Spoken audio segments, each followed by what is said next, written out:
claustrophobic mind, and I am not the vagrant kind. Baby, I just wanna take you home, so lose the grip and make it on your own. Lady, she's got a claustrophobic mind, and I am not that vagrant kind. Not that vagrant kind.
sees one look at the patience. He just has to send away to the lineup. 1, 2. Oh, Doki, what a play. That is why he is one of the best players in the world right now. And now adapt, and he can swing this with the Ella Striker, and they're not ready for with the Ella SMG. Yeah, he's gonna get spotted. Tyrant fires on the second shot. He's dropped the pistol. He's dropped into prone. There's 10 seconds left. Tyrant, what a round! He's in position to strike. He's able to land his shots here. He got a huge slam, picks up two. That's surprising that no, didn't fall back at that point, and now we're left in a very tight situation. Ryan has just walked his way through. He gets 2. Unica is going to take a little bit of damage as well, but oh, with his back against Unica, Rothka's going to go down, but instantly traded. Aroldi with a double there. That's huge.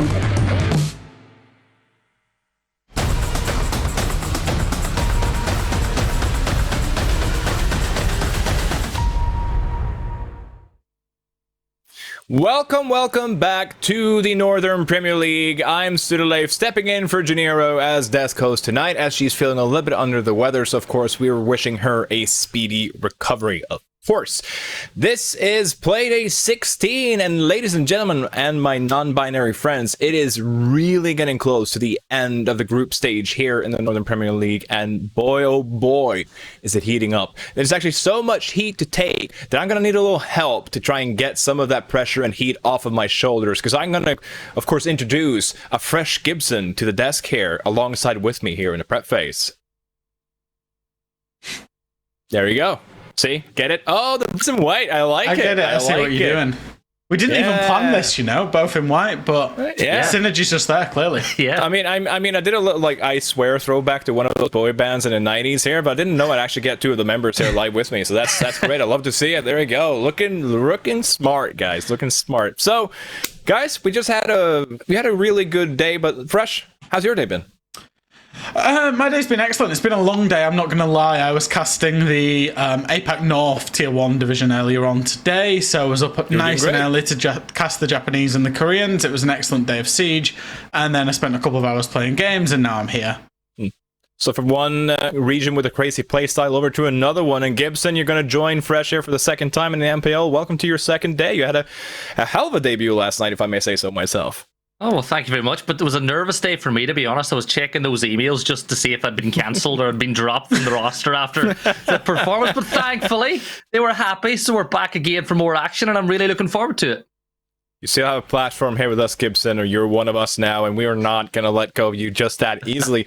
But we had a really good day yesterday as well. We had some really good matchups here, and as you can see, ladies and gentlemen, the results were a little bit lopsided. We all thought, at least I did myself personally, so that means, of course, everyone thought it.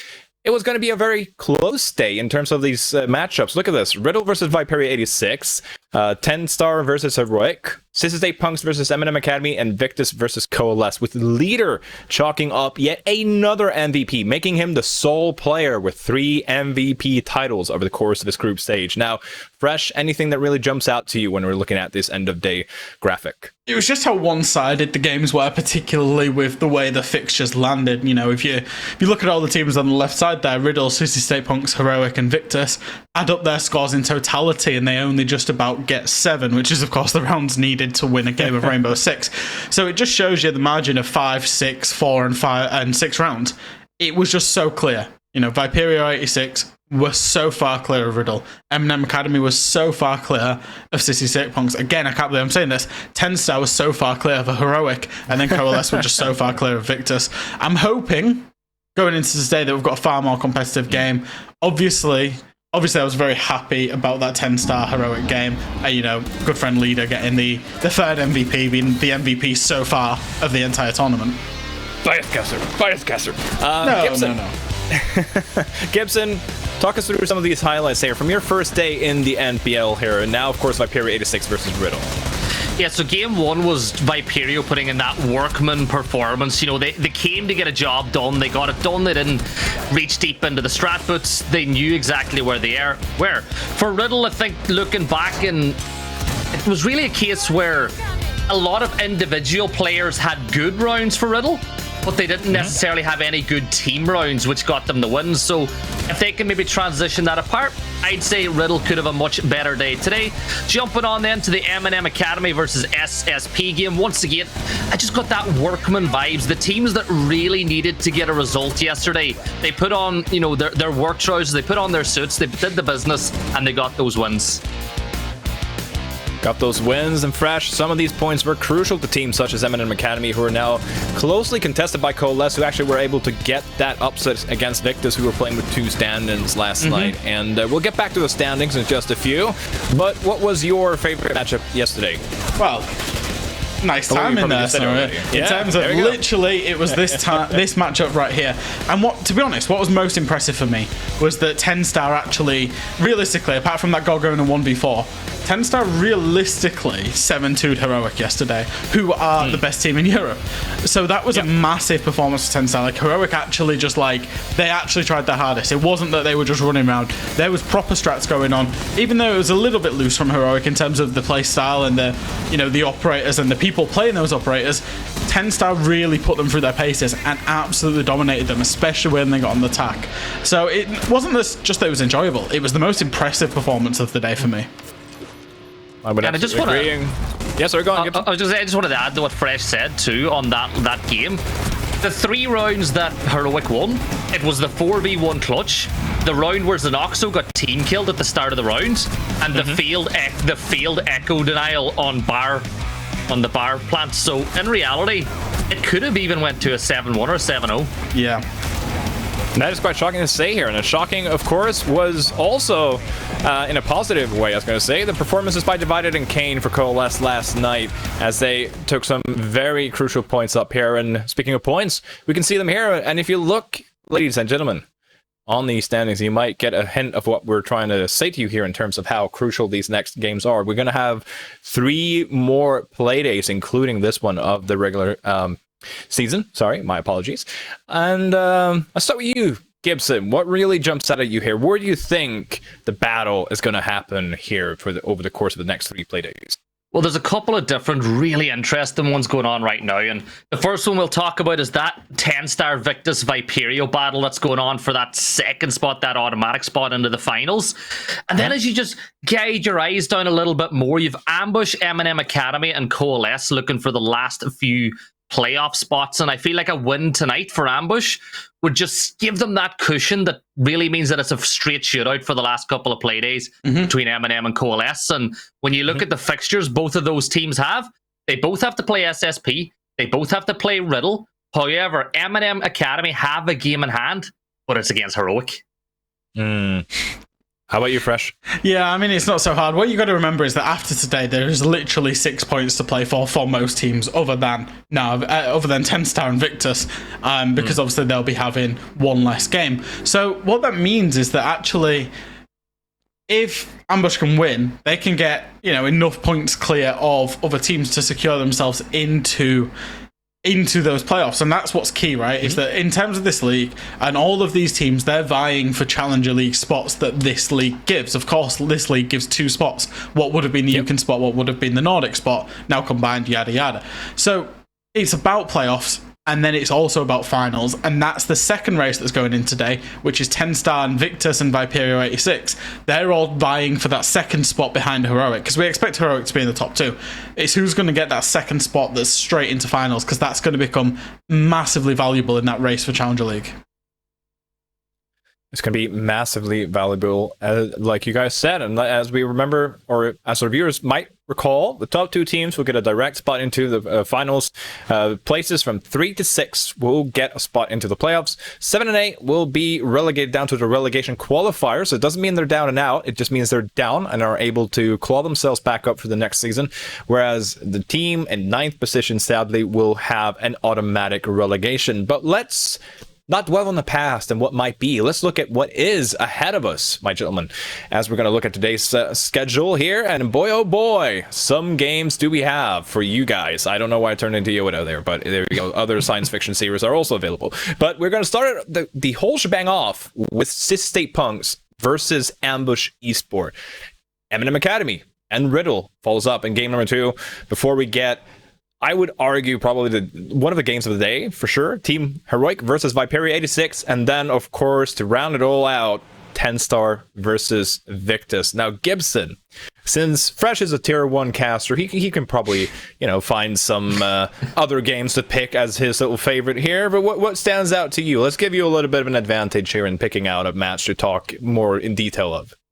So, yes, last night when we finished the broadcast, I didn't think it was going to be TENSTAR Victus, but when I saw the little changes that have been made compared to last night's roster for Victus, that's just made that game a little bit more spicy again. Both teams playing for that second place spot. So yeah, TENSTAR Victus for me could be the game of the night.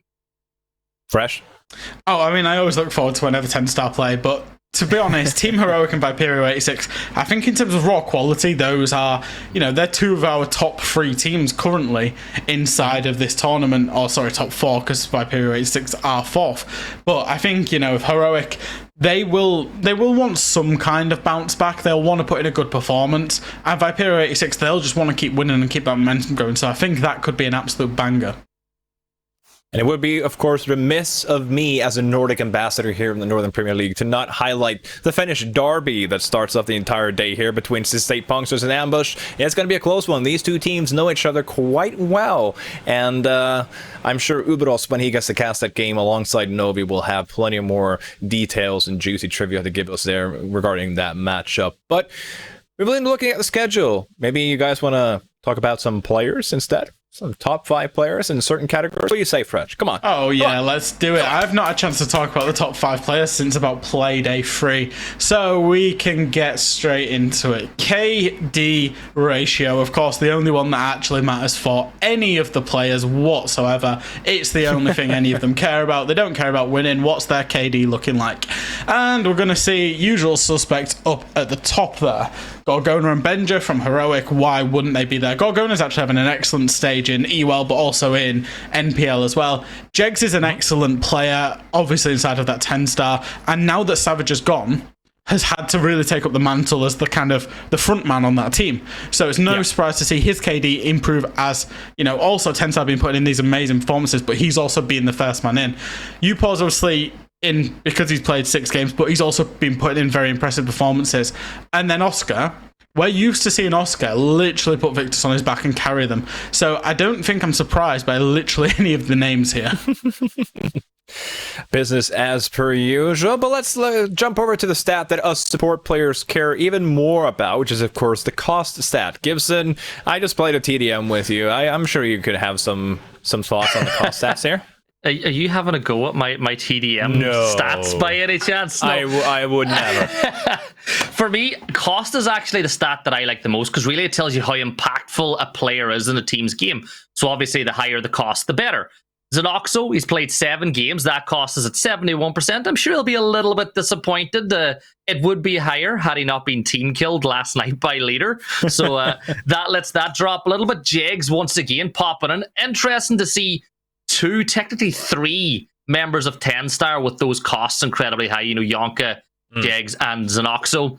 Upor has come in for Victus. Once again, that incredible funny number that he has as his cost, which will keep him going. But the funny thing is, the guy that he replaced, who's actually back in tonight, Flexi, his cost is incredibly high as well. So he's not far off the stat. And then Fresh already alluded to Gorgona, who's probably, if not the best or the joint best player on the best team in Europe. And it's no surprise to see him in the cost and KD stats in the top 5. Well, cost stats are important for support players, but guess what's even more important for the hard support? Of course, the plant stats. Let's have a real quick look at those as well, because here we go. All of a sudden, things are really mixed up here, not just in terms of kills, but teams, because an interesting observation that I might want to make is that there's no one from TENSTAR here. Fresh? Yeah, and I mean, to be honest, if you're just running over people and you've killed them before you get to the point of the plant, then that's probably a good thing, right? But, we've got some really objective-focused teams, and, Siege is an objective-focused game, and teams can either focus on the objective, obviously, or focus on kills. So, whilst there are, people from TENSTAR missing, it's certainly not a bad thing with the way that that team plays out. But Curly, we know that he is so good at finding positions to get in and get that plant down. And there's some, there's usual names across the board. The more successful teams, you would expect to see their names in there. I think probably the most surprising name in there is Nerf, to be honest, given the MNM Academy are down the kind of lower end of the table. And like you say, you would maybe expect somebody from TENSTAR or somebody from a team that's above them in the table to be in this top 5. So I'm going to give this one over to you, Gibson, because we just got to serve a little interesting stat here from Behind the Productions that Yonka, who is, of course, one of the new boys of the TENSTAR, already has 5 plants for the side of TENSTAR. So it's not, cumulative over the season. TENSTAR might not be here at the very top, but considering that a player who just joined the team has already 5 plants, that also perhaps that might skew the narrative for what Fresh talked about earlier. Throw some sabotage his bicycle wheels there for a second. I forgot the idiom. Just ignore me. Gibson, go on. Well, sorry. Well, somebody had to take over that role because obviously that was Rolo's job prior to him departing the team. So the fact that Yonka's come in and picked up that mantle, it does say a lot. But there is one team, Snurleaf, that I kind of want to talk about when it comes to plants, and that's Ambush. I was doing a look at some of the stats. They have a 96% plant to round one conversion rate. That's the highest in the league by almost 10%. They are incredible post-plant. So what's that, 1 in 20? They've planted 20 times and only lost once when they've planted. That's incredible. Wow. That's incredible. Jeez. So Fresh, for someone, you've been casting in Nordic with me a couple of times. You've seen Ambush Boys before. You know how important or how the Finnish teams play. They like to play objective-based. 2 questions there. Does this surprise you? And 2, how unique is this even compared to higher levels of Siege? I suppose it doesn't surprise me. It was one of the things that was a key win condition, especially for Ambush, going in stage. I keep saying stage 1, not stage 1, the first half of this split of the entire season, because obviously there was the break that wrapped around the Charlotte Major. It was a key win condition for them that they were getting in, they were getting the plants down, and they were winning rounds. Is it comparable to the rest of, of a tier 1 or of a, Siege, comp Siege? It's probably a little bit on the high end. You would expect some teams to at least lose a post plant. You think of the amount of 1v1s that, you can get a plant down and then lose. That will skew it. What it shows is that when Ambush are getting plants down, there's a lot of numbers alive to then defend the post plant. So I think that's a good thing for them. Very good thing for them. You know what's good for other Finnish people? I mean, Uberos, who is the prediction god, apparently, of the MPL, he wants to see what's coming up because we got some predictions. Of course, we put our great minds together to see just how terribly wrong we are or how correct we are. There we go. Look at Uberos and that cheeky little smile of his. 55 correct out of 62. Now, relatively unison here, with the only 50-50 being around Heroic and Viperio 86. Any thoughts as to why, Fresh? I mean, it's all around which Heroic's going to turn up, simply, in that you can kind of think, well, Heroic won't be beaten 2 Playdays on the bounce. But then, actually, they could be, because they were up against formidable opponents yesterday, they're up against formidable opponents today. If it comes down to a matter of who wants it, who needs it more in terms of the 3 points, that absolutely will be 86. So I understand why people have gone for 86. In my mind, winning's a habit, and Heroic don't want to be out of that winning habit too often. They won on Monday in EUL. They lost yesterday. They need to win today, in my mind, to keep that habit and momentum going, because they do have a really important EUL game tomorrow. Gibson, you had a 3 out of 4 yesterday in your debut here. Any you thinking about continuing that streak, or are you going to try and top Uberos' 88% correct prediction rate? I blame the coin yesterday for the 10-star heroic call. It's on the coin. So I used my brain and made my own decisions today, and kind of basically what Fresh said. Viperio need to win a little bit more. Heroic, they pretty much know that they're going to finish on top. They're best team in the EUL right now. To me, this is Viperio's game, I think, to go and lose. If they go and do their job and maybe go deep into the strat book, I'm not too sure Heroic will want to show too much. So, yeah, I think that one, and look, the rest of the results are all unanimous, because once again, I think very much like yesterday, there is a little bit of a divide in the rest of the matches. A little bit divided in terms of the matches as well, and we have a lot of subs as well coming in tonight. May of course affect the predictions here, but we'll get back to those when we get closer to the game to talk about those in particular. But Fresh and Gibson, I'll give you guys let's just round up the discussion here. What are you guys expecting today? We'll start with Fresh. What are your thoughts for the day, and how do you think it's going to impact for or set up the last 2 play days, which will be next week? I mean, we've obviously got the TENSTAR game today, which is essentially, we've got 2 teams that are second and third, both on 30 points, that after today, we're only going to have 2 games to go. So we're probably going to have a very good idea, given the fact that Heroic are playing 86. So we've got 1 plays 4, 2 plays 3. After today, we're going to have a very good idea who our top 2 teams are going to be going into finals. And therefore, mainly who our playoff teams are going to be deciding what happens between MNM and Coalesce. So I think today's absolutely pivotal for those teams that still have realistically something to play for. And most teams do have something to play for, to actually be putting in good performances, but not even just good performances, getting those wins. Gibson, last words. I was going to say it sounded dramatic, but Last words. All I'm going to say is I want to see MNM get the win to make it really tight in that battle for the playoffs. However, if RIDDLE can win tonight against MNM, suddenly there's a chance. It's a small chance. Ace Ventura said, so you're saying there's a chance. If they can get that win, you never know. No. Do you put that spice on your barbecue? Because that explains why you're looking kind of hot right now. Because I mean, I was going to say earlier, I'm actually kind of disappointed that you guys didn't bring your gowns from last night. But here we are. You guys were looking really sharp coming in from gowns into wearing all white here. But boys, I think all 3 of us, we're going to need a little wrap ourselves together, I was going to say, and prepare ourselves for the first matchup and sit on the desk and prepare for SSP versus Ambush, which is game number 1, and it will be arriving on your beautiful computer screens right after this break.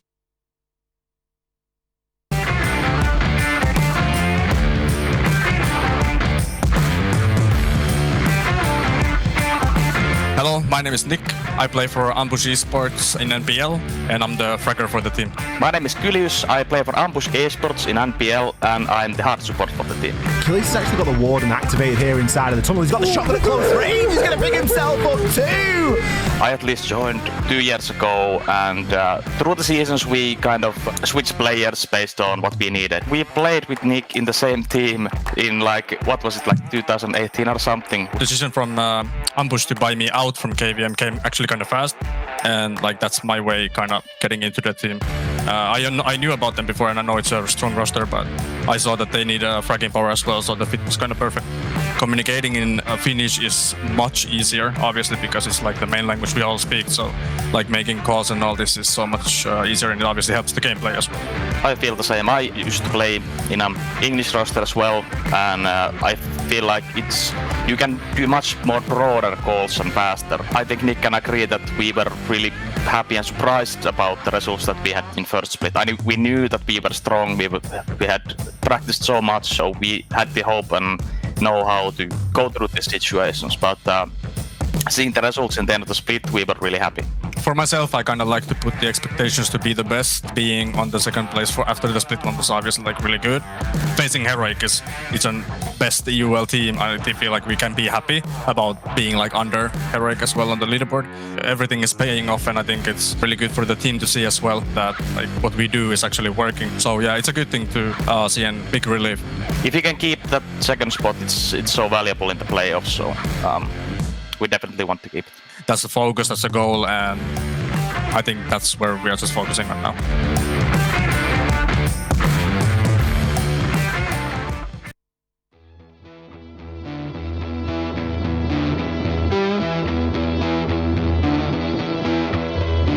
Hey, my name is Nikke Wood. I'm playing for Sissi Punks, and I'm a soft support for my team.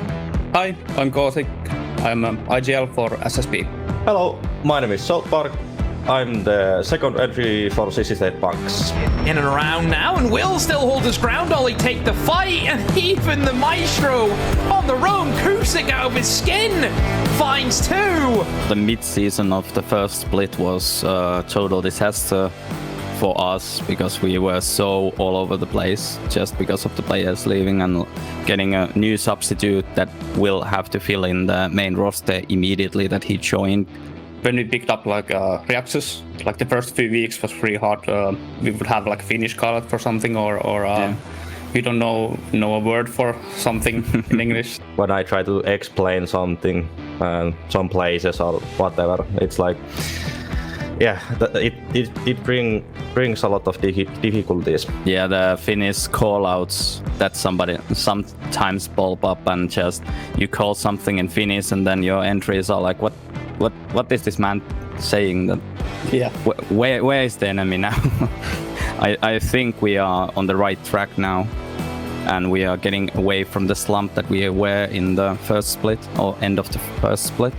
We have shown that we have the potential to beat basically everyone, and like we can like show to other people that we are able to do it. In this league, no game is easy. We have to be full focused on every game that we play in here, and we have to bring our A game every time. After NPL, I think we try to push to CL. I think that is the next goal, next step. Play in NPL and go higher. 2 players to find! There's a third one. Groovy goes down. Pharaoh might just be able to do this and has managed to find 3 so far in this round! And gets the 4th! Pharaoh has done it!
be a shimmer of light. Come on over and let me give you a ride. Give me some fuel for the fire.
In 3 quick kills, 4 quick kills come in. And Slothar just picks them apart. Try and put some shots on in and managing to find the last 2. Oh, but Blur just decimates. Prince steps up huge for ambush. 3 kills. All E1 DCs. What?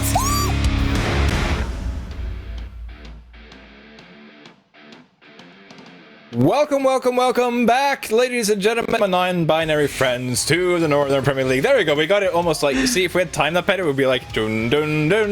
You know, it's like, there we go. See? At least you got the style to We need to work okay? on it. It's my second time as a host, okay? Just give me a break. We'll get working on our shenanigans and tomfoolery later. Fresh and Gibson, welcome back. You guys joined me on the prep phase, the show that we usually have before the broadcast here. I was going to say where we get to talk a little bit about the previous day and the following day here. But right now, our focus is going to be the Finnish El Clasico, the Finnish derby, the Finnish, I don't know the word for derby in Finnish, and I should have asked you about us before this. It would have been great.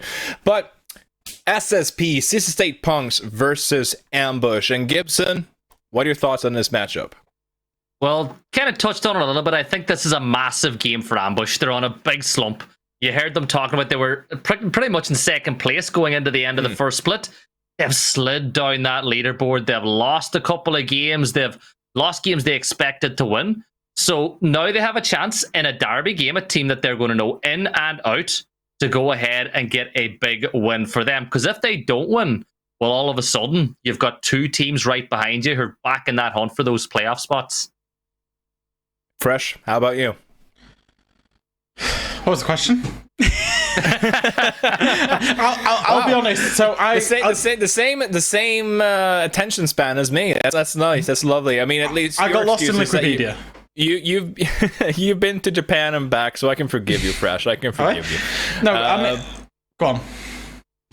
Your thoughts. I'm still waiting for your thoughts. Sorry. My thoughts on this game. So, yes. I mean, I went to look at the Nordic Championship, and this is why I got lost in thoughts. I went to look at the Nordic Championship, obviously the competition that qualified Ambush into this competition eventually. And I went to go see the Sissi State Punks roster, and when they basically last played inside of the Nordics, They weren't even in that league. So for me, whilst it is a Finnish derby, there's levels to this, and I think there's a very clear level and a very clear distinction between the two teams, even if it is a derby and they're from the same region. I'm sure Ubidos will dive right into that one once he gets to put his hands on this one, I was going to say. But let's have a look at the SSP roster. And Fresh, you were caught off guard, but this time you're prepared.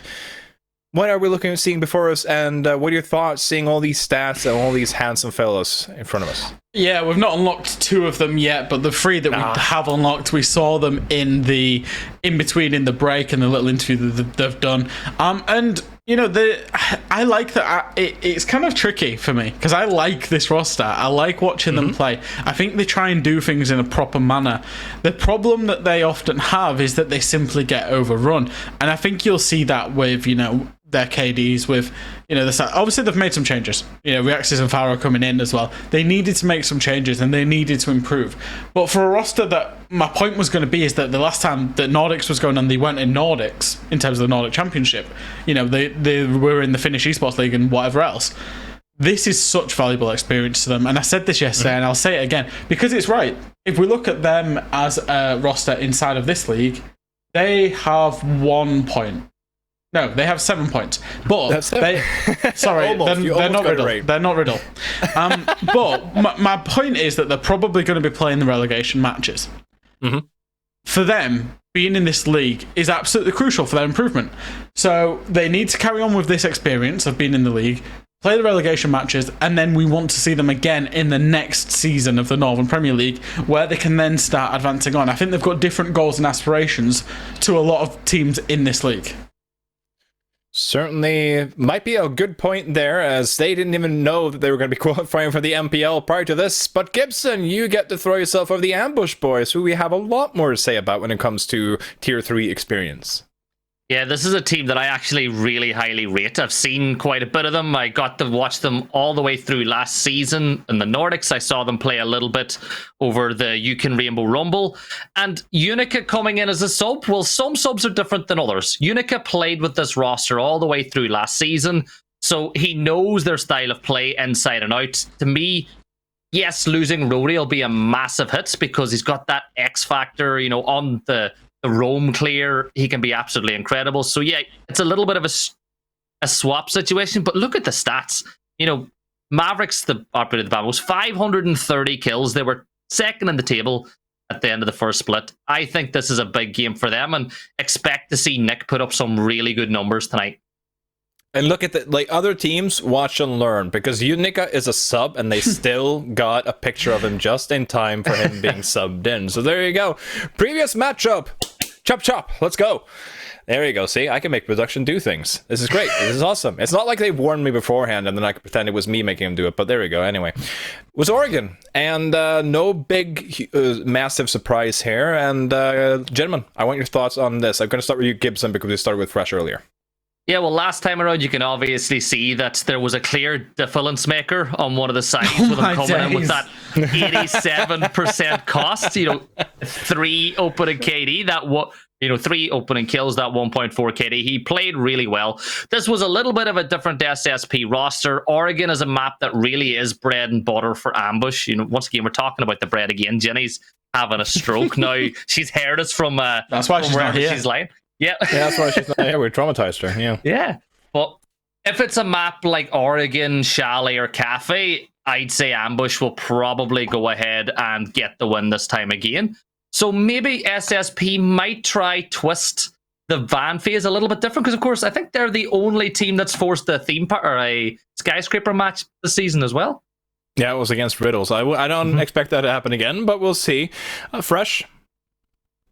I'm just considering letting Gibson, because of that horrendous joke, I just think Gibson should be forced to do the next 3 minutes and 40 seconds until the game's ready, because that was worse than a dad joke that I heard yesterday. But no, I mean, look, the map, and I said this yesterday actually when Sissi State Punks went to Oregon yesterday, is that I want to see them on these big technical maps where there's a lot of droning involved, there's a lot of strategy involved, there's more breaching involved, there's processes involved, rather than Oregon or a clubhouse. because I think that's where they can have success, because that's one thing that I think that they do value that other teams don't. And when you can get other teams caught up in your processes, that's where you can manufacture round wins and ultimately game wins, right? If they were to be able to get an ambush on a big map, on a map like a bank or a villa or a theme park or a skyscraper, I could see them having success. So I'm a bit curious about the map ban. If we go back to Oregon, is this the map ban? This is the map ban. Okay, I finished my point. They're going back to Oregon. Okay, I was actually going to cast this alongside Uberos, and then it's like, look how surprised I am that these two teams are going to Oregon and or Clubhouse. Because look at the bans, look at the maps that were remaining at the very end there. Bank, Clubhouse, and Oregon. Imagine my surprise that the Finnish teams wanted to play those maps. Yeah, I'm so shocked. Okay, so how does this change anything? We see SSP have opted into starting the defense. Now, an interesting thing there is that Ambush, the previous time I saw them in Oregon, they actually opted into starting on the attack. Thoughts? I don't think it matters. This is horrible to say, but SSP yesterday, they played Oregon and they got 7-1 on Oregon by MNM Academy. Yeah, I think Ambush are a better team than MNM Academy, so I am really worried about SSP right now. But do they have a better form at the moment? I mean, maybe not, but I don't know. They've had a bit of time off, especially with not having to play yesterday, being able to sit and watch the games, recuperate, recover their thoughts, and they've got that Yonica buff coming in. I do worry for SSP. Yeah. Gibson, final thoughts before we throw it over to our two lovely casters. Oh, well, I know Novi's pumped. We had a chat before this. This is his favourite map, and this is his favourite two teams, so he cannot wait to get stuck in to a little bit of Clubhouse with Ambush against SSP. Well, with all that done and dusted here from the new kids from the block, let's get it over to some other casters instead. It's going to be Novi, Kane, and Uberos who will give you this Finnish derby. Boys, take it away. Tervetuloa kaikki. How much did I butcher that, Uberos, or was that close enough? That's pretty good. Tervetuloa kaikki. Moro, hey, let's go. That's pretty good. Welcome everyone. I mean, it's a Finnish derby. I thought I have to try, you guys are coming here and casting in English. I thought the least I can do is learn a bit of language back and maybe do a bit of greetings. But I'm pumped to be here. It's a Finnish derby. We've got a sort of wounded Ambush, and then all the other Nordic teams are suddenly looking quite rejuvenated and looking a little bit better, Uberos. Yeah, they are hot at the heels of Ambush. The first split, it looked like they were clearing away the best Nordic team, but now they've all kind of been clumped up and fighting for those last scraps of the playoff spots with MNMA in the mix still, and it's heating up. And this is a Finnish derby. I know on the desk we had some talk on Fresh about the relative difference in skill level and experience level of the teams, but it's a derby, anything could happen. And this has actually been the final of the last two seasons of the Finnish league. And they've split the finals. SSP Arctic back then actually got the better of Ambush in the finals on the last year's summer season. And that's kind of puts it on the plausible surprise result coming in here. I've been trying to hype up these plausible upsets, and let's see if I can finally get one right. Did you predict it though? Did you predict the upset? I got to back my boys in Ambush. Okay. But I'm expecting it to be a close match, hopefully. Whereas in Oregon, it's a map that both of the teams know well. It's Finnish teams, Nordic teams on Oregon, and every team on Oregon in TL3, to be honest. Yeah, I was going to say it's every UKIN team as well plays Oregon, but it's a map that's like the great equalizer. I think we sort of discussed maybe with Ambush, they've got their sights on playoffs and they're just happy to play maps they've already played, so they don't have to show anything else. But at the same time, they are starting to hemorrhage points. And although it's a very unlikely possibility, there is that slight case that if they get defeated here, there is a certain scenario and outcome where maybe they don't even make playoffs, that the other teams sort of pinch it from them at the last second. So for me, I'm looking to see flashes of the Ambush of old that we saw earlier in the season. So A, my prediction is right, and B, I want to see, if these guys are saving strats, I want to see them actually use the strats. I don't want to see them go out in the best of one group stage. Yeah, that would be a disappointing collapse, to put it lightly. Like coming from the second place all the way down and missing on the playoffs in the last 2 weeks. I don't even know how to describe it. That would be something that would probably end the team in the spot. I don't think you come back after that. No, not at all.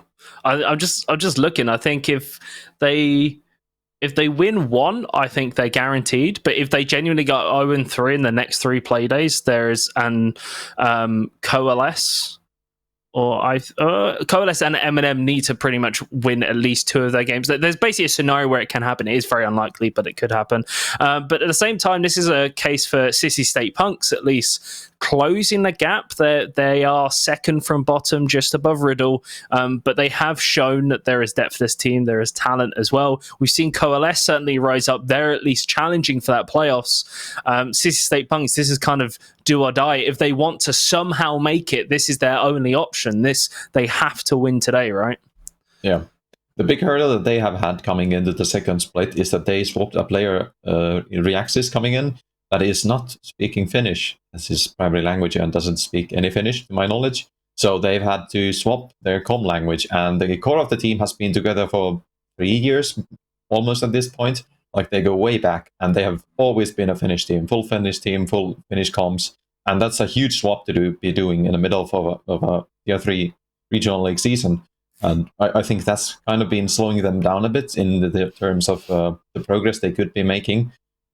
But surely at some point you're starting to build it back together, and what's the better game to do it than against your local rivals? Take one from the big boys, take one from the champions. That's one of the reasons I'm almost surprised that it kind of went to Oregon. It is a map that every player will be comfortable on. But it can get very chaotic, especially when it comes to as an IGL, when you're trying to communicate and organize the attack. Suddenly things can get very hectic. It's not as direct, say, as like Villa, where there's quite clear-cut strategies and you can be very hands-on in the approach. So very interested to see how it works out. We did have a chat to him, I remember, in an interview. They were on the debrief last week, and one of the players, he was saying that we picked it up, we got there, but it's still, there's that, like you said, there's that lag, there's that slight delay of you go to set and finish and you go, crap, now I need to translate it to English in my head. Okay, and then this is the call out. And because of that delay, if you add all of those up, then you get this significant lapse in action from the team. And that could be exploitable from Ambush. But then again, Ambush have been, they're looking a bit shaky. And although they do have a sub in who's played with them before, it isn't the whole roster. This is playing with a sub regardless of the experience beforehand, and that can take an effect within the team and their performance. And it wouldn't be the first time that playing with a sub at the end of the season is catastrophic for this core in the Tier 3 level. I know all about that myself. Definitely did not get relegated from the first season of the Nordic Championships by playing in last week. It's one of those things where I think we, for a lot of teams, it's not really an issue. Like Heroics, they win so much at the start, it doesn't make a difference. Even though they are dropping games now, it doesn't really matter for them. They're solidified. They're there.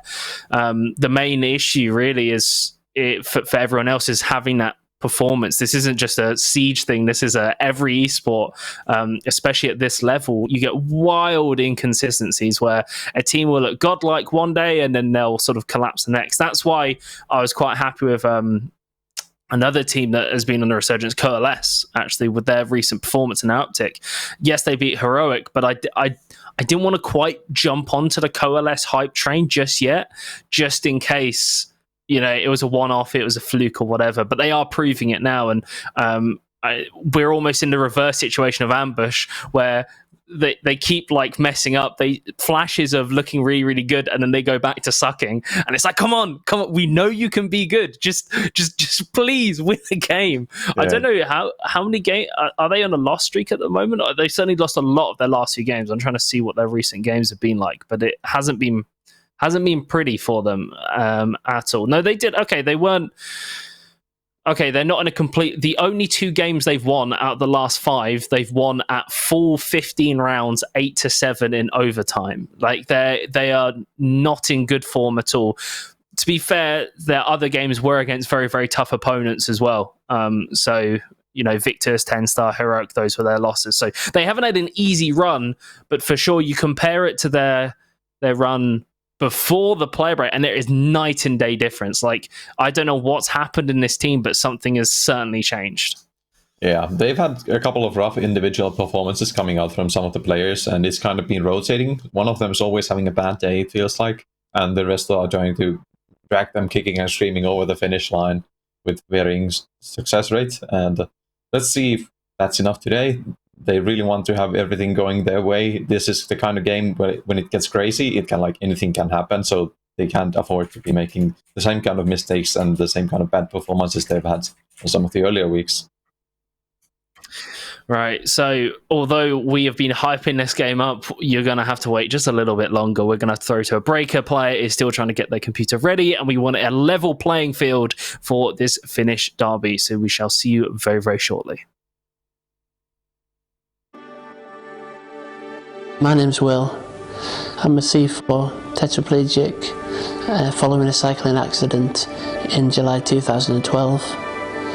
I got back into gaming in 2013 when I found out about Special Effect. The first time I came, I really didn't know what to expect. I've been playing a lot of games prior to my accident, and of that, FIFA was one of the main games I had played, and literally within half an hour we had the shoulder switches and had FIFA set up.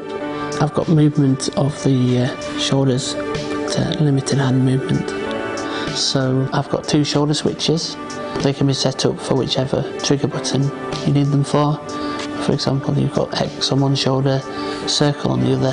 So for FIFA, that's 2 button modes and chin control, like the one I use for my chair, on the analog stick to control the ball.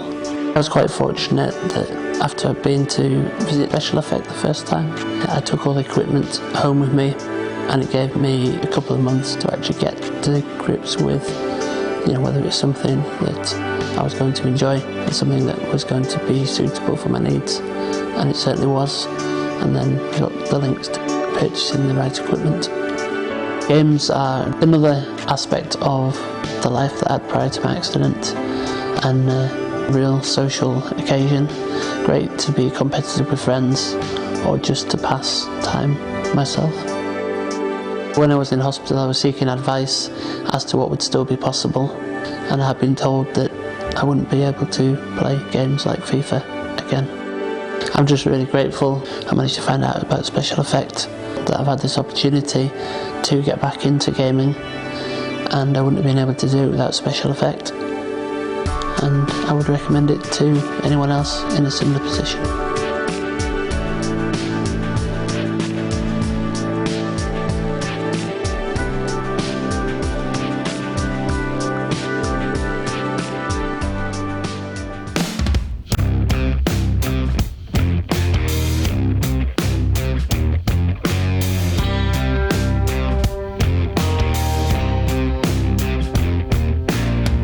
White snow, red sky, reach out for so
dogs biting, dressed up for the final dance.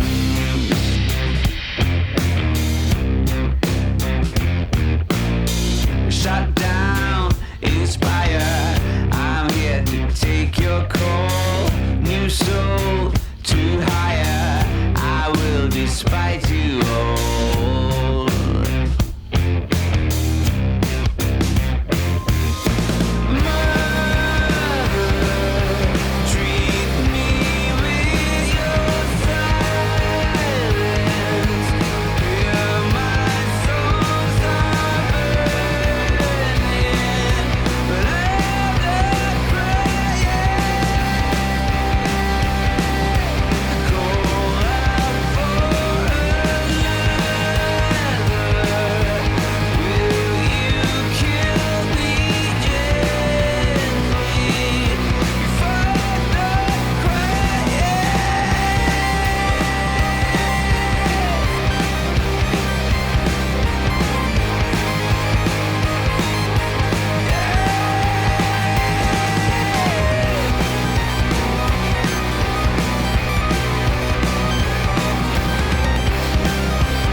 Welcome back, everybody. Welcome back. Welcome back. Welcome back. Welcome back. A finished derby over in America, in Oregon, of all maps. I've been told that it's a staple of the Finnish scene, but also, to be honest, it's a staple for Yukin, so I feel right at home here as well. My name is Novi. I'm joined by Uberos, who is going to be guiding me on this Finnish journey. Hello. Well, nice to be back, and nice to get it finally into the game.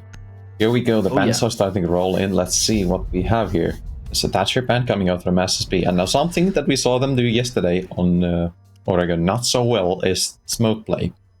I almost had an aneurysm watching their smoke plays and how much they struggled playing against smoke, so I wish we're gonna see them ban the smoke today here, or I fear we're gonna be in for another showing of similar epic failures as yesterday. Yeah.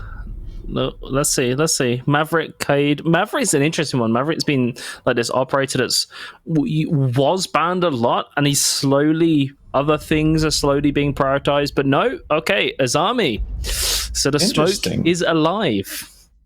That's an interesting ban considering I'd say Ambush have been one of the teams struggling the most against Azami. They have not had a good time playing against her on the second split. Maybe that's just more emblematic of their problems as a whole on the second split, but it's something that I have caught my eye, is how much they seem to be lagging behind some other teams in terms of how well they utilize it themselves and how well they play against it. It hasn't been feeling that effective for them, and it has been feeling very effective against them. But SSB opt to take it out. Maybe they are in a similar boat themselves. Vince, neither of the teams really huge fans of Azami. It would seem so. Yeah, removing her from play. It's an operator that I said this last week as well.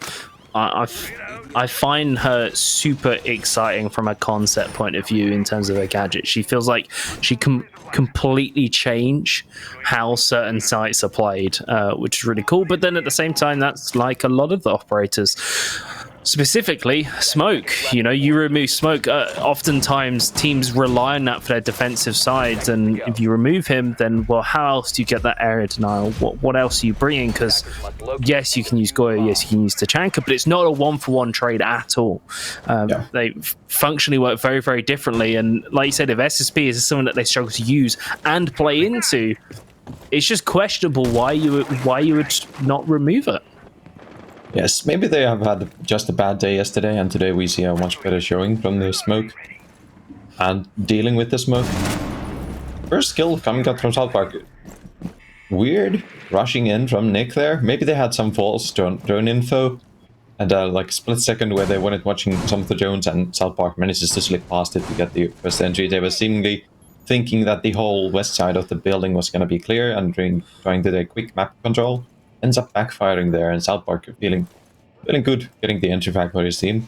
Of course, they have the shared lowest conversion rate in the NPL for the first picks in terms of the rounds that they win after getting those first bloods, but it's still an advantage. It's still a good thing to have. Certainly a good sign, and yeah, it felt a bit weird, the Sledge just sort of sprinting on in. South Park finds another one, and that's gonna, you know, we talked about their conversion rate, but that's a second kill, and the diffuser dropped out in the open, and that would have been pinged.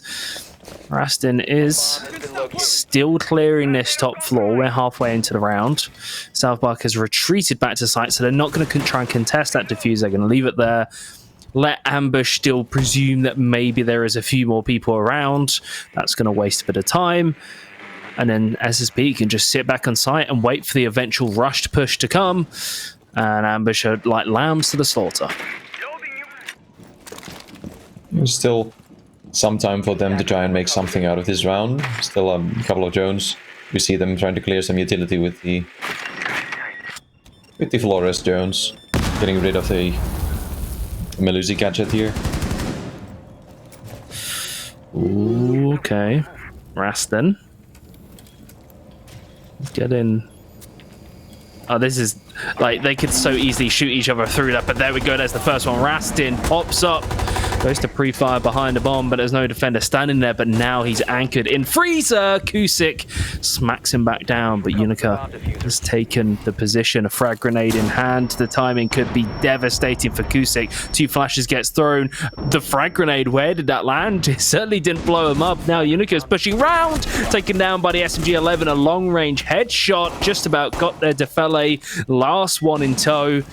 It's a 1-on-3 with 15 seconds, and this isn't looking too good for Flores. Flores is going to be peeking around the corner, but you can see SSP, nice discipline. The amount of times you get very hyped on the first round of the game, and you all start sprinting out because you want to get the kills. No, very disciplined. Tucks behind the corner, waits for the attacker to push them because they know that the time is in their hands. Nicely done by SSP. Now, something that was the trademark of Ambush on the split one is how good they were with playing for trades. They always had a trade set up ready. You could never get a kill against them without them being able to trade it back. And that's something that they have been lacking a lot in the second split. It's been like one of their strangest things that I've been watching their games is that they just tend to get picked off one by one without any chance for a trade even.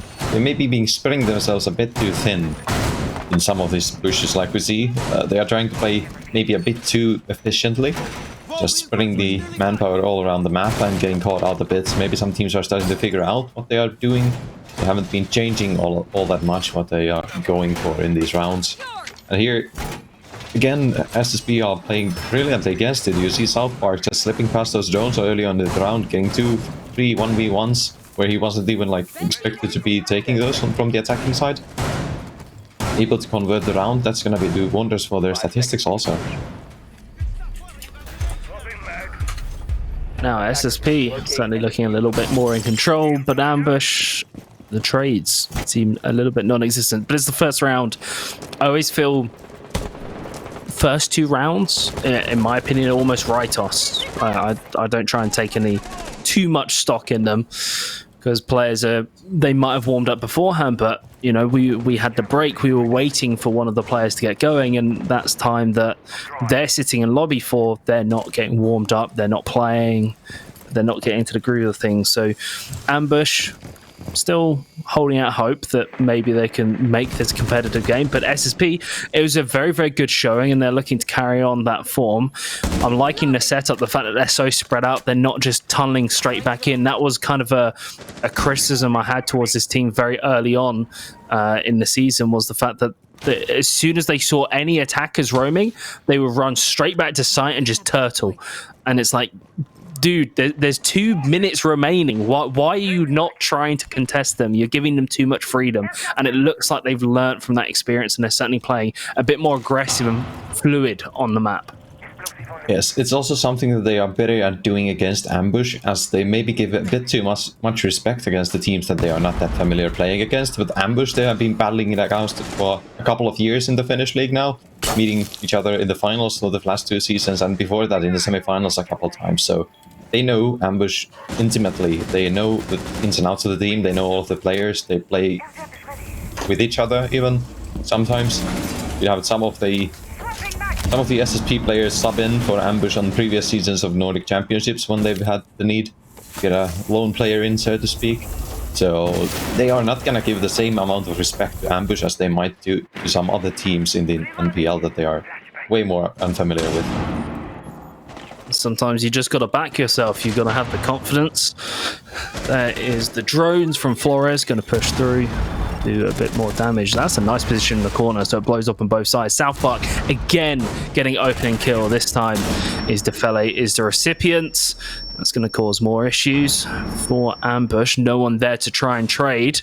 SSP has struggled to convert. Nick at least replies, so there is a trade. South Park gets removed from the round. 30 seconds, C4. Can't find any recipient on that end. Unica is still looking at the top of the white stairs, but you can see the hunker in Attic is all good for SSP. They can sit back. It means that Ambush has to push really deep onto site. Kilius finds one. The second isn't going to come through for Nick. He gets removed. Kilius is now in deep in the back of site, but both players for the defense aren't on site. They're underneath, and Kilius is sticking the plant just beneath the hatch, but they can't see it. They can't contest it, and this is disastrous because this is an opportunity. A triple kill for Kilius, living up to his name, and now it's all onto the young gun in Pharaoh, the new player in the squad, gonna come sprinting round the corner. The SMG-11 puts him down, and that will be the round. SSP a little too close for comfort.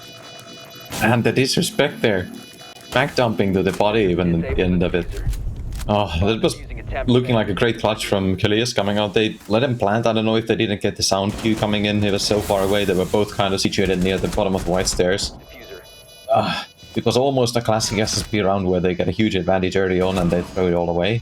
Clutch. Far out there saving their bacon, getting the second round on the board. And now it's those two toss-away rounds done for that you spoke of earlier. And let's see what's what now.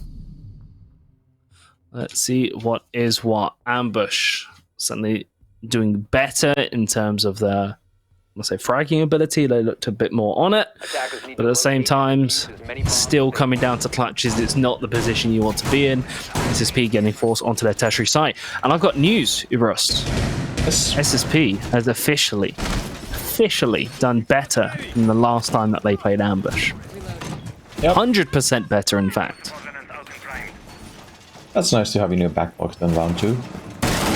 Round 3, rather. Really doing better. I mean, I always feel like those statistics, whoever's lost in the previous matchup, like, surely you're gonna be hungry regardless if you win or not. You're gonna want to do better. So SSP's already in a comfortable position. It's defense on Oregon, so how much stock you take in that, I think for both these teams as they're struggling, their defense tends to be a little bit better. But that being said, Ambush for me was their attack was always where they looked the most lethal. Their defense was kind of chaotic. Their attack was this machine when it would get going. They'd find that opening pick and then everything would just line up. They would commit to the site and it would just come through. Yet to see that so far, and it's too early to say like some of the players maybe not performing because we haven't had enough rounds or enough gunfights to tell, but certainly something is going wrong in that first minute and a half. The first half of the round, they're not quite coordinated because, as you said, this is a team that should trade very, very well. It's something that they do consistently. At the moment, they're struggling to do that, and it's kind of cost them the last 2 rounds, or at least the advantage in the first 2 rounds. Yeah, as you alluded to, that is something that they were really good at on the first split. They were really lethal on the attacks. They had great entry stats, and after that, they were just gonna trade out every kill that the defenders were getting back. And that would lead to them having the advantage when it came time to go for the execute. But this time around, it's not looking that easy for them to find those trades. Even the entry frags are lagging behind. We still had Rody at like top 5 in terms of entry KD, but you're gonna need more than that. You want Nick back to his old form that he had the first split. You see Diffel actually finding the entry, and that's nice to see. He's also one of the more important players in terms of the dragging potential on the team. Being doing a lot of heavy lifting on the second split, trying to drag his team, kicking and screaming behind him. Does it again, finds Kozik. There we go. First round of the game that Ambush has managed to find first blood. Usually it's South Park who is the one to do so. And South Park to me seems to be this very hot or cold player. Either pops off ridiculously or goes very, very quiet and struggles to get that early pick. Nicky Woo, no, the air jab just about gets through. Utica kills their teammate, the only kill Utica's found so far this game. And that is disastrous, because that should have been almost a confirmed kill. And now SSP have equalized the scoreline with 40 seconds remaining. This is very worrying for Ambush, but there's still enough time to mount that attack. That's a 5-3 every day of the week, but instead your sub player gets a team kill in the worst possible moment. Unfortunately for them, Rustin finds one back and takes down South Park, so they still have the advantage. It's taken off a good 20 seconds from the round. Farah doesn't press the button there. Maybe some Pika's advantage coming through that we didn't see on the observer client, but Ambush manages to pull it together back there. It was looking really worrying for them for a while, but now they'll get themselves on the board. Being 3 deep, go down there, it would have been devastating. It would have been tricky. Let's see if I'm hoping it's in the replay that we see this. Yeah, I think what happens there is he gets moved to the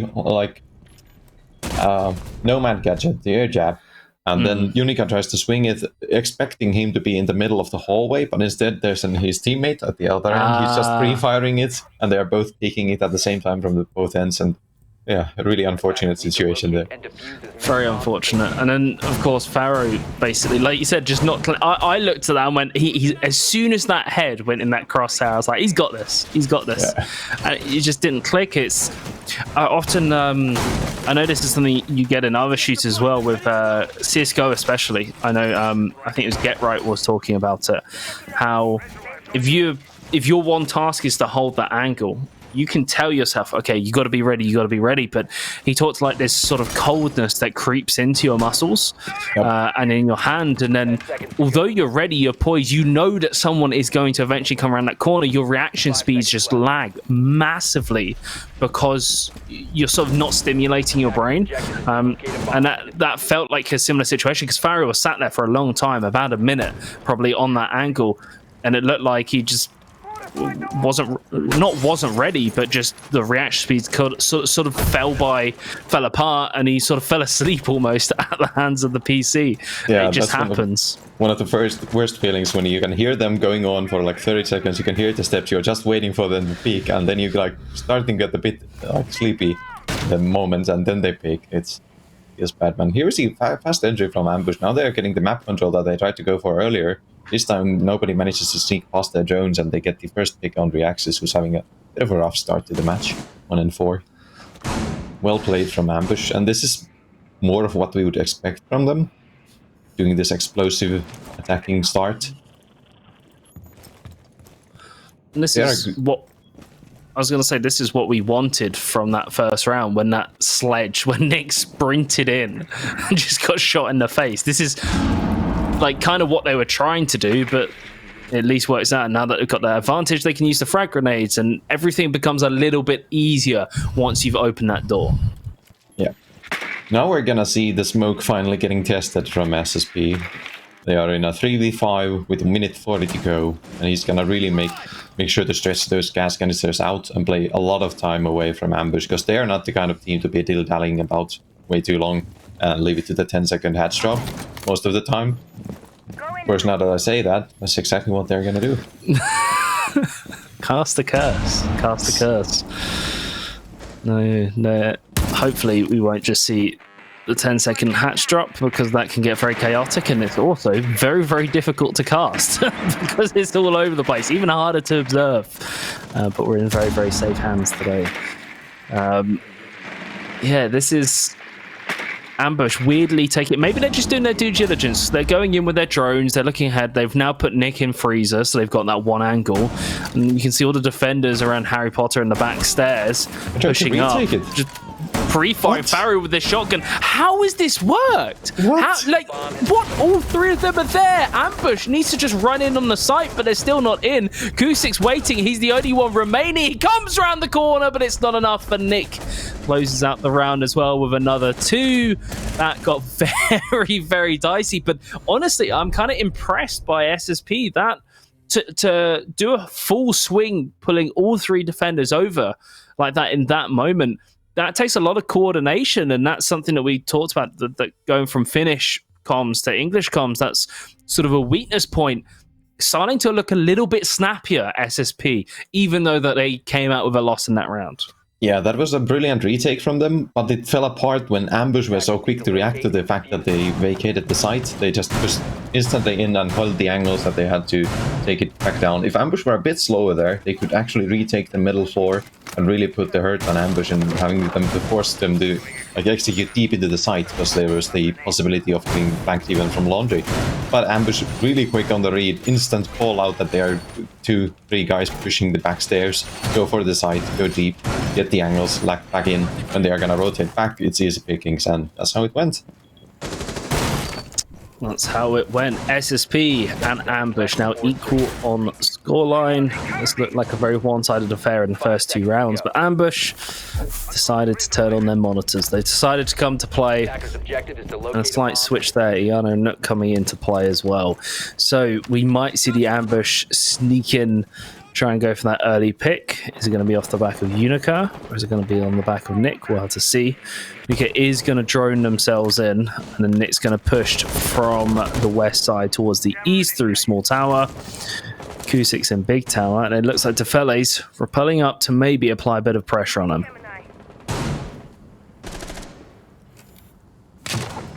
First 30 seconds down, no casualties yet.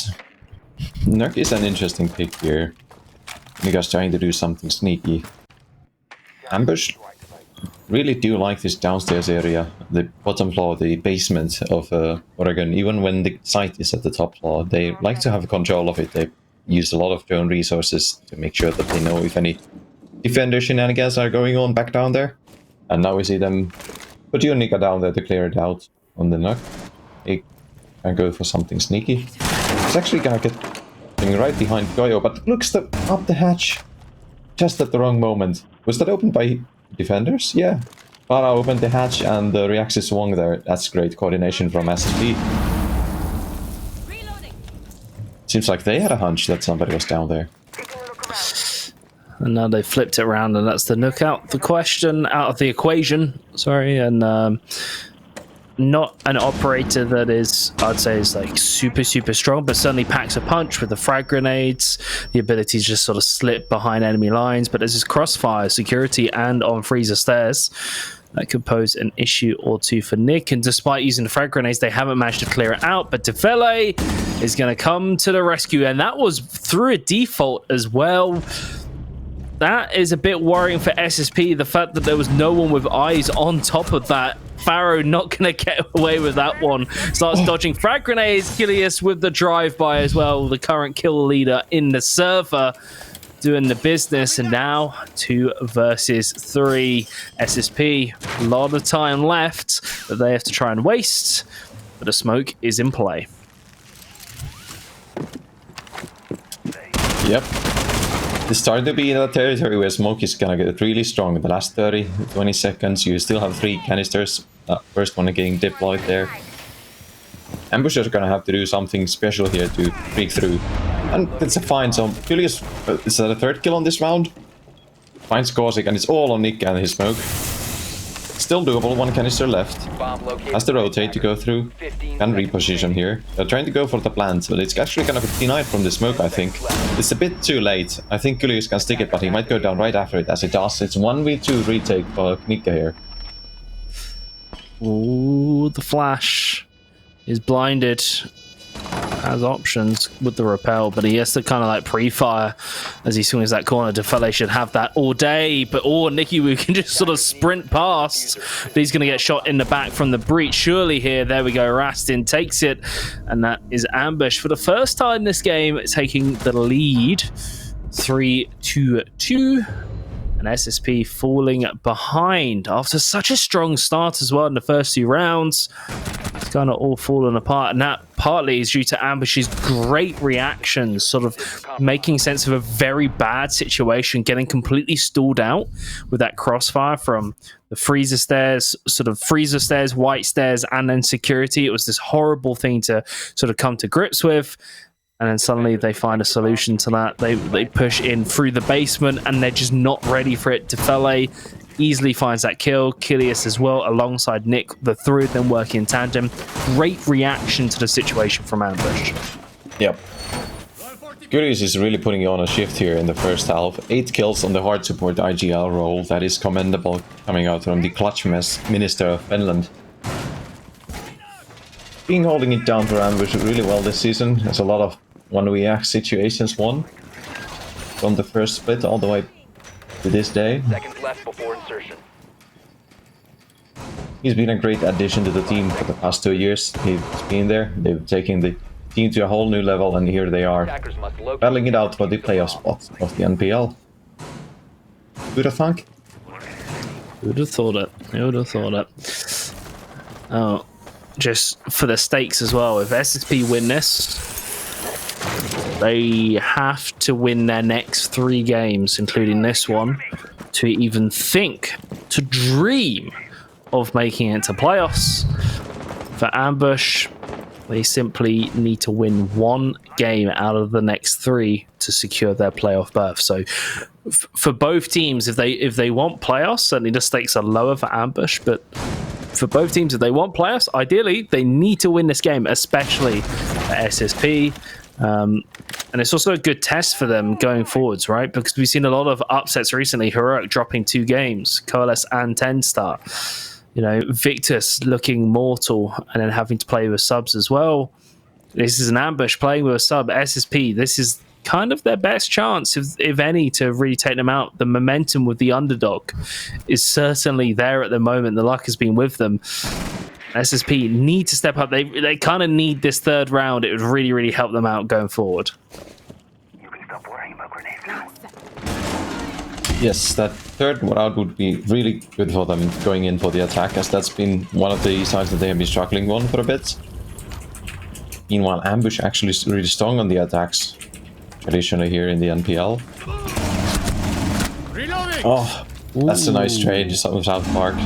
Unfortunate that Tara dies. They could have even gotten away with it there, but important to get the trade at the very least. That's Austin off the board, that's the Sophia off the board.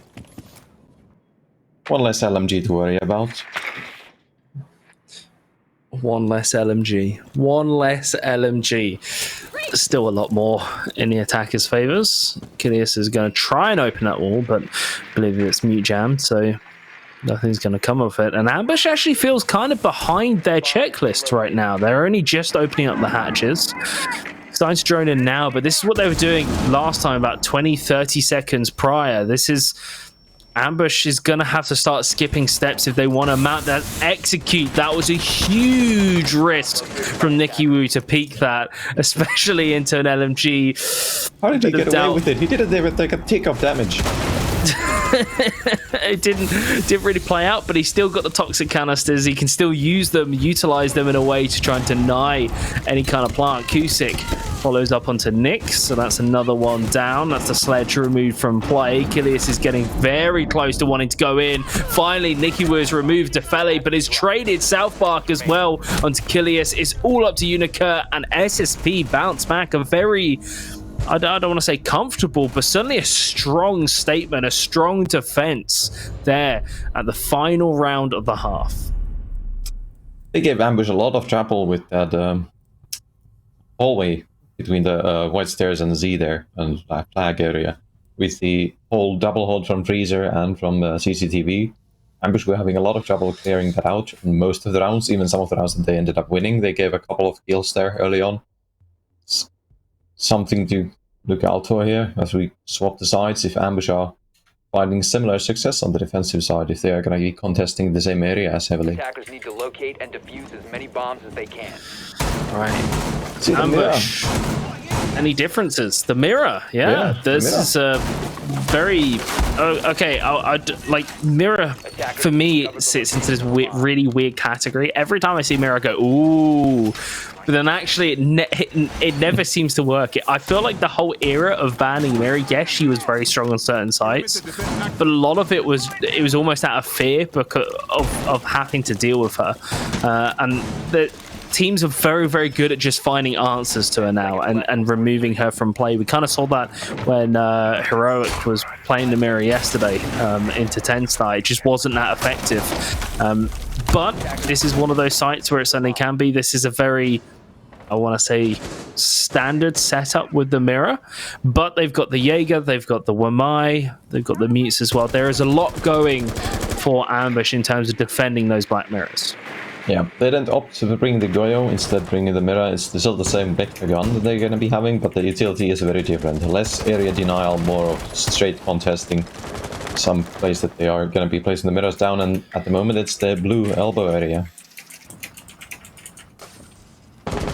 See the Twitch being brought here. Maybe they are going to be managing a sneaky Mirror pop with it. Nick has been playing a lot of this. Twitch has been one of the operators that they bring a lot on their attacks.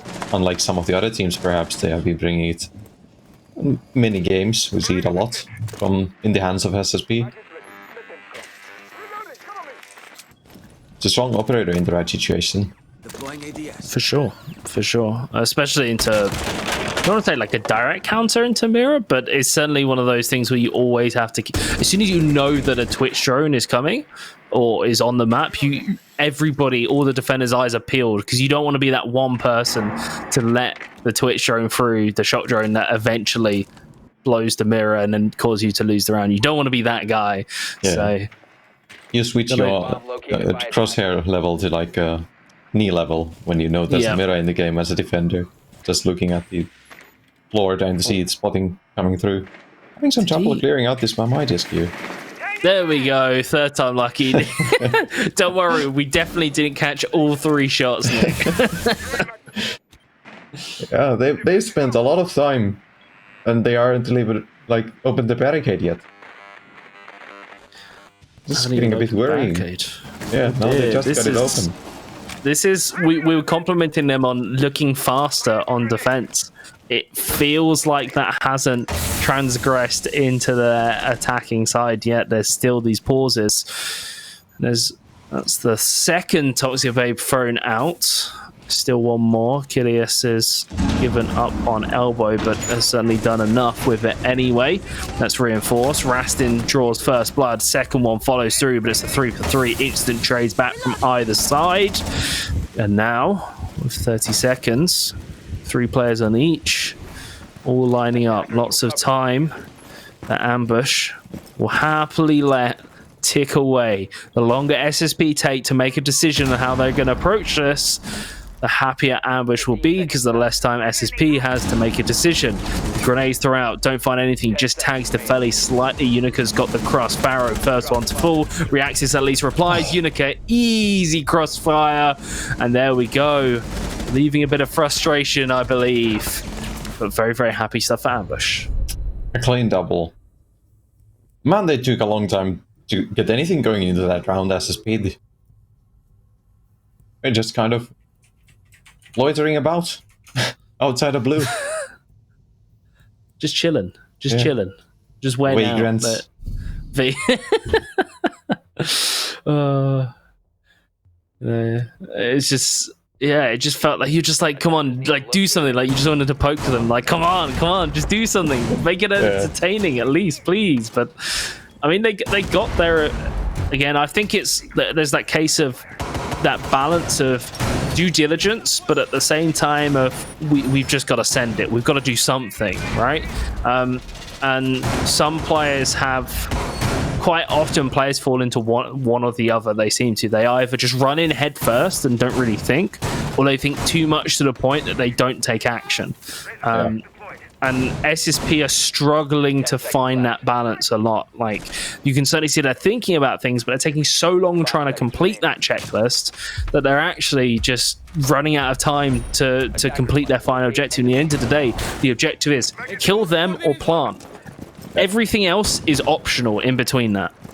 teams at this level are so disciplined that they're not just gonna give you freebies if you sit back and hold angles on the attack. Might happen a bit like at the lower levels, and even some of the more aggressive teams, but Ambush is not one of those. They are one of the more disciplined strategic teams, playing really by the book. So SSP are gonna have to speed it up here on their rest of their attacks if they want to get back on the lead, as they did at the very beginning of the game. Ooh, what? Defele. Just as I said. Defele. Just as I speak of discipline. Rookie error, followed up by a grenade as well, so no trade coming through. Ambush have decided to make this round very, very tricky for themselves. Yes, SSP. the time to actually get the reinforcement going there. They still have one in the pocket. Oh no, look at this. He's going to hold spotted. it. Yeah, he's getting spotted, he's getting spooked, he's not gonna hold the reinforcement down there, the drone. Ooh, I felt that one. At least Kilius finds another one. He's just walking in with a shotgun. How? Somebody's just holding. Kusik, please. He's just sitting on a drone. He's pushing. No way! Kilius, I don't know if this is Kilius just playing really well or SSP have just completely fumbled the ball right here. Ambush have picked up and run with it. Finally, he gets shut down. Reaxis managing to put his team back onto the winning path, and it's all on Nick, the star player of Ambush, who's certainly been more of a diamond in the rough than anything so far this part of the split. The Ian around the corner, baiting some shots out. Nick's position is known, and SP looking to actually use the breach instead. Well, I say breach, it's more the hole that Kilius left and then destroyed their team from. But Nick has a lineup between the dorms as well as the attic. Tags Reaxis just slightly. Diffuser is being planted. Smokes go down. He's just going to swing it. There's the first. Reaxis goes down. No! Loses sight of Nicky Woo. And that is the round. What a play, Kilius. I feel like you and Nick deserved that round, but Nicky Woo manages to pull it back from the jaws of defeat. That was supposed to be the most SSP round I've ever seen. It's something of a trademark for them to get a nice early advantage and then piss it all away. And unfortunately there for Nick and Kilius, despite the heroics, Nick is about able to clutch it out in the end, and they tied up to 4-4. That shouldn't have been anywhere near that close, dude. Shouldn't have been even close. Kilius is having a great game. Should not have come to that sort of position. Ambush. I mean, I don't know who to be more mad at, Ambush or SSP there, right? Because story Ambush of the second split so far. Yeah. Ambush went down to, like, they lost 2 members, and then SSP just decided to int, and then Achilles decided to get them back in a winning position, and then it went the other way. Like, that was just not the kind of stuff we want to see, but level playing field, 4-4. SSP is certainly still in this. And Ambush, you know, you're meant to be the top dogs, the Nordic superstar team that finished second at the end of, I was about to say last season, but the last split. This is not where you want to be. You don't want to be losing to the 8th place team in the league, a team that is barely able to make playoffs unless the stars are absolutely aligned for them. Ambush shouldn't be struggling this hard. Yeah, funnily enough, they also finished second last season in the Nordic Championship. Ambush. So you were kind of correct. Kind of correct. Yeah, I'll take the it. best kind I'll of take correct. Technically close. correct. Technically correct. There we go. That's what I like. Now, into this round where you can see Ambush taking that vertical control out, but South Buck already pressuring them. So SSP starting to move a bit faster, but you have those pesky magnets. Going to be difficult to clear out attic with those in play. Going to have to commit some utility towards it. Kusic's looking to open up that wall into the dorms. Pharaoh with the frag grenades as well. That's not going to find anyone. At least it will clear a couple of positions. And that will allow SSP to start moving on their merry way. But Rastin, I don't know if he's been droned here. He might have gone unnoticed, and that could be a devastating position for the player who's currently doing pretty well. Currently positive, fragging along par with the rest of the team's average. He could certainly do some damage from that position. Yep.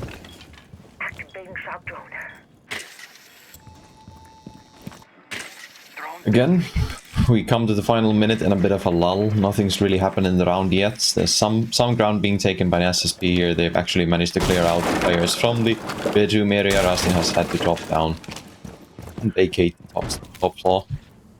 As SSP have droned it all out and making solid progress towards the sites. A bit slow, but solid. Still doable. Of course, the more players you have alive in the last 30 seconds, the more chaotic it's gonna get, so... Getting a bit iffy here now. You'd really want to see pick or two from the attackers to make it easier for you to go for that plant, get some of that guns out of the table. Reacts is just that as he picks down Nick.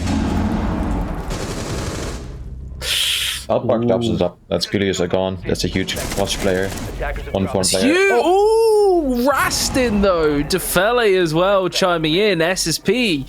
I was going to say those kills are coming in a little too late. Rastin is going to try and do the pre-fire, but there's the trade. Reactis has backup. Going to stick the plant. Now it's all on Southpark to try and defend. I don't think it's enough. Defele. Oh, the C4 ambush with Unica. The experience counts. The long arm. And it just about gets the 2, and that will be Ambush retaking the lead from SSP in such a crucial fashion. Yeah. A nice throw. That's the 3-point throw right there. Attackers recovered the bomb. It was looking really good for SSP until it didn't. Like, I don't know what happened there. We missed a bit of the action where Rastin and Diffele managed to flank back on the attackers coming down the kitchen. Unica able to clutch it out. Sub player coming in clutch here. That's the second double kill at the end of the round that he gets and nets him another point. We see the Thorn being brought out here by Diffele now on the defense. I guess they go back down to the downstairs portion, not bringing the mirror for the second round. Some rotations, a bit of a different setup coming out. Let's see if we can get some Razor Bloom kills. We haven't seen too many of those during this season. Not too much. I feel like Gadget, I don't know, it's not my favorite one that's been released. I think it needs a bit of tweaking. It needs other things to make it super effective, but suddenly Thorn as an operator, deployable shield, the Uzi as well, like that is a great weapon. That packs a hell of a punch, and that is a perfect weapon for a player who's gonna be a bit of a nightmare, who's not gonna play in sight. He's gonna take the aggression towards the enemy. Can certainly pose an issue or two for SSP, but SSP taking that first step. That's the Mozzie being removed, squashed like the bug that Mozzie is so named after. And Unica, unfortunately, despite being the hero of last round, is now removed, relegated to default cam duty. And SSP, we're getting that kill so early on the round, unlike the last one. Now that gives them plenty of time to now evaluate where the next point of weakness is.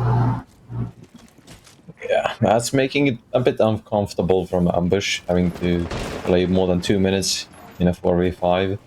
Diffele getting pushed out of the upstairs. Having to fall back with so many drones coming in.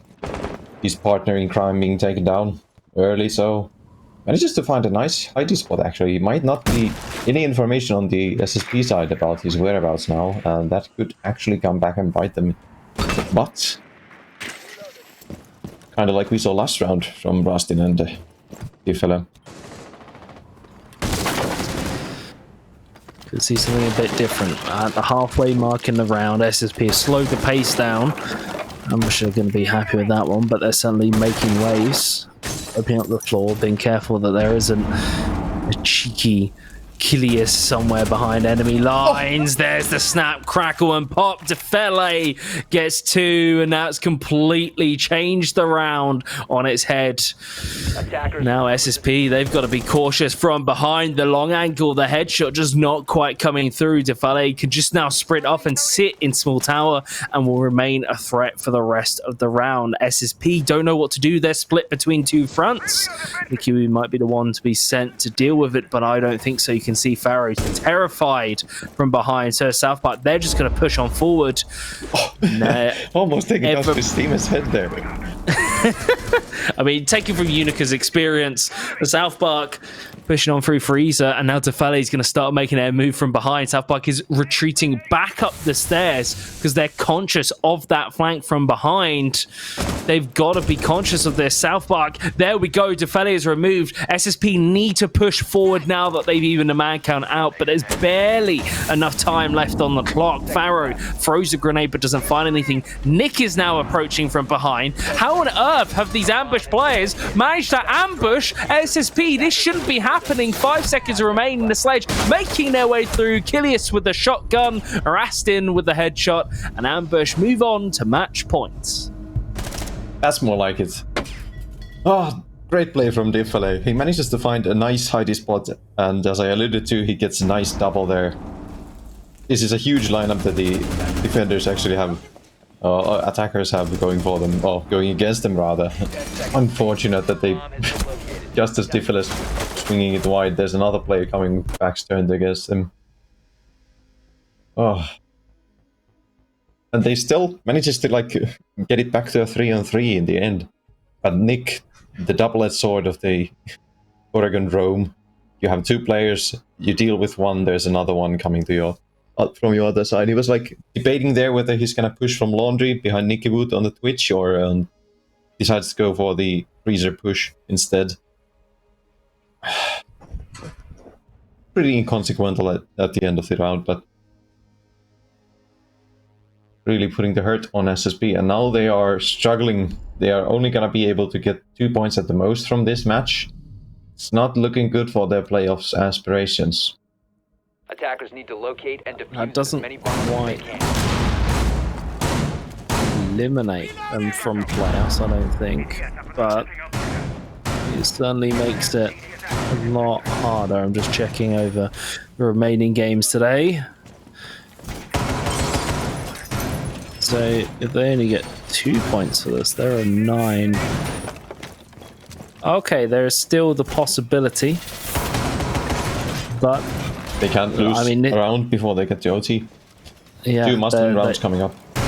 They have to win it. They have to win every single round and then win overtime. Otherwise, their playoff hopes are gone, and Ambush will secure theirs, and then they can breathe easy, having dominated their Finnish opponents or their Finnish brethren.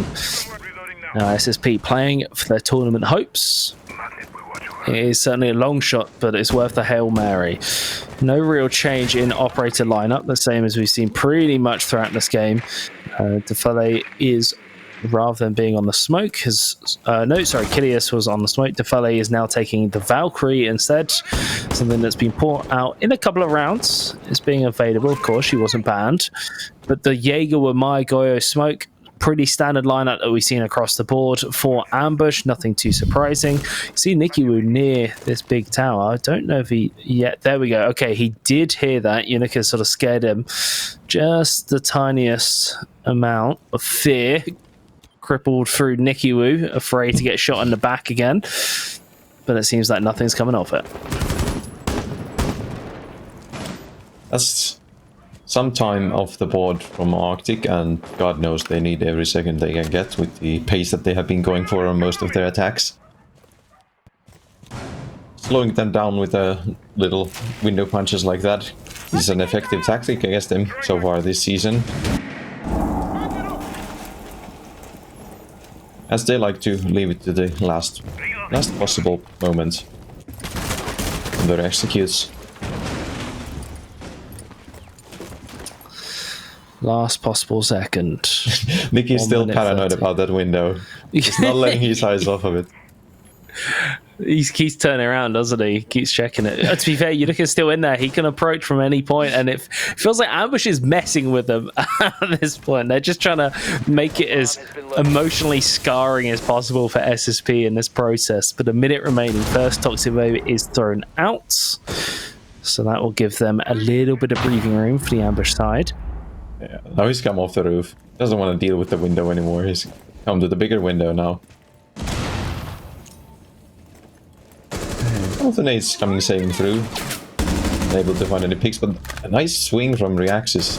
Frosting getting caught out in the middle of nowhere there. This is a nice angle Unica's trying to find here on Varao. It's close to finding it, but that's awkward. Oh, yeah, Unica's going to get away from the beeping. That's going to reveal his position if he tries to grab that C4. I think he just detonates it anyway, backs off from the position. Kusik looking for the entrance onto the sides. Tefele still got the angle. It feels like SSP is very far behind. We said, are they just going to wait till the final few seconds, start running in? Yes, they are, and they've been completely decimated. But still 2 players remain. Manages to equalize it with the LMG. But again, barely any time left. That should be the round. GG. Ambush take that victory over their Finnish rivals, so to say. I know they were the favourite, but still, SSP certainly delivering a better performance than the last time that they played, certainly looking like a better team. But unfortunately for them, I believe that is their tournament hopes dashed for those playoffs. And Ambush, I think they've just booked their ticket into the playoffs, which means there's one more spot remaining, and 2 teams who are contesting for it. Yeah. A lot better on the defense from SSP, but the attack is still really painful. They are still too slow, still too inefficient in clearing out the map from roamers, still a bit too spooked by some of the little tricks that Ambush are playing on them. Defense, something good to take home from. Defense is looking good. They had some nice setups going on the CCTV freezer area there. And until the next match, get some more experience, come back stronger next season. Absolutely. But they could also still have it. I'm just looking. Does SSP play any of the players in contention for that last spot? Yes, they do have a game against Coalesce. Not today, of course. It is next week. And they could potentially play keep away of that last playoff spot. They could be the gatekeepers holding one of their teams back. We'll have to see. But I mean, it was an interesting game. Ambush certainly, they didn't look as clean as they did when they were on attack against Victus the other week. But from an individual point of view, there was a lot of bright points. Kidius was just on another level in some of those rounds. Granted, he was kind of gifted in those situations. He probably shouldn't have been able to do what he was able to do. But it was nice to see the Ambush guys sort of having fun with it. But this is what we sort of know them for, is that sort of style of being able to suddenly adapt and make sense of a situation. So it's good to see it. We are going to send it back to the desk, though, where that game can be broken down, or they can try. Some of those rounds were a little bit too hectic. Guys, take it away. Thank you to Novi and Uberos, and to all my Nordic friends back there. Tortilla Tavern after that one.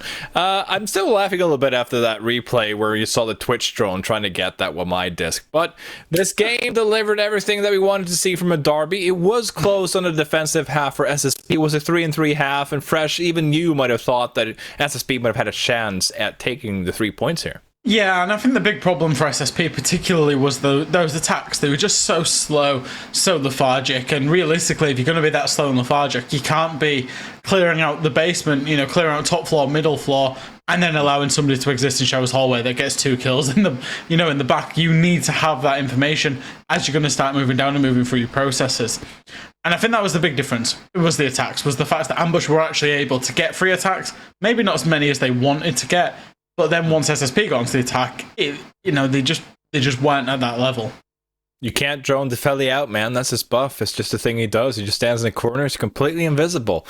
Gibson, what are your thoughts on the game? Yeah, I do agree with Fresh on it quite a bit. Like, that round 9 was a microcosm of everything that was wrong with the SSP's attacks insofar as it was just so slow. The last round of the game was the same, where they they did all the checklist points. You know, Fresh actually pointed out with a couple of seconds, with maybe 10, 15 seconds, you know, they could actually win this round.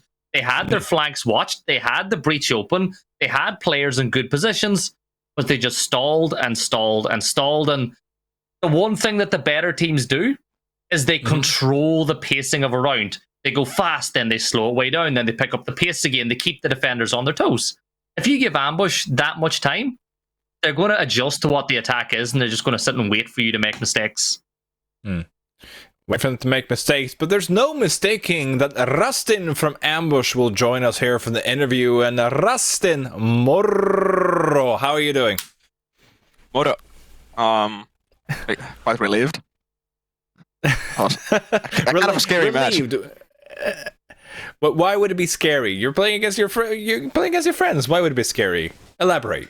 Oh, I was extremely anxious right before the match because my mouse started like malfunctioning, and I had to restart my PC, and my PC is super slow. So you're the reasons the casters couldn't press the button and start the game. There you have it. Okay, Yeah. But Rustin, all jokes aside, it's nice to see you guys getting a win under the belt there and securing the spot into the playoffs here. Like, would you care to talk to us a little bit about your recent dip in form? Because sad as it may be, we haven't really been able to talk to some from Ambush for quite some time, relatively speaking. Yeah, it's been rough recently. Obviously, I think a lot of the teams in NPL like made a huge like improvement within themselves. During the break we had. But with us, we were just struggling the whole break. We couldn't really figure out what we wanted to do. So we didn't make that much progress during that break. And then we kind of fell behind. Even though some of the matches have been close, we haven't been able to like actually get the winning round. So, tough. It is tough. Now, apologies for what is probably a cynical question, but I might have to ask because you said you felt it yourself that you guys didn't improve about the break. If the critics were to say that Ambush have peaked, what would your comment be to that? I don't think that's a good comment to make necessarily. It's very obviously there's a reason to believe that we have peaked, but like. Well, we're still not in the finals now, are we? So once we hit that, then we can say, oh yeah, well, at least around there. Like I think our potential is way higher than what we're showing right now. So I think we just need to pick ourselves up and do what we do best. So a final question before I give you the stage here, Rustin. Of course, it's nice to talk to you because I've been able to cast you quite a few times, but never actually get to talk to you. You guys have secured the playoffs. What can we expect from Ambush going into the best of threes here in the playoffs? I'm not saying that you have to spill the beans and, of course, reveal the secrets, but do you think that we'll get to see a different Ambush in terms of map picks and the best of three coming up? Maybe. It depends on how we feel. Yeah. Depends on the vibe. Depends on the vibe. That's exactly what I want to hear from the finish. Now, Rustin, any words out there for the followers and fans? It's lovely to see people supporting us and like specific players as well. Like having his own audience to an extent, at least on Twitch so far. It's lovely to see. And also overall for the Nordic region, it's nice to see that SSP have made improvements within their like gameplay to show a better score against us, for example, and also with Coalesce, them getting a lot more wins now than last split, at least. It's definitely really nice to see more Nordic wins. Absolutely. It's nice not to be the butt of a joke, but Rustin, say hi to Nick from me and say he missed this opportunity to be interviewed by me. He said it was his lifetime goal, but there you go, he missed out on it. But Rustin, it's been a pleasure. Take care, say hi to the guys from me, and see you guys next week. Will do. See you next week. There you have it. I'm so envious people can have a ponytail. Like, go figure. I can't have a ponytail anymore, and oof. But Fresh, Gibson, any thoughts from what Rustin said there? I mean, I asked a little bit of a bit of a cynical question just in case the critics out there saying that Ambush probably peaked a little bit in Split 1. Like, what are your thoughts on the comments that we heard from Rustin there? I mean, you could say that they peaked because, you know, the results, they did come on in Split 2. It's been a struggle for them, but at the end of the day, they will get themselves probably into playoffs. Now, the big challenge for them is to then get into finals, and where is their level? Because we know that they can go toe-to-toe with the best of them. We've seen that. We want them to get back to that level. And, you know, you could even be cynical and say, yesterday, MNM Academy dispatched SSP 7-1, and Ambush have only managed to do it 7-4. So where are they in terms of that level as well? And I think that's just a big question mark about where they're going to be. So you could still be cynical, but, you know, they know that the job's not done yet. Little copium from the Nordic guy here. SSP knows Ambush better, so that's why it's a closer, of course. Okay. But Gibson, I mean, just pull that copium away from me. Wrap this one up for us before I throw us over to the break. No, we stand the cam. We think Ambush are doing great, so I'm not going to take some copium away. You got that Nordic victory in game number 1, and the hardest thing to do in Siege is to turn a losing situation into a winning one. They were going on a bad run. They've got the win. Let's see if that can change the belief inside the team and get that the real Ambush back. Is that the bar now for the Nordic teams to get a win in a match between two Nordic teams? Gotcha. Thank you, Gibson. That's we'll take that one. Stand the can, says the man, and this man says we'll throw it to the break, but don't go anywhere because we've got another burner potentially coming up right after some messages.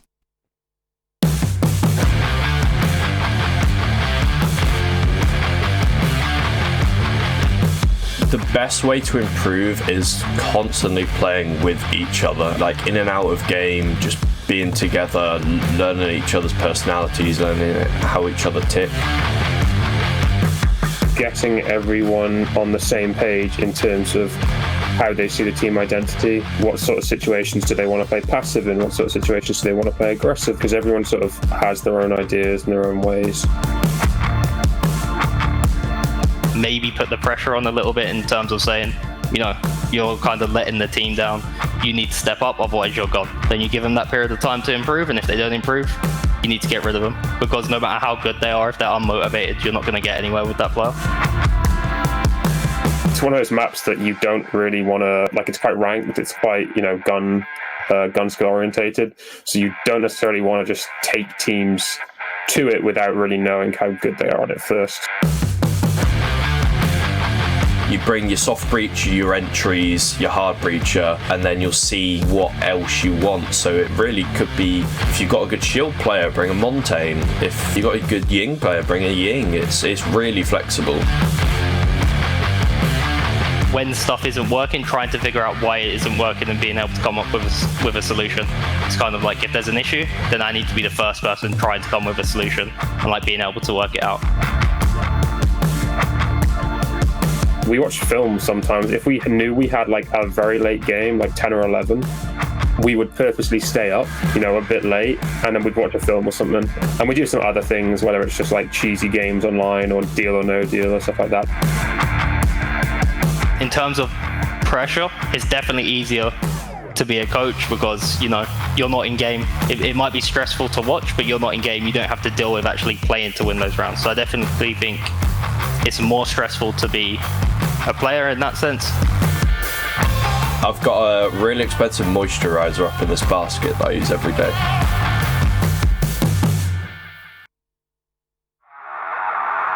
In 3 quick kills, 4 quick kills come in, and Slothar just picks them apart. To try and put some shots on in, and managing to find the last 2. Oh, but Blur just decimates. Prince steps up huge for Ambush. 3 kills, all E1 DCs. What?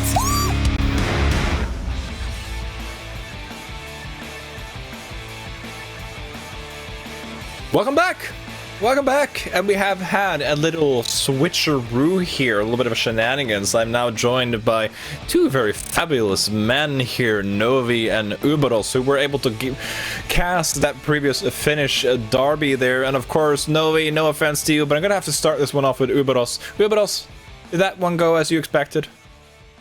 Well, I'm happy I managed to call one close game that was actually kind of close. So I count that as a win. And of course, Ambush won. They've secured their playoffs. I'm happy boy. Happy Finnish boy. At least one Nordic team in the playoffs. That's good to see here for the Nordic boys. But Novi, it's nice to have it back here with us. Thank you so much for stepping in when I have to shuffle from your position a little bit over to the left here for the viewers and take the hosting position here. So, well, yeah, so I do appreciate you coming in here. Novi, how's that previous game for you? And you're casting with Uberos for the first time. I'm going to throw you under the bus. What was it like casting with Uberos? What was it like stealing my duo away from me? Awful. No, I'm kidding. It was interesting because I feel like it was very interesting getting someone who knows the players very, very well, like their styles, and that was quite. Like quite often I found myself literally just sitting there, just listening, going, "Oh crap, he's paused. Now I need to speak," because I was just listening and like learning, and it was just really entertaining from my point of view. So it was great. I enjoyed it, and it was a good game. Nice to see SSP doing better, like that for sure, even though they lost. Teach me all your Finnish ways, Finnish senpai, as Novi is basically saying there. But we have a lot of things to learn. I mean, we're being absolutely outclassed by Uberos when it comes to predictions, so we could probably learn a little bit there as well. As we're going to jump into the first roster, of course, because we're going to be heading into the game between MNM Academy versus RIDDLE, and the first roster that we're going to be looking at is, of course, MNM Academy and Novi Kane. Take it away. MNM Academy, Nerf, Dire, Relaxing, Eco, Kari. So you got a bit of Finns sprinkled in there.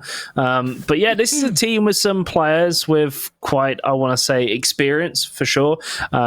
So Nerf, I believe his first experience playing at this level was back on London Esports. This was back in UKIN 1. This was how many seasons ago? God, I think it might have still been ESL Prem at that point. That was a long, long time ago. So he's been around, but he's quite a direct IGL who can get control of the team, very, very involved. You've got experience with Akari.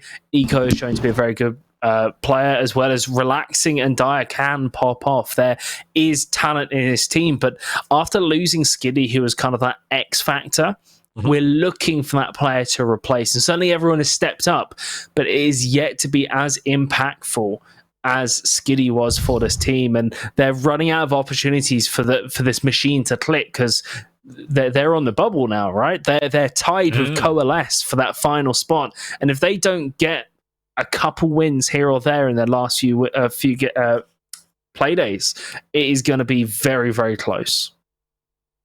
Uberos, the roster that we're going to be looking at now actually managed to take a point away from MNM Academy the previous time around. Will they, or are they capable of doing that one more time? Oh, it's gonna be a tough one. I feel like they haven't really had the kind of improvement they would have wished for, and in fact the point that they got last time is their only point from the whole season. Yeah, it's gonna be a tough one to call if they are not able to be making it to points. I think MNMA are gonna win the match no matter what happens, and I think in points for even if RIDDLE wins, MNM Academy is going to win. Is that what you're saying? I don't think RIDDLE are going to win. I just don't think they are quite there yet. I feel like they are still missing some of that experience that the MNMA have in bundles compared to them. I still think they are missing some of that, like gelling together. They haven't had really that huge of success yet with Raik and Vabs, even though they have individually been playing well. The team still needs more time in the pressure cooker that the NPL is, so I don't know. It's going to be a tough one. You know what? I'm going to step in here as someone who's from the same country as the organization and say, you know what? I'm going to take all that copium. We're going to look at the previous time these teams met, because if you look at the lineup here, if you look at the scoreline here, it seems like RIDDLE has a little bit of hope, right, Novi?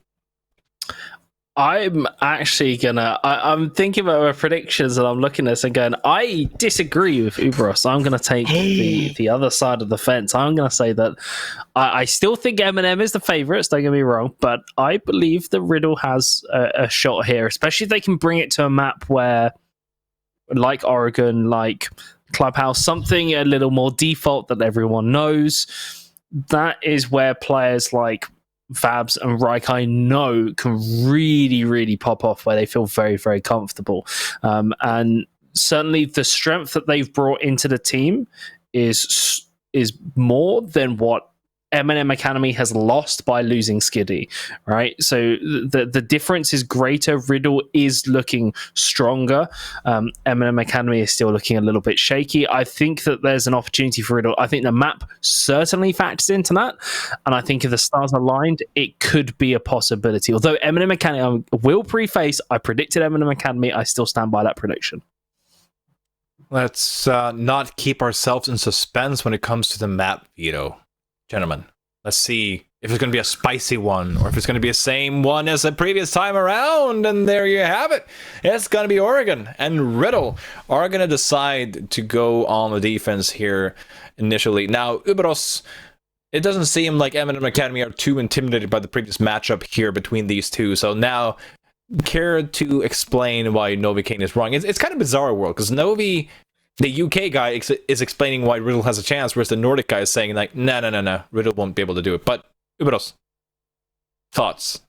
Oh, I just feel like they don't really have what it takes to take down MNMA here. MNMA have so much to play for. They are going to be wanting to do their absolute best. They have been looking better and better comparatively. Whereas the last time Riddle got more than 3 rounds against a team that isn't SSB, who are also sharing like the relegation struggle with them, was that last time that they met MNMA on like last split, so quite some time ago. MNMA, meanwhile, they have had some closer affairs with some of the teams higher up the table. I just feel like they have the quality in like player to player to match well against Riddle, no matter the map. And as we see Oregon yet again, I think Riddle are not structured enough to be able to contest MNMA for the points here for a second time. So, Novi, really, really quick here. Have your predictions been shook by the map here? Sorry, I'm choking. I'm choking like MNM Academy is going to choke in this game. No, I'm not kidding. That was a genuine comment. I think it's 80-20, probably 90-10 MNM Academy. All right. But the only team that has pressure on them right now is MNM Academy. Riddle, their position is locked in. They have nothing, no stakes in this. They can do whatever they want, and that is a very dangerous position as an opponent for them to be in. It is a very dangerous position for them to be in, but someone who's in the casting position, Backstreet's back, baby. Other boy bands are applicable. Fresh and Gibson will be able to throw this game for us. Take it away. Thank you so much, guys, and I love that Fresh has changed the drip on this one. And Fresh, before we even get started, what do you think of the decision by MPL and Ubi to reduce the map pool down to just 2 maps for the last couple of playdays? Does it have much of an impact?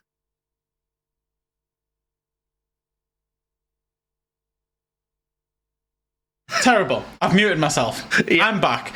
I'm the ultimate consummate professional, and I muted myself. Absolutely terrible from me. What I will say is I changed my outfit because Sorolith made a boy band joke, so I thought I'd stick my limited edition as army jacket on that you can't get anywhere but the US, but I managed to get Ubisoft to send me one.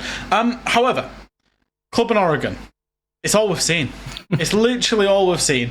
And the one thing that the players didn't realise is that actually we didn't agree to cast this if it was Club or Oregon. So they're going to have to come up with a way of getting this casted, because me and you, we're going for a beer, because we've seen too many Oregons. No, realistically, right, let's talk about this, because Riddle have 1 point. But that 1 point came against MNM Academy on Oregon, and I managed to cast it the last time, or the only time that Riddle have even managed to get a point.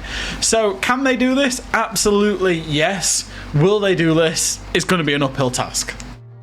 Exactly, and their carry needs to start focusing more on where the library is as opposed to what's going to happen inside this game as I look at the in-game chat. But, Fresh, there is a weird word. You know, we spoke about the fact that there's a slight chance. SSP lost earlier, which means Riddle have 3 games left. They're 6 points, I believe, off of SSP now. There's a slight chance, you know, maybe it's unrealistic, but if they got a win today against MNM Academy, you might start dreaming. You might start dreaming that they escape auto relegation and get a chance to fight for it. Maybe. Maybe? Can they? I don't know. It starts with 3 points today. Oh, that's all I do know, is that if they do not win today, which, you know, is potentially likely. If they do not win today, they will be auto-relegated out of this league. And that's, you know, that's unfortunate for them, obviously. You know, it's been a massive... And I think they know that. It's been an absolutely massive step up for them from where they were at. You know, and there's a chance. I guess that's what you're trying to say, right? If they get 3 points, there's a chance. But even getting 3 points today would be a feat that they haven't been able to do in, what Playday are we on? 15, 16? So you're talking about 15, 16 best of ones to win one single game, and they've not got there. So it would be such an uphill battle for this team. Yeah, it really will be. But look, we're casters. We love it when an underdog comes and gets a win. MNM Academy, of course, fresh off the back of a win, which has really turned their fortunes around, especially when you consider how easy of a win Coalesce got last night as well. So they really needed that, and they need the win this time around. Thatcher is going to get banned, and as we usually see with the Thatcher ban, the Kaid ban was taken out as well. Zero's an interesting one, and I think it's a very specific map ban for Clubhouse, especially those attic pushes, because Zero can pretty much take attic all by himself. Yeah, we are on Oregon, not Clubhouse, indeed. Sorry, I know we melted. We literally just play both of them in this league. Two map pool. Are we playing Oregon or are we playing Clubhouse? Yeah, I mean, it's a curious one, is Zero, because it doesn't see a lot of play. The operator doesn't see a lot of play on Oregon in particular, so I'm wondering if it's a direct counter to something that Riddle have perhaps shown. But we won't get there for another 6 rounds. We won't see how Riddle adapts that. MNM Academy clearly happy to play without it. Now, offside first and foremost is that we're starting not laundry, not kid storms. We're going to start with kitchen meeting from Riddle, which is absolutely an offsite, and it's a tertiary site. And one thing that I do say about Oregon is that you win the game based on whether you can defend your offsites or not. So Riddle, they're going to go bold. They're going to start on that offsite, and if they manage to get that first defense, it could mean good signs for them. Yeah, it's a really good thing to do. And one Surely thing I know, oh no, no Hello? way, no way. What? Well, there you go. Daya's going to get the opening pick of the game. That's a question mark. Yeah. Well, that's the first one that's going to be followed by a second one straight away, as our carry will take Perry down as well, as this Riddle tertiary defense will kicks off pretty poorly. 2 members down already, and I wasn't even finished making my point. We speak about, you know, the whole new, we got rid of the 6 pick phase. You can completely rechange your attack. MNM, they changed 4 out of their 5 attackers once they realized what side it was. Yeah, and that's exactly what you want to do. You can change your attackers based on whatever you see in terms of your drone phase. To be honest, I don't think it would really matter. MNM Academy have come in, they've got 3 kills, and they've used guns to do so. You know, they've not really used anything else utility-wise or operator-wise. Maybe it's just a little bit of comfort. They've now got top floor control. They've now got a 4v2, and Vabs and Kevin are going to be... Really, they're in dire straits. They're going to have to start pushing up staircases because verticality has been completely established by MNM Academy. And a lot of map control has been directly established by MNM Academy, which means they're going to be able to just pick their point that they want to go in and plant. Luckily, Vabs, he's managed to pick up a staircase, pick up a kill, make it into a 2v3. But there's still not too much room to play in, and you would still expect MNM Academy to be able to trade this one back out. Yeah, they get that kill to make it a 1v3 now, so Vabs has a lot of work to do. The diffuser is going down by Nerf as they completely identify that kitchen is vacant. The post-plant situation now. Vabs pushing up through, spots out. The nade is tossed the other way, which will force him back into the main stage. But time, of course, is now the enemy. Just over 23 seconds to get 3 kills and the diffuser started. Well, is this going to be one? No, it's not. Eco will catch Vabs on the swing, and there was a couple of scares in that one for MNM, but in the end they won the round. They did, and they capitalized basically off the absolute chaos that Riddle has caused themselves. Just this Riddle are not in the best position, but there is absolutely no reason to just be shooting yourselves in the foot like that, lads. And that's one way Riddle are going to review this, and they do, and they will review this. You know, and I know the analyst, I know the coach for Riddle. They go through their stuff and they really talk about it, and they're so keen on improving. You know, they've got players that are clearly not at this level, given the results and given the fact they've only got 1 overtime. They won't be happy with that, because that's just I don't know what's gone on there, whether it's been a miscommunication regarding the site, operators, who does what walls or whatever, but I think it was, I'm not exactly sure which player it was that went over and was doing the reinforcements, but they didn't even get off the reinforcements when it became apparent that there was a Sophia there, you know, and tried blowing the breaching charge. It was a very confusing state of affairs into the round, so I'm not sure about that one. For Riddle, I think just get off the site. Go to a default site where you can just at least play a default defense and see how you stack up against MNM, because you went to that off site and it's just not worked out for you whatsoever. You've lost 2 people within the first 30 seconds, and that was that realistically for the round. Get onto kids' dorms, get your setup going, and then, you know, see where you're at from there. Oh no. Oh no. Well, no. In round 1, they played with one hand behind the back because they didn't even have the site set up with 2 minutes and 30 seconds left around. In round 2, they're just going to shotgun outright one of the better players on the site. Man. Oh, it's painful to watch. And do you know what I mean? I want to talk about these teams in such a positive light. I want to say, oh yeah, here's what they are doing, here's what they could do. Perry, great, you've got that kill back, absolutely excellent. But please, for the love of God, please stop hindering yourselves. First, it was just not having the proper setup. Second, it was the team kill. And they keep having to come from behind, and it's self-inflicted wounds. That's the most painful thing about this. Yeah, it's not a great start, but they've got it back to a 4-4, so I think they did the right thing, Fresh. I think I appreciate it personally when a team loses a pick and they play a little bit aggressive for a second to try even the numbers up again, which is exactly what they've done, and that allows them to get back to being passive.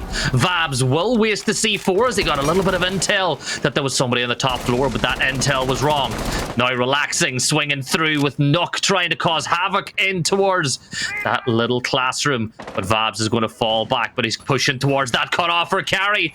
Misses the opportunity to get another kill, which will allow Vabs to push now in towards small tower. And that white window, it's so important, isn't it, Fresh? Yeah, absolutely, and that's the key cut-off, and I think Akari's probably played that a little bit passively, if anything. Could have said on the window. He was obviously a little bit cautious about being double peaked at the same time, but with the way Riddle had been playing, I wouldn't be too worried about that team play coming out from them. Nerfy's managed to get himself all the way in Attic, and MNM Academy have got a good little push coming on here. They've got, you know, the trophy master side and the Attic side approach coming in, so they just need to make the use of the crossfires. Akari's found that first kill as well onto it, putting Riddle under so much more pressure here. Kevin looks like he's going to swing close door, but that nade comes out as well. And once again, I hate to say it, but we're in that 4v2 scenario. Yeah, now for Riddle, really, it's a case of trying to divide and conquer that attack. Make it so that you can get your 1v1s, but MNM, they're well organized. They're not going to give those situations away. Vabs falls back onto site, as you tend to see defenders do in the situation, as the push is now coming in through Attic. Katarl is holding that cross towards Trophy, but his job is so dependent on what Vabs is able to do. Vabs will get knocked, making it all down to Katarl, who will pull one back. 20 seconds on the clock. Can you stay alive long enough to have an impact? Can you take down those attackers? No, you can't. MNM Academy, they go 2 for 2. And once again, like you said at the start of the round, they need to stop shooting themselves in the foot. Or the face, or each other.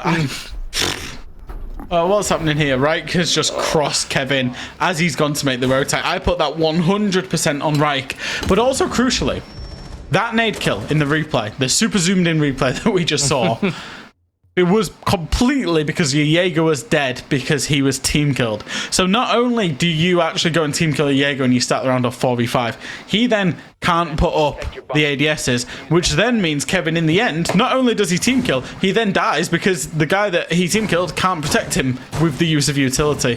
So we're going back to the meeting site, and interestingly enough, we've not been to the best defensive site on Oregon yet, which is Laundry Supply. Riddle, they're going to go to the meeting site. They clearly think that whatever happened in round 1, they can sort out quickly. Now, I hope they go and reinforce the closet walls a lot quicker than they did in round 1, because if not Dyer, he'll be thanking his lucky stars for another absolute freebie. Yeah, well, they're working through that checklist a little bit quicker. Last time MNM were able to solve this riddle very quickly in this round as they got those 2 opening picks inside the first 30 seconds. Now, moving into round 3. Are we going... Oh, no, I thought there was about to see a DC there for Vabs, but thankfully he's back in the game, and the reinforcement will be completed. And better again, they brought 2 players. You've got to celebrate the small things in life, Gibson, and the reinforcement when you didn't achieve it in round 1 absolutely is one of them things that you've got to celebrate. Now, normally enough is when the kitchen meeting comes out, attackers generally tend to attack it from the big tower across, which is where MNM Academy are going to start, and that's why you're seeing at least Perry make some very small vertical holes up towards the window just to make it uncomfortable to rappel in. What he's got to be careful of is the fact that MNM don't just push into the tower onto him, and he will back off and value his life. Oh, as Eco does manage to actually find him under the... I feel like I'm just cursing them whatever I do at the minute. But anyway, Perry backed off very nicely, and I thought, oh yeah, it's great. He's wasted a bit of time, shot a drone, and then he went and peeked the doorway again and got punished. Punished as well was Vabs getting peeked straight into Dire. And once again, Riddle, it's a familiar story for them. They're in a severe man disadvantage quite early on into the round. Yeah, 1 player left on site with 2 roaming on the top floor, so they still essentially have verticality. But if MNM identify that there's only 1 player on site, there's only so much you can do with a vertical control if there's 5 attackers on site executing and making that work. Kevin extending on out inside theater, hoping to maybe get a pick onto that thermite, but our carry is going to come in. A lovely little crossfire set on up, and that'll be a flawless round for MNM as they take a 3-round lead. And well, that was a perfect lineup for Daya, and I'm not surprised. Genuinely, I'm not surprised to see this. 3 rounds, and every single one of them has been equally as horrendous for Riddle as they could have been. MNM, don't get me wrong, MNM are not winning this game because Riddle are doing poorly. MNM are winning this game because they're playing well, but Riddle, on top of that, are also just playing absolutely so poorly, like to a level that you just wouldn't expect. Now, the last time that they played Riddle against MNM Academy, they got a point. They went to overtime. They should have won it. And they actually played very well. They really had MNM Academy rattled. It's just not the case here. And when you're 0-3 down on Oregon, and you've not been to your best, or the best site on Oregon, being Laundry Supply on the defense, you've got some serious issues. So I'm not surprised to see a timeout taken. Let Stoney, the coach analyst of this team, have a chat to them, get to a good site, and actually get a foot in the actual game, get around on the board.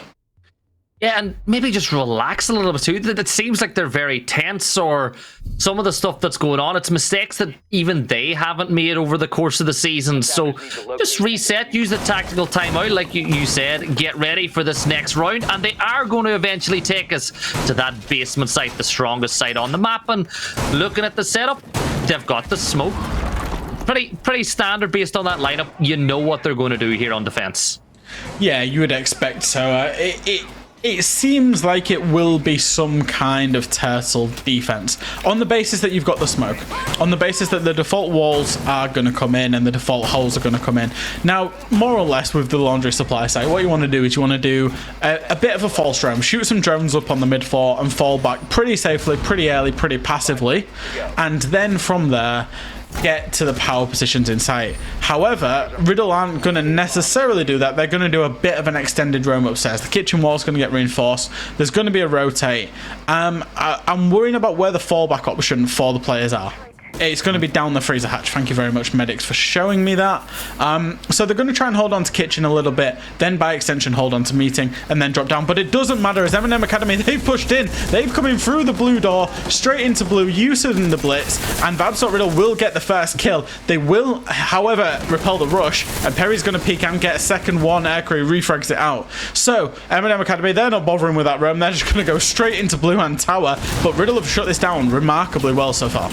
Yeah, Perry got that kill to make it a 4v2, and they've re-established elbow control now as well, which is also important. It's all down to the Bandit and the Finka. No nades left, so the utility game ain't going to come in. Perry will find Nerf, leaving it all down to her carry. If you need a win, grab a Finn. But will he be able to win this 1v4? The hand has been revealed, but it's not enough to get that first kill or that second one of the round that will open the door a little bit more. But you know, you're MNM, you've got Finka, you've got 100 bullets to play with. You've got those little Finka boosts as well.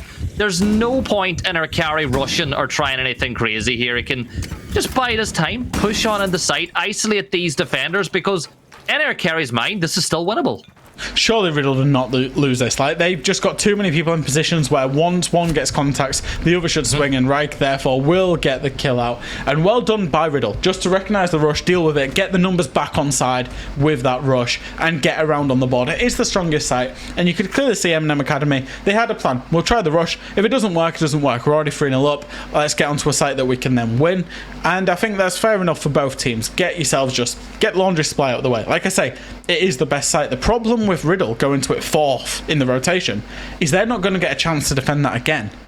So they're going to have to deal with 2 sites that they've already lost unless they go to dining, and I don't see them doing that.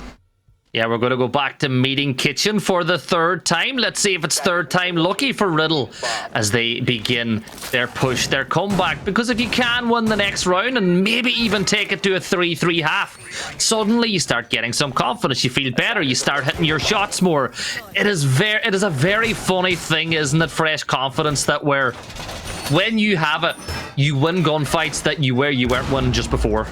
Yeah, confidence is a really funny thing, and more or less the difference between, I would say, tier 3 and tier 1 teams generally. Most of the tier 3 teams that we're going to look at in terms of going into Challenger League in this competition, and then the Challenger League and then the EUL League teams, the difference between the teams isn't how well they can shoot. It's more or less confidence and mentality and, you know, backing themselves and backing the team dynamic, communication, all those soft skills that you don't necessarily consider inside of the game things. Once you get them on point, that's when you can really be at the top of the table. And I think that's, you know, you see the difference even within gunfights. A confident player tends to make their own luck at times, and a player that's not got any confidence genuinely makes their own luck, and it's generally bad luck as well. Yeah, bad luck or bad news bears, but this is round number 5, and Riddle keeping everybody up inside the first 30 seconds is a positive start to this one as well, because on this site, it's not been something that it's building on it, making positive changes. Lovely little drone there as well, will eventually get spotted out by Daya as intel being passed through the rest of the team. C4 thrown out, hits its target, and the open and pick lands in the favour of Riddle. And one of the questions about Riddle fresh time and time again is they have found open and picks, they've just not translated them to round wins. This is a big opportunity in a 5v3. Yeah, and it's a double down. Katal finds the C4 kill and then finds the double down kill onto Daya, and that's really nice from them, using the information of the Valkyrie, even though Nev's managed to find one onto Kevin. Obviously, MNM Academy have started playing into this fast and loose play style that Riddle have got going on, playing a little bit fast and loose themselves, and I'm glad Riddle have punished them for it. That being said, they've got it back to a 3v3 and are making their way into site. Aircrew's walked in and got a really nice kill there. That was a beautiful shot by our carry, and suddenly the round momentum has swung back in favour of MNM Academy. Riddle were in a 5v3 and they've fed 3 1v1s in a row to MNM Academy, and they will eat them up time and time again. But with 1 minute and 20 seconds left on the clock, there's so much time for MNM to pick up their next steps. Qatar misses the opportunity to get a knock, maybe, or a flaw kill to make things level at a 3v3, and now the nade is being prepped the other way. Qatar drops through the hatch at just the right time, and if he swings, may be able to find Eco. Eco waiting for the swing. There is Qatar, but he's the refrag actually coming from Reich, who's got his teammates back as they play perfectly as a 2, and it's all down to Nerf, and Reich will finish it off. But that little play there now, Fresh. The 2 guys, one watching long towards Big Tower, one pushing out from Meeting.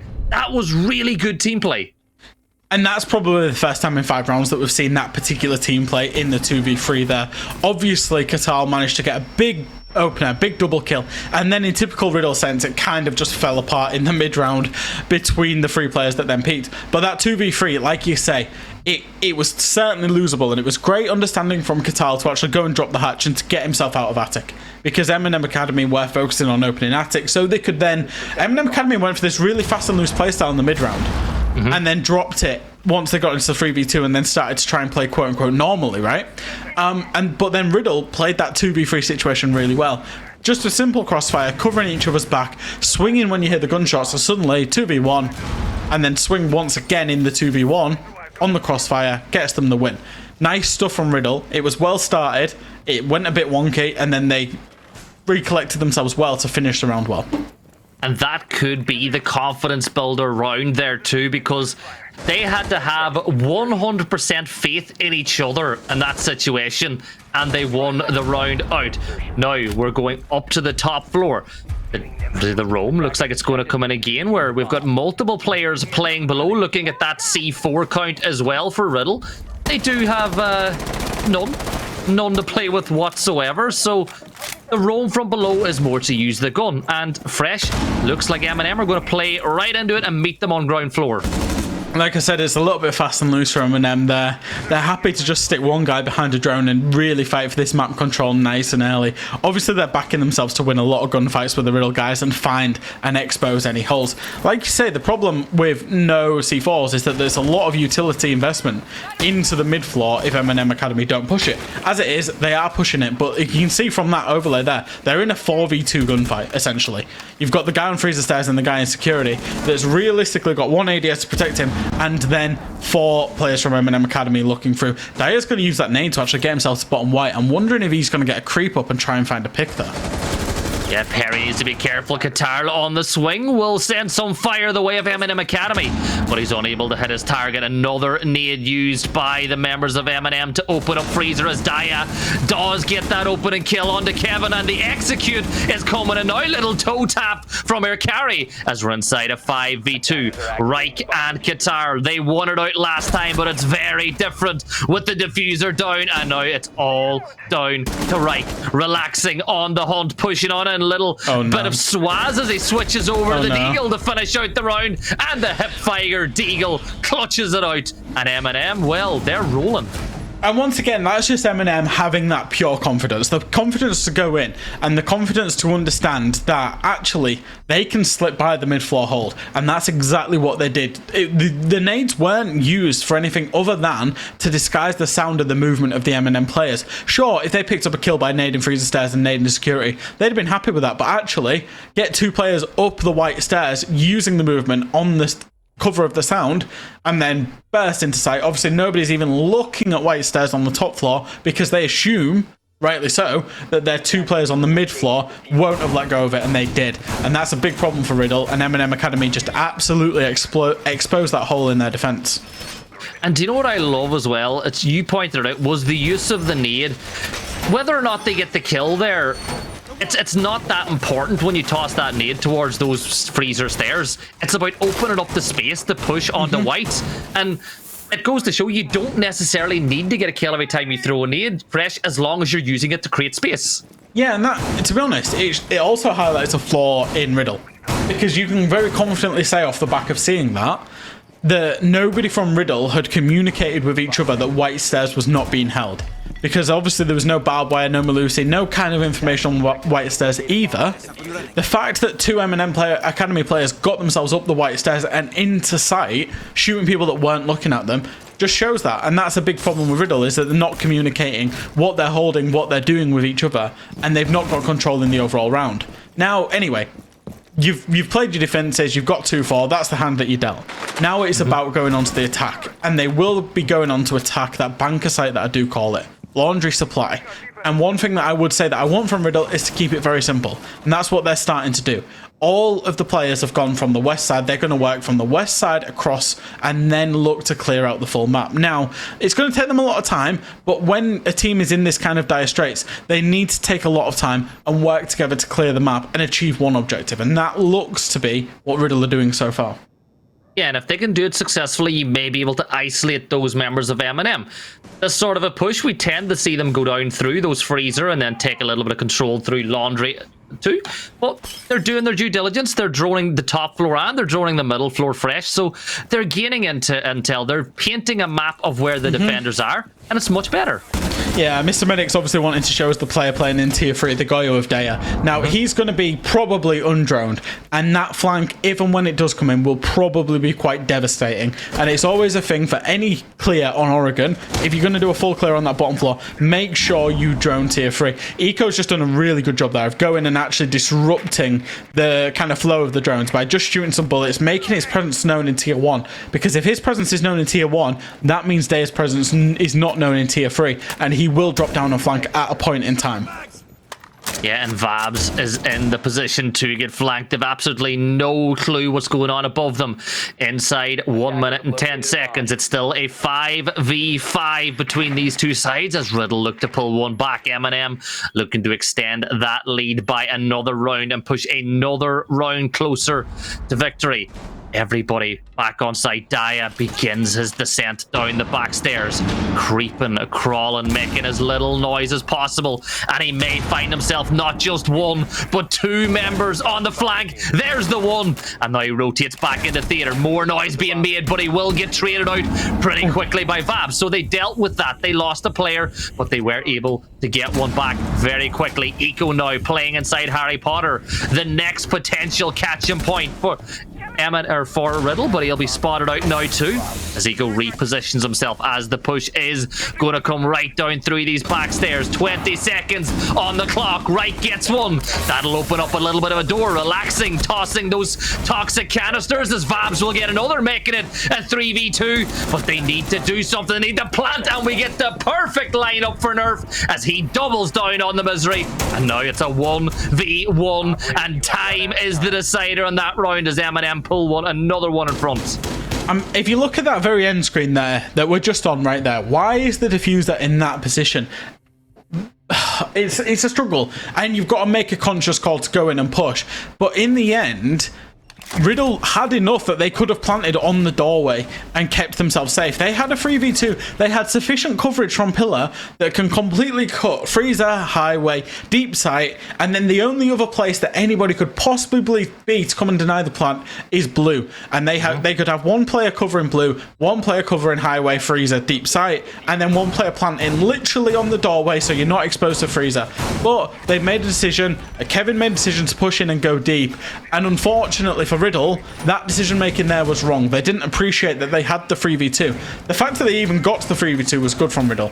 The fact that that flank from Daya wasn't devastating was good from RIDDLE. They got a refrag. They managed to make a Blue and a T1 push work. They just made a slightly wrong decision in the end, and that was more than enough for MNM Academy to capitalise on that poor decision and go and win the round off the back of it. A lot more good in that round than bad though for RIDDLE when you think about it, because the flank from Daya, it could have been catastrophic for their push, but they reacted so well and so quickly. Yeah, they reacted well. They dealt with it. You know, you saw the push back through the rotate. It became their number one focus. Get it dealt with, get it gone, and then carry on. That's exactly what they did. Obviously, it's not ideal that it came in. Not ideal whatsoever. But the fact they dealt with it, there's good signs within rounds, but do you want good signs or do you want to win rounds, I guess, from RIDDLE? Because, you know, they're very easily avoidable things.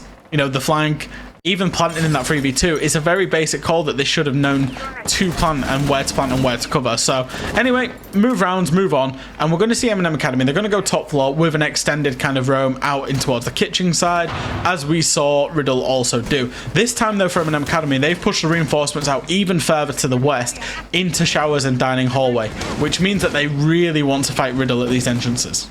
Yeah, I absolutely love what they've done though. They tagged Valk out of Freezer and they've switched it on up now with Carry pushing on in that position. So when they drone out Valk, they might think it's clear, but they do continue droning, and they spot Carry. Azami inside Freezer. Little dance around the lockers, but Qatar will step on Carry's toes, and that's usually what happens whenever I do some dancing as well. It's not the best thing in the world to watch, but fresh. RIDDLE, they're no strangers to open and kills. They do it all the time, but the problem is they execute. Yeah, it's good processes so far. It's a good use of time. It's a good use of map fundamentals, map advantage. Like they've got a good footing in the ground. They can now start looking for the buck underneath and the upnades to come out. As long as Vabs has an appreciation of Green Hallway and Relax's managed to sit in the very far side of Green Hallway and might manage to push down. Although Vabs looks like he is aware of somebody being on downstairs, although he looks very focused towards Daya. Relaxing might be able to push into kitchen here. Will be able to push into here. Still won't see the buck. Will manage to trade him out as Vabs does end up getting the kill into Dire. So that's the book off the board, but there are still nade operators below, but they've both expended their nades. So do they go and chase Relaxing? I personally wouldn't. Looks like Reich will, and Relaxing will find a kill and get away with his life. No, he won't, because Kevin's there by the main door. So, good mid-round from Riddle as well. Good start to the round, good mid-round. They've got themselves in the man advantage. Now, here's where they failed in the last round, was actually setting up an execute and looking for a plant. Yeah, and Kevin was watching perfectly. Perry steps up to give the assist as Eco will drop down as well, and it's all down to Nerf. They've got the 3v1. They know exactly where he is and where he can rotate to and from. It's just a matter now of making the right decision. That little fight that's about to come on up will be very impactful as Qatar finds the kill, and that will be a round back for Riddle. And probably the first time tonight that we saw nearly every single player from Riddle stepping up and having a good round together. I've been pretty critical of Riddle, and I feel somewhat justified in my criticalness, in my critique of Riddle, because I think they've been pretty poor tonight. But that particular round there, they controlled it really well from start to finish. They did the 3 phases of the round almost perfectly. Very, very good. Good enough to win the round, and they thoroughly deserve to win that round. That's good. That's what I want to see more of from Riddle, because they've got it in them. They've clearly got it in them every few rounds. They come up with a round and you think, yeah, that was actually a really good round. You know, string 2 or 3 of them together and they would start to be putting MNM Academy under a boatload of pressure. Even the situational awareness from Qatar to know that if he just holds that main door, that when the player eventually goes to flank back up main stairs, it's a free kill. It was good situational awareness, it was good patience, and it paid off. Yeah, absolutely. And yeah, like you said, good situational awareness. If you've got players in and around white stairs, the player can't rotate up white stairs. Where's he likely going to look to rotate? Main lobby stairs. So hold that, get your free kill. And yeah, it was good. It was better. And I want to see more of it. MNM Academy, they're going to go for the same site, same setup by the looks of it, but potentially won't get as aggressive towards the west side.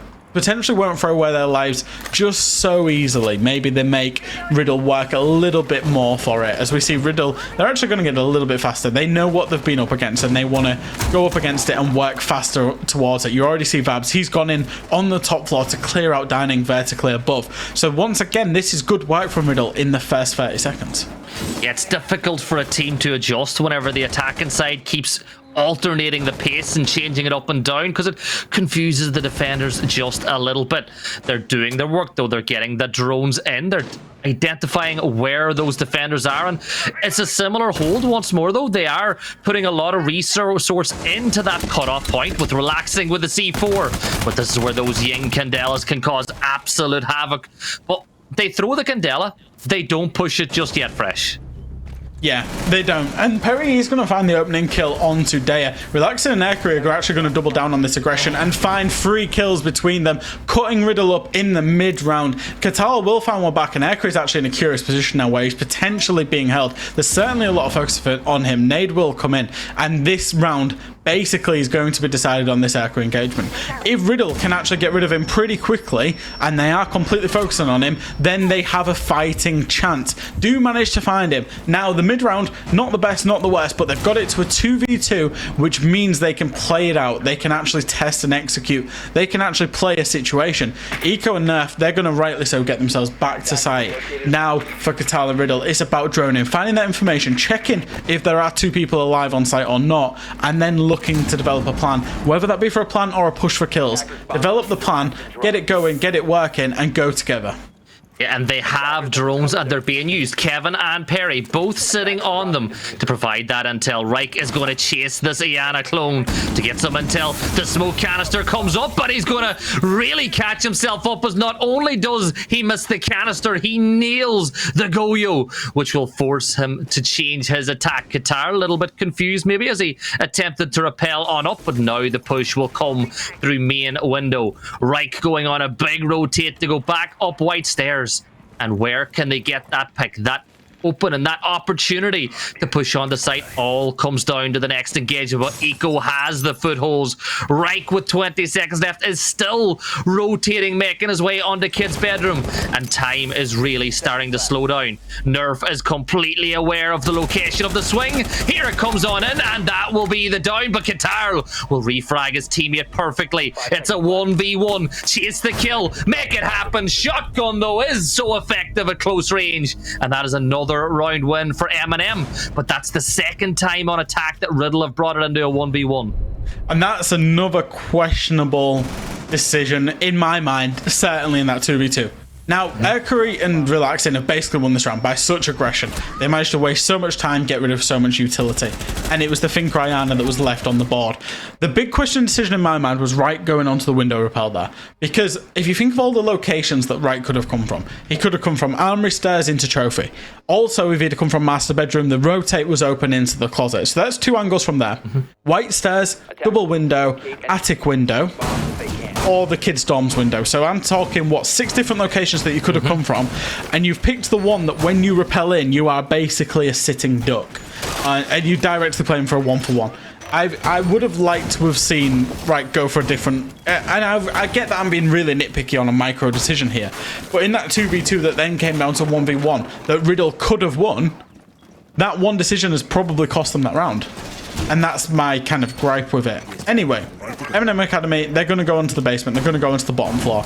Now, they came very close to losing this the last time, and it came down to a little bit of a clutch coming in, because Riddle actually managed to find a really good mid-round.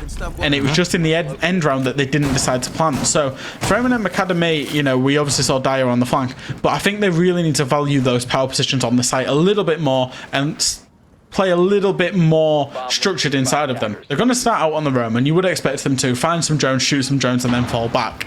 As the rushes are coming in once again from Riddle, and we're going to see an absolute cluster ensue.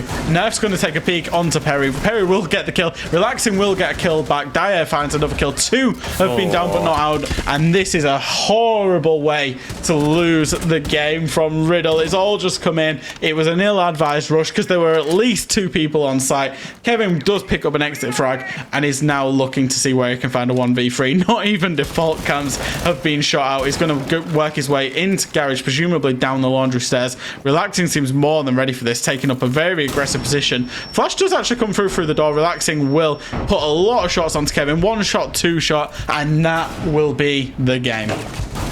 Yeah, MNM Academy take the win with, you know, not their best game in NPL. They played some very structured rounds on attack, but on defense, Riddle showed that there were weaknesses that could be taken on. You gotta wonder, could it be a little bit different had Riddle, you know, not quite given away 2 rounds for free at the very start with the team kill and essentially the free knock, you know, as we see that one Please again stop on right. showing it back to me.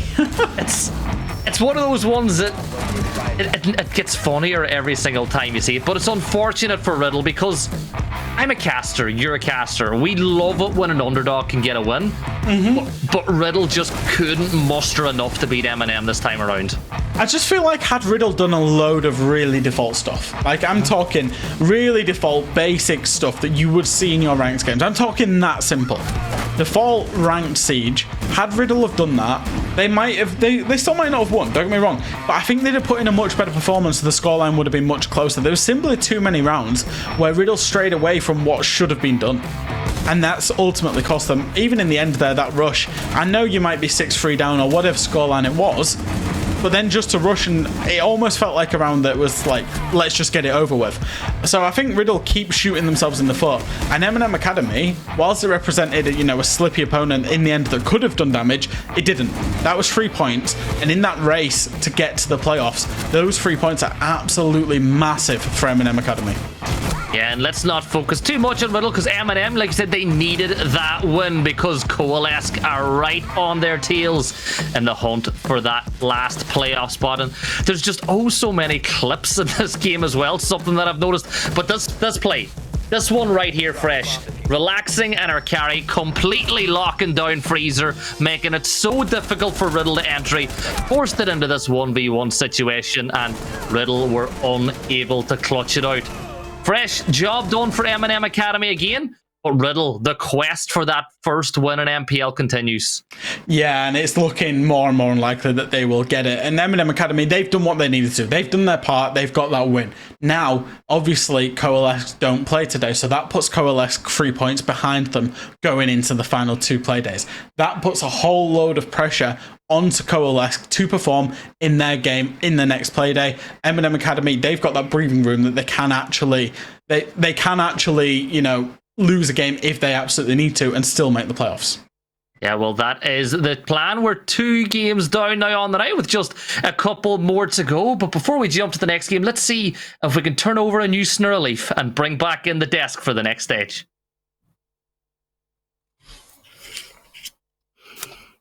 I'm turned over as per Gibson's request. To quote and paraphrase a great man, I went for a whiz, I came back and it was over. Not was I expected, but it was at some point actually what I expected. Novi Nuberos, your thoughts on the game? I'm going to start with Novi. Novi, you were so present in the backstage here, so of course I'm going to start with you. Yeah, so I was keeping an eye on it. I was watching.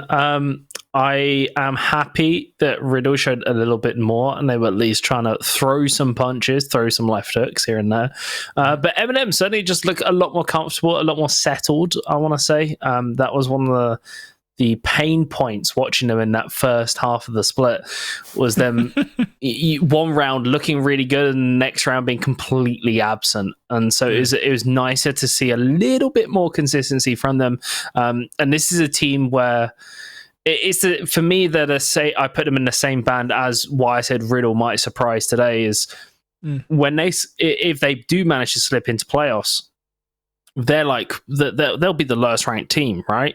And suddenly all the pressure has gone off you. That's a dangerous position to be in, because you've got everything to prove and nothing to lose. While all the other teams, Heroic, they've lost games. TENSTAR, they're looking really, really good right now. Suddenly things become a lot more tense. So a lot of, surprisingly, compared to the start of the season, a lot of hope for MNM now.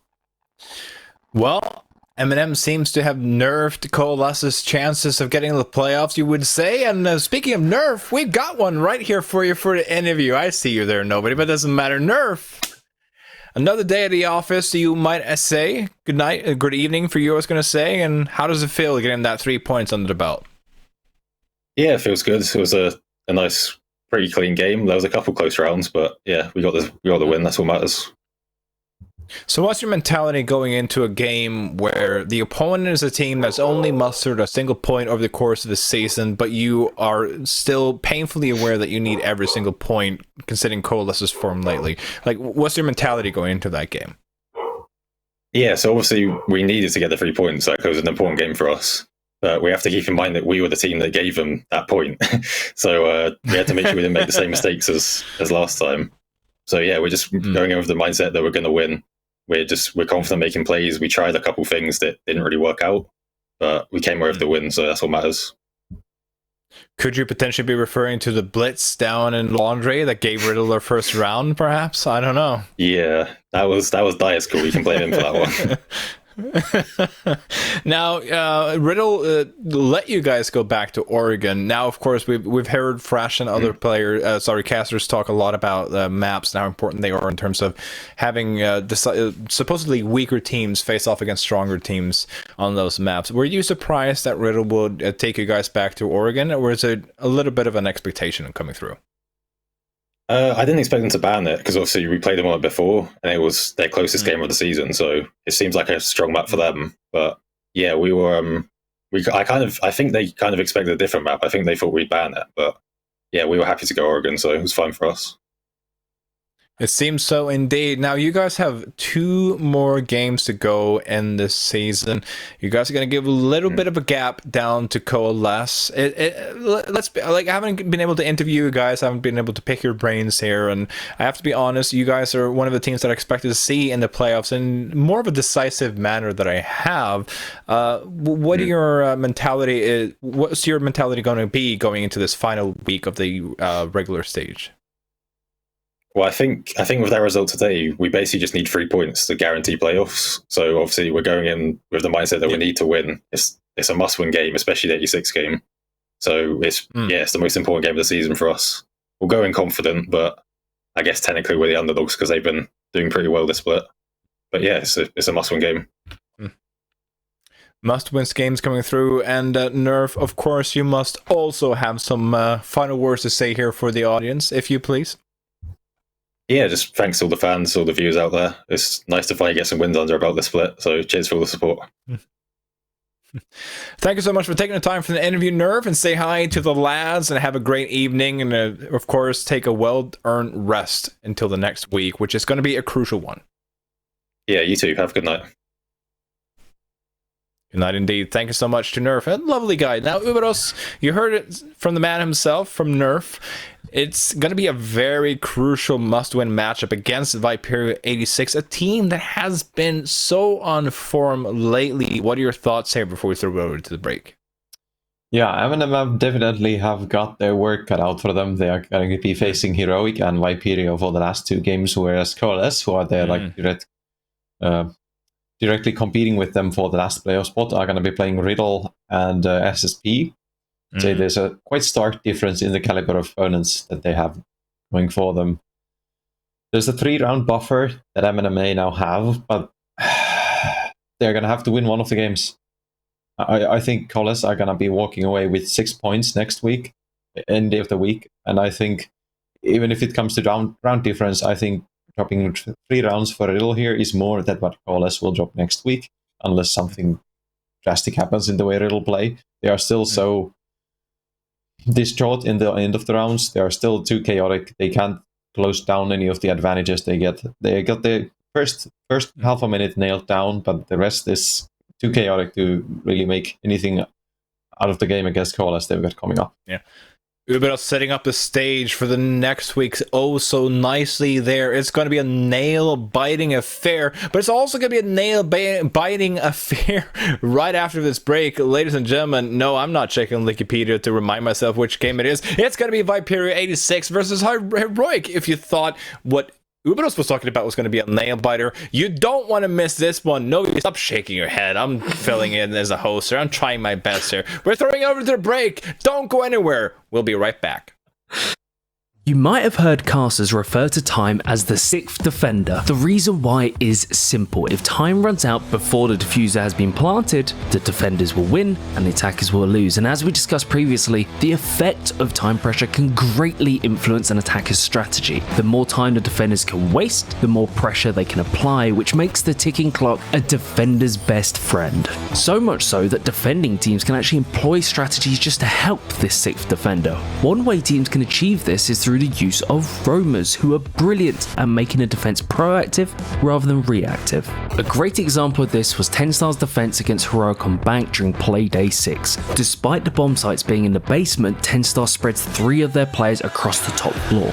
This gives TENSTAR a lot of map control, which allows the roamers to help each other during engagements while also having escape routes if things head south. Now, as 60% of TENSTAR's players are off the site, Heroic could, in theory, go straight for the objective, but that ever-present threat of the roamers flanking later into the round is way too dangerous to ignore, forcing Heroic to spend more time droning and clearing the area. Less than 40 seconds into the round, Gorgona is taken out by Jegs, and immediately on cue, 3 10-star roamers run from the scene of the crime, retreating to the floor below. This leaves Heroic a man down with 3 roamers left to find and the rest of the map to redrone, because all of the information they've gathered up to this point is now out of date. But kills aren't the only advantage defenders can gain through roamers. Their presence alone can throw a huge spanner in the works for the attacker's strategy. TENSTAR demonstrates this brilliantly in their Playday 4 game against Ambush on Clubhouse. Once more, it's a basement hold and TENSTAR have sent Jegs and Azza to roam the top floor. Azza is positioned in gym with the angle looking towards the jacuzzi wall. Jegs floats between bedroom and logistics, keeping an eye on the hatch. The threat that these 2 roamers pose draws the attention of 3 ambush members and helps waste an entire half of the round. 90 seconds fly by until Ambush eventually makes a move, which ultimately backfires as Jegs fires back, securing a nice double kill for their team. Roaming is a deadly weapon when utilised correctly and a fantastic demonstration of a player's skill. All of this talent is put on display here in the NPL.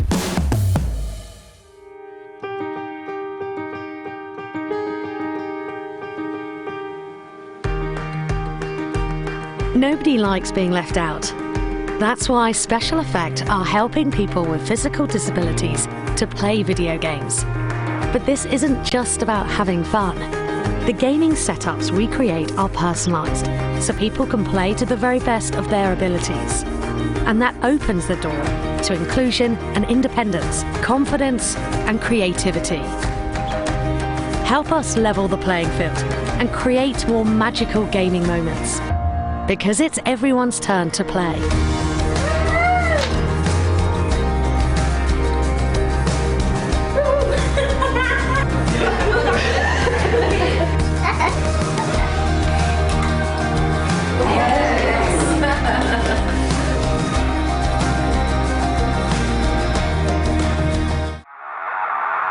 In 3 quick kills, 4 quick kills come in. And Slothar just picks them apart. Let's try and put some shots on in and managing to find the last 2. Oh, but Blur just decimates. Prince steps up huge for ambush. 3 kills.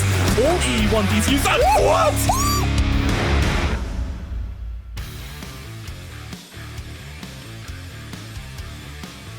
Back streets back. All right, Fresh and Gibson joining me back here with the all white jerseys as well. Of course, not expecting the Bastrix back throw out there. Other boy bands are, of course, available. Fresh and Gibson, we just saw a matchup. You guys just casted it even between RIDDLE and MNM Academy. We heard Nerf in the interview say that MNM Academy needs at least 3 points against 2 very tough opponents next week. Fresh, your thoughts? I think Ubros agreed as well in that he thinks that Coalesce are going to come in strong. And Coalesce look like, based on the past couple of games that we've seen them, that they probably are. So it's definitely, I guess, one of the more curious races. It's all in M&M Academy's hands, but I guess the big question is, can they actually do it? Because they've got some tough opponents coming up as well. They absolutely do. Gibson, quickly, your thoughts? Yeah, I agree with you totally. I think Coalesce probably wish they were playing tonight after the win last night. You know, the whole thing with momentum and keeping things going. The interesting thing for Coalesce is they probably have the easier 2 fixtures out of the 2 sides. But this is Siege, this is best of ones. Anything can happen on any day. And Coalesce, I mean, they've beaten Heroic, so I wouldn't put it out of the ballpark for MNM Academy to be able to do so. But let's focus on his upcoming fixture instead, which is definitely going to be a massive one between Heroic and Viperio 86. Let's have a look at the roster from Heroic. First off here with Officer. No, Gibson, take it away. Well, looking at this time, Team Officer obviously saw that his Costa didn't have him in the top 5 anymore, so he's come back to get those stats up. And what else are we going to say? Gorgona and Benja, the dynamic duo, Sloth, everybody knows what he can do in Grizzly. They lost last night, and this is a team with a winning mentality. They're going to come into this one, hammer and tong, looking to get the win. And, well, Viperio are going to be a very tough ask. It's going to be a very tough ask indeed, and when the offers are standing in for Uno, with all respect, of course, towards Murat, we know that not having Uno on the side against a strong side such as Viperio 86 might be a tough one here, and Fresh, it might explain why us as a talent are quite diverse or divided on our predictions here beforehand.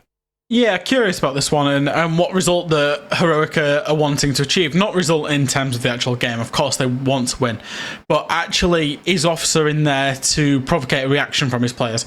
Is he in there to keep their heads high? If, you know, even if they are just going to run around, and obviously they've got an EUL game tomorrow, and that EUL game tomorrow, by the way, is absolutely massive in the context of the season in terms of going to the major. So it's all eyes focusing on that, and I wonder if that's why they've brought Officer in, because they're going to flick and they're going to switch modes, and they're going to go to right, let's play to have fun. An Officer every single round is going to then be able to be inside of his 4 players' heads, you know, because coaches can't talk during games, obviously, and players when they're in game. I assure you, as someone who's played with Officer 4 a.m. in the morning, he can definitely talk. Exactly, right? And he can't talk during a normal game, is what I'm trying to say. So has he inserted himself in so that he can just keep reminding his players, even if it's going badly, this is a national league. We don't even need to worry about this league. Focus on tomorrow. And that's why I'm curious about him coming in and Uno going out. So all my apologies, of course, to Fresh for interrupting his very good point there. So we're going to slither over to the roster of Viperio 86. And Fresh, I want to hear your sweet, sweet thoughts about this roster as well. Look, this roster's got a lot of potential in it, and I keep saying it. It's got a lot of experience and it's got a lot of potential. Kelly's been in the Viperio 86 roster through about 7 iterations of it now, played Challenger League with the roster last year, in fact. Astro would have been a tier 1 player, but for a few unfortunate circumstances, Vito and Hungry were tier 1 players for the longest of times, and Grubby has been well known across the scene as one of the better players inside of the ranked arena, certainly, up there in kind of the top, champions of ranked, along with, people like Savage and Spoit. So it's no wonder he's also on a good team as a fragger.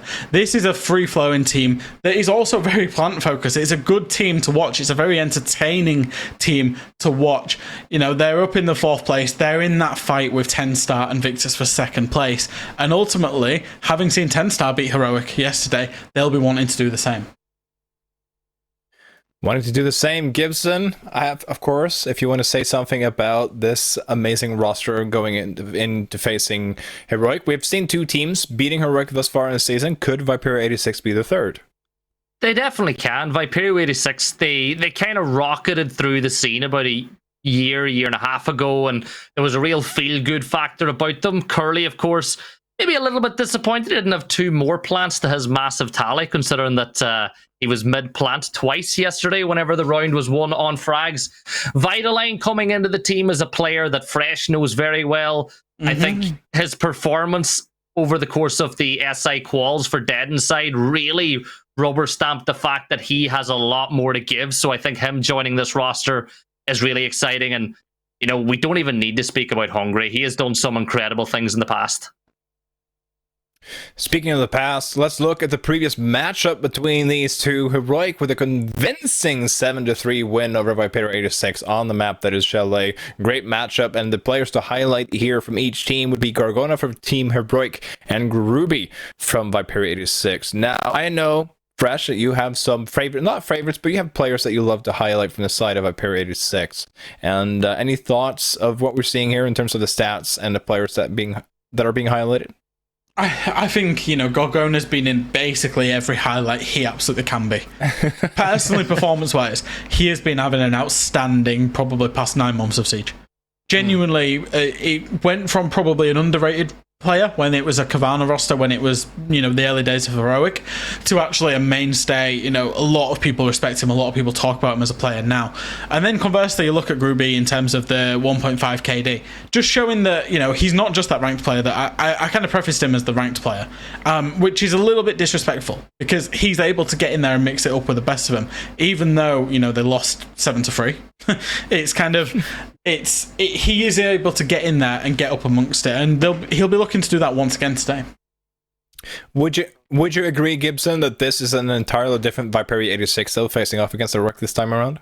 It definitely is. They've made a couple of changes. They played the first couple of weeks with not necessarily their full roster, and they've really been on the crest of a wave ever since. They've really impressed me insofar as the fact that they play as a team. The objective is always team first, team foremost, and it goes to show with how effectively they play objective. Heroic, what can you say about them that you haven't said already? I suppose the one thing I can add is, and Fresh might even allude to this too, is I saw them after they got knocked out of the major over in Charlotte, and they looked really determined to turn things around. And I think we might see something of that again after that loss last night. Maybe we'll see that same energy to turn this around to make a big push over the rest of this year. Yeah, so absolutely. Oh, sorry, go on, Fresh. No, I was just going to say, I've actually, so Sloth was clearly listening to the preamble of why Officer was playing or not, decided to DM me on Twitter. Uno's actually leaving boot camp today. It was the only day he could have left boot camp. So he didn't want to be travelling on an EUL day, obviously. So that's why Officer is playing in his place. Thank you for the inside information there. It's probably because I got tired or fed up with Mr. Officer's videos, but of course that's the official excuse, so we'll use that one. So instead of looking closer into Vito the player, let's look at the map Vito between these two teams instead, because this is going to be exciting. Cafe! I can get behind Cafe. It's not Clubhouse, it's not Oregon, so both Uberos and the rest of the talent lineup, we're wrong. We're not just going to have Oregon and Clubhouse for the rest of the night. Cafe, lads, Thoughts?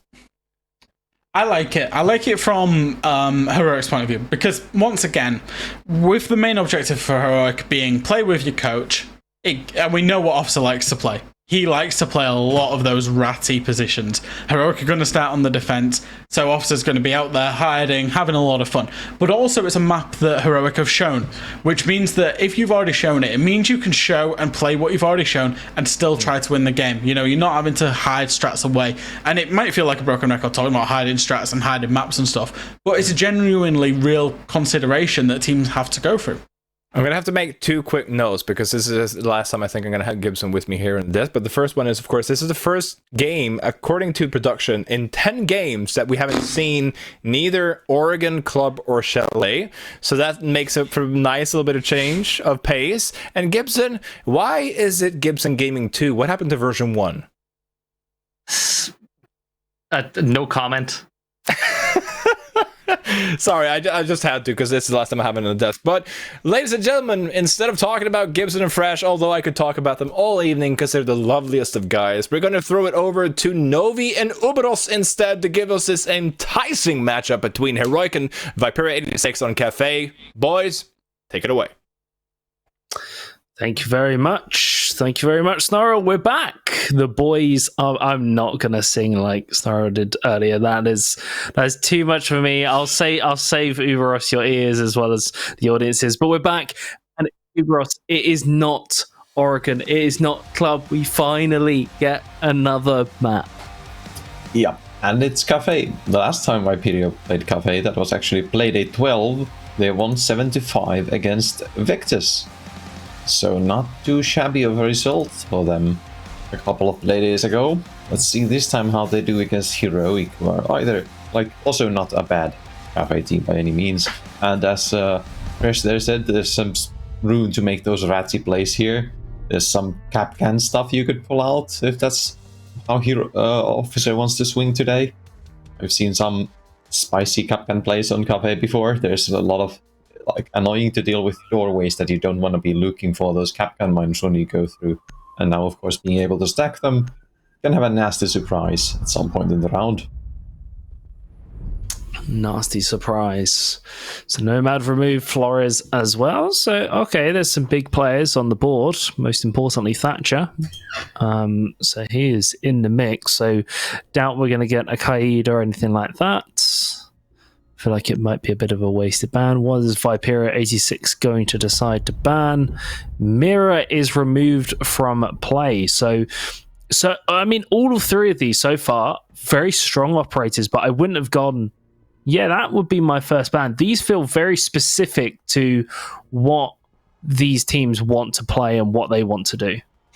Yeah, I think the Nomad ban, maybe they're gonna go for some more aggression that they have the last couple of Playdays, Heroic, when they have been dropping their first points, dropping their first matches, I should say.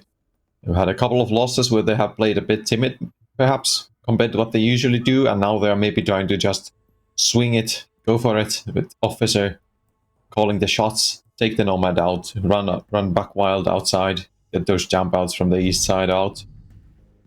Try and catch 86 off guard. Catch them off guard.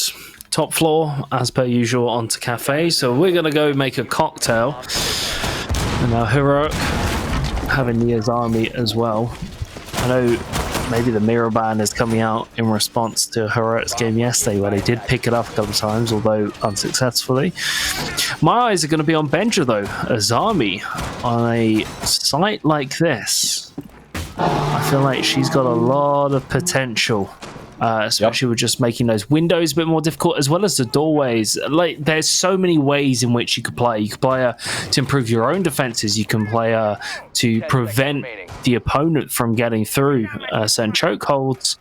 And then you can even do it just as a nuisance thing to run down time, as an area of denial sort of thing. If they're trying to get through the red stairs door and you just keep throwing the kunais on the door, they're going to have to keep smacking it, and it's just going to take that bit more time. So very, very dynamic character. We're seeing it over towards Piano and the Cigar Lounge.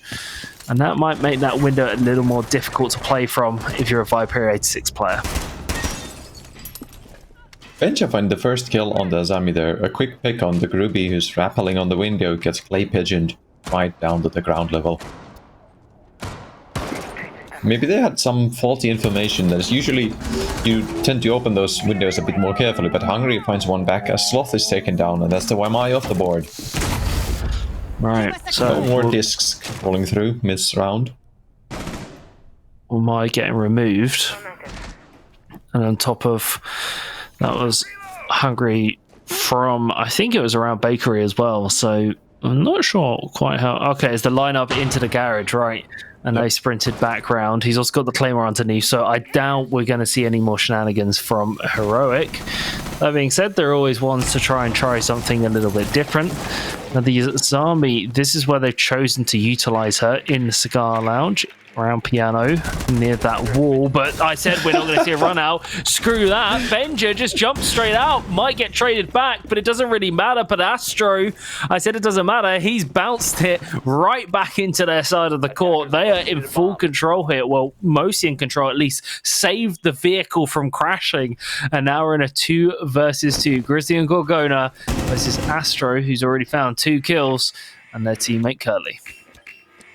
I had a hunch they're going to be flying out the windows with the Nomad gun coming through, and that's what we get in the first round. A nice double, but Astro able to respond with one of his own here nicely. 1 minute still left in this 2v2 situation. Got a couple of nades out there trying to throw through. A lot of damage into Astro, but the Pinka able to pick some of that back up. Oh, a nice triple against the headshot. Threads the needle through all of the destruction on the cocktail bar. Threads the needle. Threads the needle indeed. Now Grizzly looking for that 1 in a million play. Still 2 players left to find. Slowly rotating around. Being spotted on the Dro. So position is known. Backs into Freezer, but that Banshee's going to start wailing. There we go. Easy 1-2. Grizzly makes it look easy. Nicely done. And that'll be Heroic taking first blood. Taking the first round of Cafe Dostoyevsky. It was a back and forth round. Huge individual performances coming through. First Benja, then Astro, and Grizzly to close it out. Grizzly, the old reliable of the team. Not often in the spotlight, but always gets his frags, always gets his numbers. He's never lagging too far behind the top dogs of the team. Attackers need to locate and defuse. Makes himself valuable there as well. Flushing it out in a 1v2.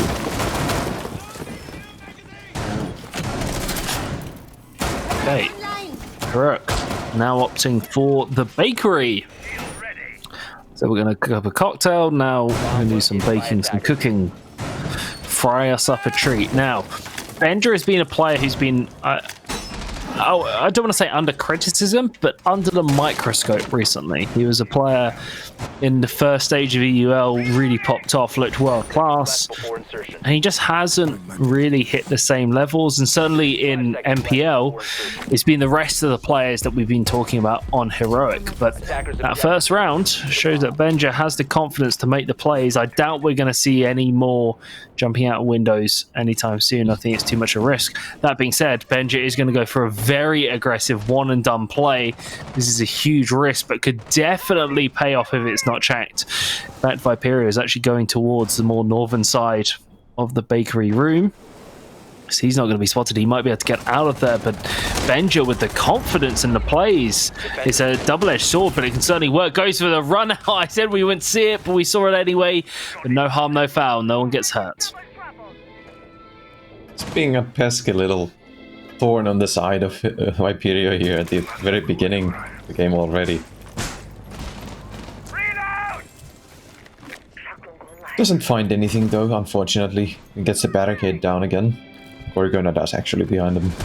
Benja's got no time for that. He has windows to jump out from as Astro finds Officer. That's the first pick. Lucy down. And lost the Nitro cell there. No, he has the camera actually. Never mind. Okay, that's Officer going down. And so that's... I was about to say the leader. He's not technically the leader, but I guess he is in this regards. He's the coach. He's going to be the face of it, and he's definitely going to be one of the most vocal. I know from previous conversations all the way back when they were Kavana, when Officer used to sub in, is very much, rather than Heroic forcing him to play a certain role or style, they let Officer take whatever he wants, and then Heroic will play around that, and they will then take up the mantle of what roles. And that's why we often see the Officer highlight role, because he's given resources and he ends up performing. Benja manages to avenge his fallen brethren with Hungary getting the kill, but Benja gets away with another one. How is this possible? 5-1, and he's now made it a level playing field. Viperio 86. It feels like just sitting side by side there in the staircase. I don't know. We have to look at the replay for that one. But I mean, come on, it's Viperio 86. They're almost getting completely undone by one player. Benja single-handedly put them in a losing situation, and now Astro is once again left to try and recover it. Benja looking for another kill, doesn't win out to Astro again. The one to try and recover this round for Viperio 86. We're into that 2-on-2. Curly and Astro again versus Grizzly and Gorgona. This is the rematch from last round. Here we go. Curly pushing it into the site through the freezer. Got the long angle all the way through. Astro's not quite there yet, but 10 seconds. The flash goes forwards into the waiting arms of Gorgona. We're now seeing a reversal, but it still ends up being the same old story. Heroic, one of their players. This time it's Gorgona getting the nice double kill to close out the round. Heroic move up 2-0. Feels like we had a bit of a replay of the previous round. We've got the Benja and Astro demolishing the opposing team, and then it's a 2v2 at the bomb site where Heroic managed to come out on top. 2 times in a row now. See if we can get the triple. Complete the whole rotation with the same script. Defenders, protect your bombs from being... As we head to the middle floor. Middle floor. So Heroic. Yes. Tertiary site. Would you say... I'm genuinely curious to see your perspective, because Cafe is a map that we rarely get to see. Thank you, Oregon and Clubhouse. But I know those maps, a lot of the time with the sites, there's certainly stronger sites than other ones. Would you say Cafe is the same, with the cocktail and bakery being the strongest sites and everything else is secondary, or is this one of the cases where it depends team to team? It can kind of differ, and you can make any site really work on this map. I think it's more team to team than on some of the other maps that you mentioned. I think they also in the middle floor, it's highly team dependent if the teams prefer to play with the reading or the mining side as the secondary side, whereas the dining is the other bomb on both of those instances. And the Heroic actually seems to be favoring library, which is not uncommon, but I'd say some of the teams that we have seen play here have been favoring the mining side more recently. It's been kind of feeling more in favor. It's close to 50-50 split, I'd say, depending on like the region, depending on the teams. But I'd say all the teams on Cafe are pretty viable. The bottom floor is perhaps the best statistically. The top floor has been in a bit of a decline lately for the defender win rates. But yeah, there's 4 viable sites in this map, and that's what makes it partly so interesting to me. Is I like all of the sites. I think there's a lot you can do as a defender. With Azami, it brings a lot to the map that we haven't seen before. It's still up to the teams to discover some of the stuff you can even make happen here. Because it's a lot of long angles that you can force the attackers to take fights into. A lot of long angles, and speaking of long angles, Sloth removes the head of Astro, who's been the top performing player for Viperio 86. Heroic draw first blood. Viperio 86 looking to try and regain a couple of scraps, but it doesn't seem to be the case. Heroic have scarpered from the scene of the crime, and now they can sit back knowing that they've got the advantage. And That's a nice one. That is a nice one. That's a funny old angle. It can still get beaten up, but if you have control of the bathroom as well, that can, like this, you can potentially cause quite a few issues, or cause a few issues for yourself if you're Grizzly. He's going for the engagement. Is he going to repeat this? He shouldn't. He should probably back away, but no, there we go. Takes a few more pop shots and then retreats back to Sloth. Plays quite a lot of time away with that Azami shield there. has to eventually fall out, but there's a lot of time and they get Officer down to really low HP here. Vitalin finds Sloth meanwhile. Curly gets Officer. It's all gone on its head. Despite the early frag that Heroic got, they've been dropping bodies now. Ninja manages to bring one back. Gets down though. What just happened? What is going on? I literally looked away for 1 second, looked back, and suddenly all of Heroic was dead. Viperio 86 planting the diffuser, and it's all up to Grizzly. Yazami, last one remaining. Might be able to see the legs of a very unlucky, unfortunate 86 player, but no. Rattles off a few shots, rotates through pillars, but there's a barricade on top of the library.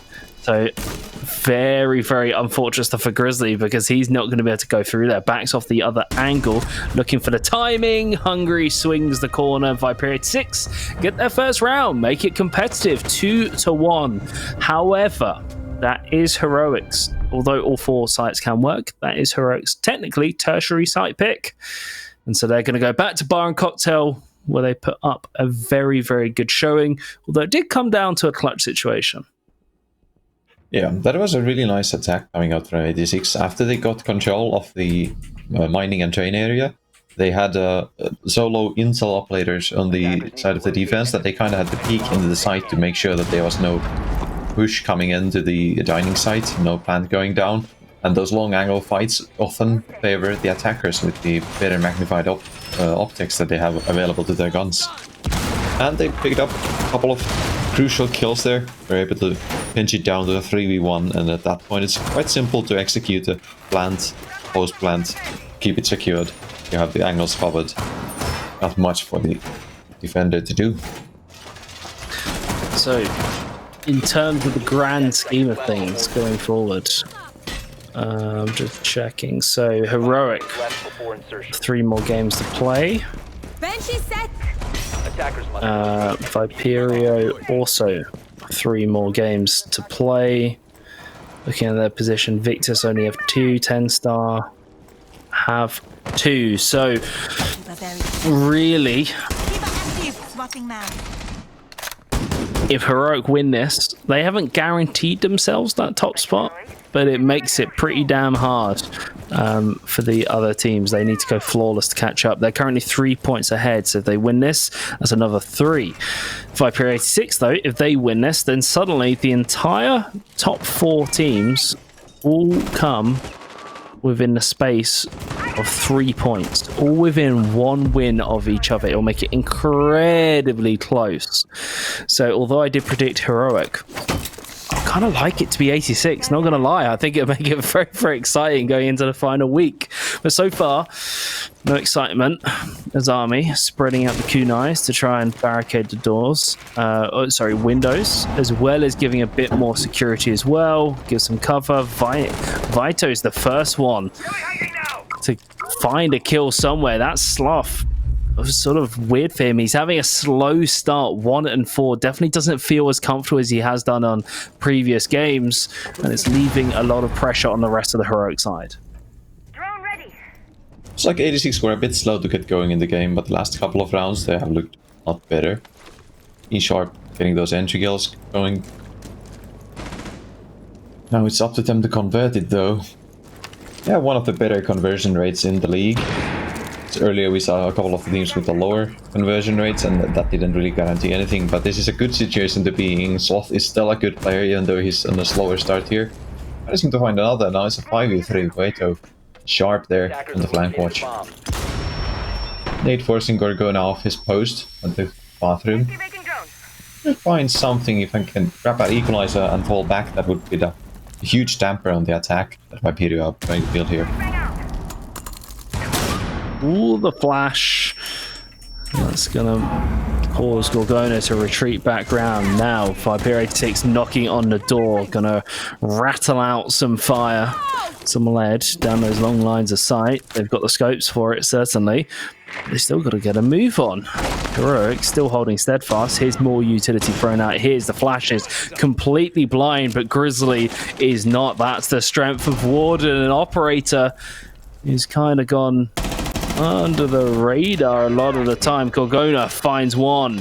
Still 4 more to find. Now the clock is ticking. That 6th defender has now become the 6th attacker. Turned the pressure on its head. Curly somehow not getting headshotted. Officer gets removed and it's all onto Gorgona. The last player alive currently. There we go. 2 to 3. Well, technically 1 to 3. Could potentially try and pick up Grizzly. Is actually going to go for the res. No, he doesn't. Use it as a bait. Takes out Astro. Now he's going to pick up Grizzly. But no. Hungary comes around the corner and I thought for a second we were going to get that 2-on-2, which Heroic are so good at. No, Viperio 86 bounce back in a very, very strong fashion and equalize the scoreline 2-2. There was a sliver of a hope there. 1 second earlier on the animation, he could have gotten them up. Picked up Grizzly and then it was a 2v2, but Hungary smartly pushing from the cocktail. Able to take them both down. Finish the round right then and there. There was not that much time left anyways, but there's always a possibility with these kind of players at the field that they are gonna pull something magical out of the hat. Flush it out. Wouldn't put it past them. Now, okay, Heroic's opting back for the top floor. I was going to say, what are they choosing to do? It looks like a very similar setup, so they're error in execution rather than strategy. Grizzly is bringing that Maestro, and we said about long lines of sight. Well, Dackers, not only do they tend to have better sights, they also have LMGs, a heck of a lot of them. There's very few on the defense, but one character that does have that is Maestro with the order. Grizzly is looking to rain down hellfire against Viperio 86, but there's suddenly quite a few LMGs. One of them is in the hands of Astro that will be trying to fire back alongside the Lion as well. Actually, Grooby's going to be the one I want to keep my eye on with the Nook. Where is he going to approach from? How is he going to try and get himself in? Because this isn't like other maps. There's 3 floors here all stacked on top. If he wants to sneak his way through, he might well have to go all the way from the bottom floor all the way up, currently through kitchen. That is a lot of map to cover with a lot of space that some defenders could hide in and potentially catch you out. Yeah, he's gonna be doing a trek around the world here for a bit. To find an opening to maybe sneak up the stairs, get a sneaky flank. Sneaky kill up the balcony perhaps from the 2nd floor. Somebody else above him here. Is it Officer or Sloth? Officer. He abandoning the post, and here's actually a chance for Groupie. Try and get something going. There's gonna be barbed wire still slowing him down a bit. Gonna be making some sound, giving away his position that Nock is usually so good at covering his tracks and making no sound. Finds Benja actually. Ooh, that's quite a big kill as well. As Army removed, that's less of her gadgets available. Vito chimes in as well. This is kind of falling apart for Heroic, especially in losing Gorgona. But the Maestro is still alive. Soft still has options in his teammates in Grizzly and Officer. Also very, very quiet. I know he's a coach, not a player, but the guy is good. The guy can hit heads. So far, very, very quiet. But they have managed to run the clock down a little bit. They've managed to stall it down. Just the slightest touch. If they can carry this going, Heroic might be able to get back into a position where they could potentially win the round. But the fact that Groove just got out with bloody murder, not going to be looking too good. That Nook can now cause problems from underneath and cause pressure on the players on the Heroic stairs. But Viperio 6, they stalled just a little bit. Stalled on their entry. Here we go. Here's the push through. Vito's looking for any information. So yellow pin goes out. I think that's to move the evil eye. Vitaline's got the long angle. 26 seconds. Flashes go in from both windows onto the cocktail window as well. Groovy's going to make their way up the stairs. Officer gets there first of the game. Traded back. Grizzly goes down as well. Sloth is removed and Viperio 86. The young bots have taken that first lead of the game, 3-2 into Heroic's defense. Viperio 86, they look like they've woken up. They're looking good. Yeah, that was a fantastic collapse on the site in the end there. They were right on cue, everybody at the same time. No chance for anything bad to go wrong. They had trades set up. Everybody who was pushing in had somebody else with them. And they were just covering the defense from all sides. It was a textbook execute. Finished with a guy rappelling in from the east and a white stairs flank. Really nice stuff from Viperio. They seem to be having the mid-round intel game on point here on the last couple of rounds. Some of the moves that the heroic players have been trying to make on the middle floor, they have been quick to sniff them out and snip them in the bud, so to speak.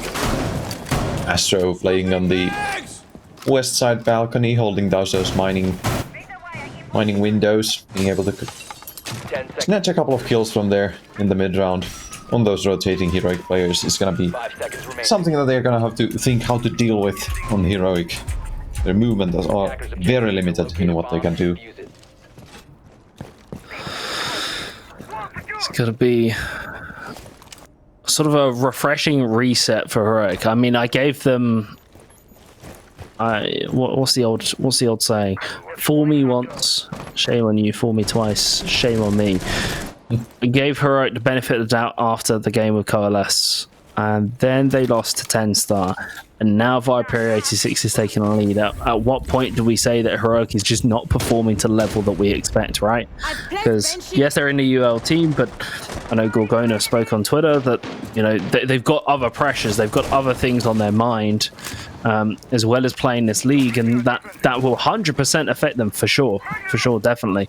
But at what point do we say you should be winning those rounds, you should be winning those plays, you shouldn't be losing to these teams? At some point, heroic has to switch things up, like, and when is that switch up going to happen? I know they're playing with a sub as well, so that's worth looking out for. Gorgona will get rid of the drone, sort of retreats behind the bakery counter, and he's still got the yokai in pocket. But it is a different tactic that they're using with heroic. It feels like they're looking for that information op. And with Valkyrie removed, they've been bouncing around between Maestro with Echo and trying a few things here and there. Maybe Echo's the key piece that they need in this puzzle to get themselves in a scenario where they can actually start taking back the lead and taking control of the game. Because so far now, it's either been even or in Viperio 86's favour. Astro starting it off again. That's like his third entry kill in this game. Managing to find Officer yet again. Attackers have located a bomb. Having a bit of a struggle here. Never an easy thing to do as a coach. Jump in and sub for a game. Even in the NPL level, that is below what a heroic usually play at. These teams here are still some of the best at tier 3 in Europe. Viperio, no slouches, with experienced players like Hungry, Astro and Vito all in there. Some of them who have been playing at the tier 1 level also, even before heroic. Okay, toxic blaze going out. Ooh, Curly, he's not finding any luck there. He chokes to death, and that might just be the choke of the round that allows heroic to equalize the scoreline. Sloth gets another kill with the smoke. The mustard gas doing work, and Hungary might be able to bounce one back, but with 10 seconds, they're on the wrong floor. They've got a drop, and it's into a death trap. Sloth is round the breach. That's a quadra kill. Not good for the ace. Not quite there, but I'm sure he'll follow suit. Heroic bounce back in a very, very confident style, very confident fashion, and heroic, they equalize the scoreline 3-3 as the rounds swap side. I don't know if Curly meant to drop there.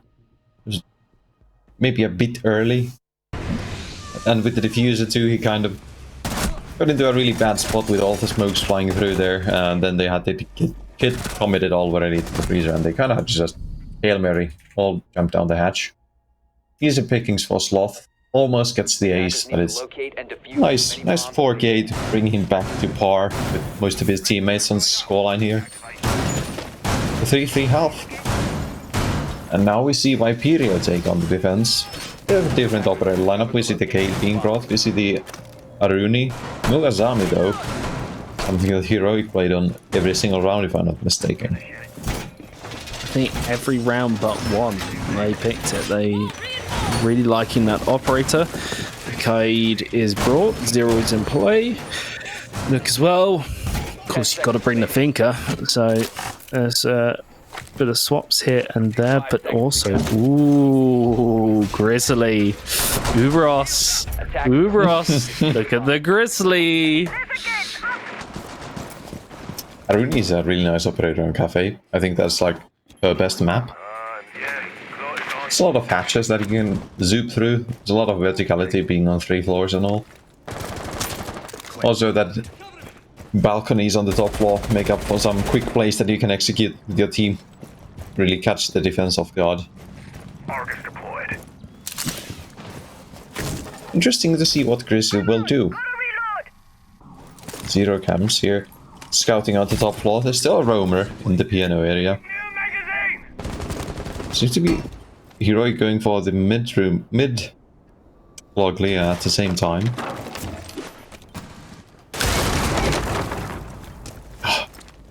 Just fishing, unable to find anyone. Doesn't bite this time. Ooh, Sloth. Sloth. No way does he get out here. Astro. He had a hunch, but they didn't believe it. The timing, the hunch. There we go. Sloth is removed from play. The Nook is no longer. That is strong performing. One of the strongest performing members of Heroic so far. It's interesting enough, Viperio went for the middle floor. On their first round, they didn't go for the same type of rotation of top floor, bottom floor, and then the mid floor. They instead go for the library side as their primary. So far they're doing good for themselves. Got first blood, Sloth off the board, no Nook to worry about, and Astro doubles down, finding Gorgona. Attackers dropped the diffuser. Attackers recovered the bomb diffuser. Officer dancing around a corner. This feels like the story of this round, although Heroic seems to be coming out worse for wear in this dance. They're the ones tripping over their own feet. Viperio 86 is ready and waiting. If Grizzly jumps in, that is going to be very, very tight squeeze. Here we go. The jump through, and he's into sight, and he's immediately shut down. Astro removes him, but Benja's got that LMG looking for that triple kill. Eventually gets removed by Astro, but might have just given Officer the way in, but he's looking on the wrong corner. But Hungary's not quite ready for it. And now Officer, he's going hunting. Already finding... Never mind. Okay, Astro, what a shot. Let's have a look at this. What? Oh. What? No. Oh. No. There's nothing Officer could do in there. Oh, man. Sloth gets a nice triple with 1 spray on the LMG.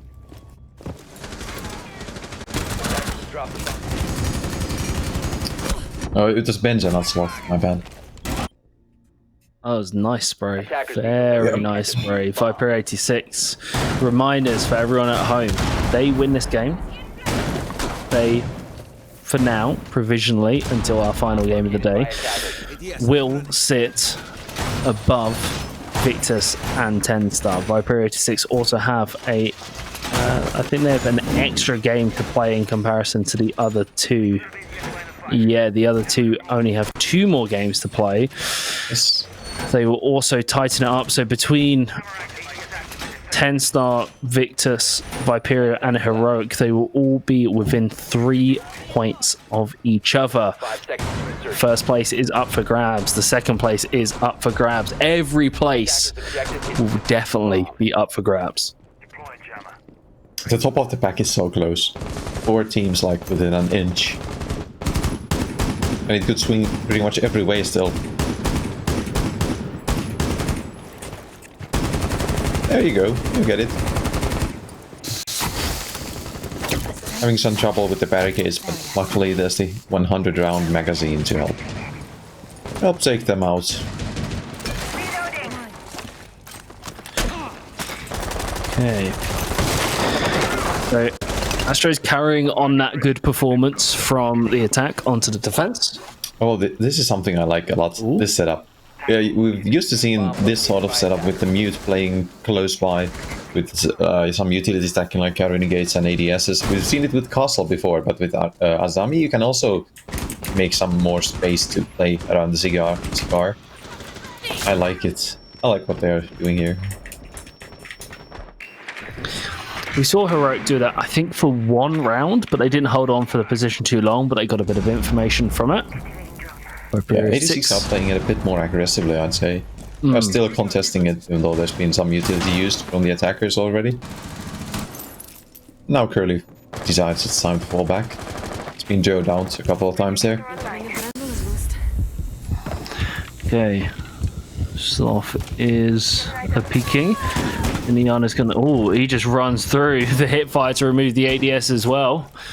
And that might just be the kind of aggressive play that 86 isn't quite expecting. Wasn't quite ready for them to move just straight through. So that's 3 map. Oh, picked up by Heroic. It's not much. It's honest work. Frag grenade going all the way downtown, all the way to the back to clear out that bit just behind the bar on the other side, towards the east side of the site on the top floor. But now, what do Heroic do from this position? They've got issues with the mute jammers. They've got the sledge to open up the wall, but they are going into 5 defenders, Uberos. This is a very, very potentially tight round. That's first frag grenade thrown. Curly, how? Only gets tagged for like 10 damage? What on earth was that? Even tries to peek the corner. Shoulder peeks it for a little bit of information, but that's 30 seconds. And it's still a 5-on-5. This is the least bloody round we have seen so far. This is going to come right down to the wire. Sloth chimes in. Grizzly follows suit. So that is Heroic in a very strong position. But Vito has the angle from Freezer. Gets taken down, but his teammate trades one back as well. And that's the round. Heroic looking to be a force of nature. Equalize the scoreline 4-4. We're getting all the way down to the wire in this match. I love, of course. Cafe always delivers, it feels like, in this league. Really nice execute from Heroic. They are still, like, the experience at the tier 1 level shows through on those hectic 5v5 30 seconds pushes, where you just get everything clicking, get everything going. You know where to look at. Your players are gonna do their jobs. 86 got a bit off guard there, a couple of kills where they didn't feel like they were even facing the right way. Not able to find much success in stopping the plant from going down there. And even stay alive long enough for the plant to finish. Alright. This is getting very, very close between these two teams. I was kind of expecting... I don't know what I was expecting. I don't know if Heroic was just going to, you know, 5 seconds remaining. do their usual Heroic thing where they're like, we're the big boys with the EUL side. This is easy. Or I was expecting Viperio 86 to overperform, and I think we kind of got the best of both. 86 are having very, very strong individual performances. Astro, Hungary, really, really stepping up to the plate. Then likewise in Heroic, yes, they're playing with a sub, but Benja, this is one of the best performances we've seen of his in the MPL so far this season. He is looking really, really strong. Usually, you know, yeah, Grizzly, Gorgona, Sloth can all perform, but usually we're looking towards Gorgona, especially Sloth as well, to be those players. And Benja's kind of gonna miss, but today he showed up, and it certainly does count for sure. Astro, he's going to be holding that line through the bakery door into prep, but Gorgona is on it, and they're using the Maverick to open up the hole. They can throw the frag grenade through to potentially try and get rid of the electrical, as well as anyone on the other side. It is being read. A C4 could slip through that hole, but I don't think that's going to be the case. And there's the frag grenade, but I think the second electro is going to get thrown, so more utility is going to get burnt. That's the second electrical gone. Nice nade work. Default utility trade there. Curly has some of these angles being made here. Got Ruby with him to help, so Heroic are gonna have to deal with this, I feel like. It's not often that you can just push straight through the breach and deep into the site to be far away enough from the holes for the defenders above to be unable to be stopping them. There's some long angles to be held by Vito and Astro on back of the side with those 1.5x scopes. You don't want to run through the meat grinder if you can help it by any means, being an attacker here.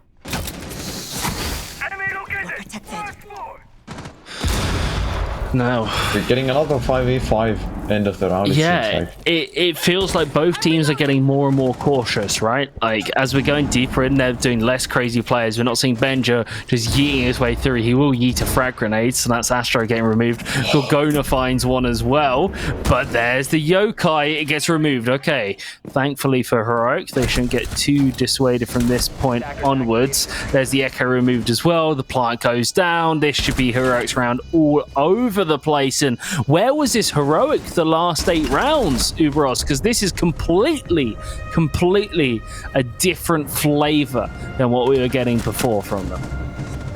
Yeah, they are sharpening up as the match goes on. It seems like Viperio had a bit of a role there in the middle, stringing a lot of rounds together, but Heroic are right back at it and taking back the lead that they had from the start of the match. It was a really nice attack. 2 nade kills, can't really get much better than that. Helps your execute quite a bit, if you could imagine.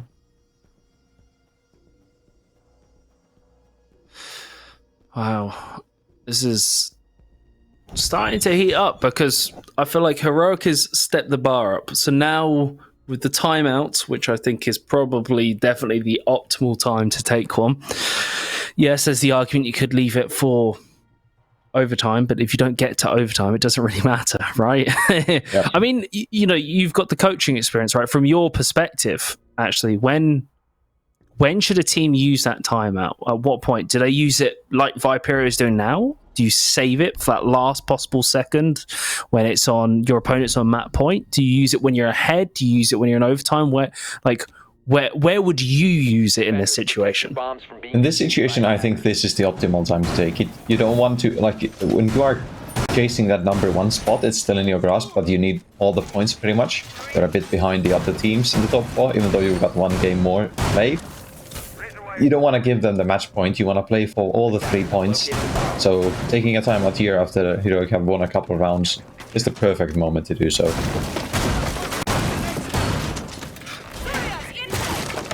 Perfect moment to do so. Will it make too much of a difference to Viperio 86? They've looked pretty level playing field all the way through, but started to slip away just a little bit. And we know what Heroic is like, right? You give them an inch, they'll take a yard. Or no, they'll take a mile, actually. They won't even take the yard. They'll go the whole way. And they'll run it through. And this is a very dangerous point for Viperio because they lose this round. Heroic is on that point. They've already secured at least 1 point. Viperio 86.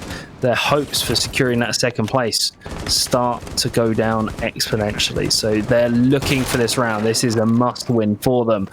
Bench opening up the hatches, as would be expected from Sledge. Officer pre-fires red stairs, but will not find anything. And sending up the drones as well. 86, though, they seem to be on the other side. They're sitting pretty, mainly on that second floor, but also in the corner of the Scar Lounge on previously where you get the shield and the Wamai disc, the pixel angle. But he's going to back out of that position, but that will get contested at some point. I think Vito is going to be the key player, though. How long can he hold on to this position? Yeah. Gonna need all the help he can get. There's a lot of utility coming to clear it out. There's the Thatcher. Taking down the Mute Jammer is getting his walls breached by the Hibana. Oh, gets the kill on Sloth though. Uncharacteristic mistake perhaps from Heroic there. Letting him get away with his life after so much utility that they spent to clear that position. They surely would have liked to have the frag. Go for it. Now they have to deal without the Finka. Without the Finka, is at least going to make it a little bit different. We've seen how many rounds can play out just because of the boost in health can keep a player alive in the next engagement they have to face. But Heroic has enough time to start clearing a lot of this utility, but there's so much, the Aruni, the Shurigate, making it difficult, alongside the Mute Jammers. Ooh, but Gorgona smacking down Vito. I thought that was going to be a key position. How long could he hold it? But going down before really contesting the enemy is going to make things very, very tricky for Viperio. Benja follows through onto Astro, who got very tagged rotating through. Hungry as well, tagged to high hell. And now with a 4 and 3, 30 seconds. Heroic in a comfortable position to start squeezing Viperio, start making it all the more difficult. Gorgona still trying to clear out more utility, but there's frag grenades still remaining. But they've got to move.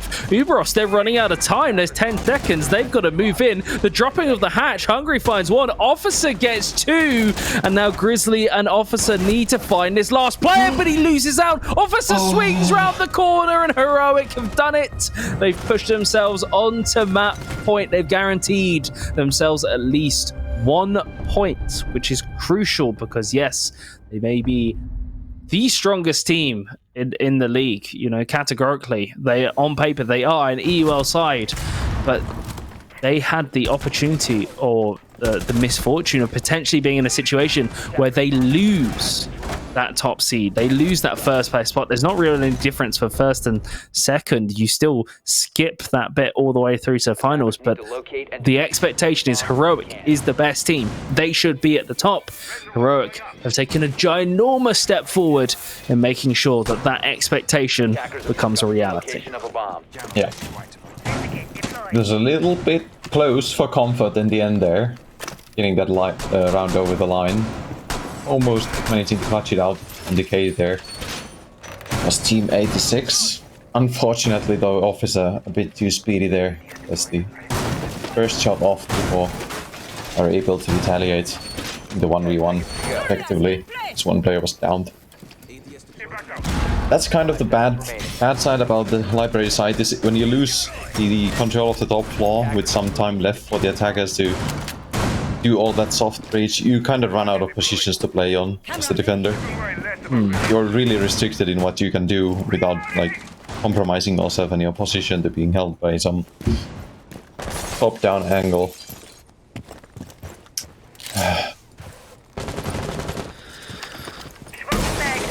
Now Viperio, what can they do in this situation? They had the timeout, but it didn't really work. What is left in their playbook? What else can they put out in this sort of situation? I mean, they were close. It was a really close round. Shouldn't be too disheartened after that. Got some good stuff going. They got the entry kill, just unable to convert the round this time. Yep, you go for the top floor now. To bring this closer to the overtime that they need to be able to bring those points home and contest for the top spots themselves. Need that top spot. Need to try and claw back a couple of rounds, but still, again, this is if you took this round and the last like 3 rounds and compared them to the other ones, both teams are playing completely different. This is Heroic on a mission. They want to shut this game down. That's why it's a 5v5. They haven't gone for some cheeky early play. And instead, Viperio 86 doing the exact same thing. They're not going for these excessive roams. They're not excessively peeking everything, only when they can and know that it will work out. Sloth, first one to fall. So first blood goes over to Viperio, traded back by Benja. Fantastic shot using the ACOG, their advantage. And now we're 4 on 4. That's the Wamai remove, the Finker remove. So 2 characters that still have value as it goes forward in terms of their gadgets and their abilities, but with 55, 53, 52, 51 seconds remaining, Heroic, they're knocking on the door of Viperio 86, and you can see Viperio 86 is slowly getting squeezed further back. That was a toxic bait remove, so one's down for Hungry. He knows now that it is not safe to swing across because there's an angle and a drone on him in this situation. You can see Benja is ready and waiting for the cross. The Groobies coming up. Gorgona removes, has their teammates back. And just like that, Heroic have taken the advantage going into the final 20 seconds of the round. Astro replies in kind. The trade kill coming through, but walks out into the open for Gorgona. Huge C4 from Curly. Hungry follows through as well. And it's all onto the coach, all onto Officer, who cannot find where these last remaining Viperio 86 players have done it. They've got it. They've made it a close game. We are going to get at least a full 12 rounds of regulation. It's so back and forth. Can this game never end? Please make it last a couple more rounds. Get us to overtime. I don't see more of this. It's like I'm getting nervous. Are you nervous? I'm nervous. I'm nervous. Is this? I mean, we said if Viperio wins, it makes things closer. Even if they win in overtime, it still makes things really, really close. Like, really close. Yep, it's gonna tie them up to the third spot. Provisional second tie for now, if you don't take into account round difference. Oh, and there's not much difference even there. In round difference, they are 13 points behind TENSTAR. That's a bit more of a gap, but 5 points behind Victus. And Victus and TENSTAR are playing each other, so all end up working out for them. They could even be third today if they win this match today. Could be third. And they're going to be kicking themselves in some of these rounds with how close they were. Heroic have certainly showed themselves to be mortal. They are not gods. They are bleeding for sure. And if they bleed one more round, well, they're sacrificing a point, and that could be the difference between them being at the top of the table and another team pinching a spot. It would certainly help if they won regardless. Every point counts. Viperio 86, they're just looking to close the gap for that second place potential. Yeah, so, any points you can take off of Heroic, you take that. Yep. Absolutely, all day. It makes things just a lot more competitive for the other teams as well within it. So now, Viperio 86, they're back on the defense. They get to follow through, going for that bakery play. We saw Yokai not really work out to denied one plant, but really wasn't too effective. But it did give them a bit of information. So I wonder if there's an alternative way in which they're going to play around this. Are they going to use the Yokai just to, as a plant? And are they going to try and scout out with the drone and get a bit of information? But this feels very fast from Heroic. Within a minute, opening up that wall. By Viperio 86, they've got to duck their heads down because this could prove a slight problem for them, because Heroic are going to line up their rifles and take some shots all the way through the site. Yeah, last time we saw this site defended by Viperio, Heroic had a comfortable win there. We were able to get a couple of nade picks, run through the site, plant down, force the Viperio defenders to do something drastic, and wasn't ending well. Astro, yet another first blood. And how many times has it been Sloth at the other end? It's been Sloth too many times to count. Heroic maybe making a few too many mistakes for their liking. But there's still time. Oh, Benja, nice. Trad curling through. Gets the second. Benja is on fire. Where has this guy been all season? He's now delivering where it counts most. 15-9. Kill leader on the server, just above Hungry and Astro. Those two players, as previously mentioned, still alive, still kicking, still in this round. They're looking for that headshot. Astro gets tagged. That's the Thermite moving across the screen. Grizzly just needs to play the time at this point, wait for the rest of his team to get in position. Toxic Bay goes out. I'll at least slow Heroic down slightly, but there is more Heroic players than there are 86. And the Viperio boys, they're going to struggle a little bit. That is a deep run in by Grizzly. They're in sight, getting yellow pinged. Oh no, the Yokai can't quite stop it. No, it doesn't quite go off and get shot out. That's huge. Heroic get away with murder and take the round. What? I'm speechless, Ubra. Speechless. How did 86 lose it like that? They just can't defend the bottom floor there. Heroic are way too good to attacking there. They just find those instances where they can get something magical to happen, like that Benja double kill at the like middle floor. Absolutely amazing play from Heroic. They look way better today than they have in a couple of the last Playdays. Is the Mr. Officer buff or something that's going on? I don't know. Oh yeah. These highlights are gonna be sweet as honey. Oh yeah. He always, every time he plays, he ends up getting a highlight reel. Not so much as we've seen in previous seasons, but that's because Benja was in the limelight. He's been a topic of conversation throughout. We spoke about it quite a bit, of him not necessarily living up to that mantle that we sort of, the pedestal that we put him on as a player, of what we expect. This is Benja at his finest. Benja was on another level. This here was just the read and the information. You can tell the team was feeding him information. He was reading the angles perfectly. It was genuinely those kind of plays, although they're utterly one-sided and dominant, for me, are just the most beautiful thing in the world. It is just so impressive seeing a player at that skill level performing that well. Genuinely, hats off to Benja.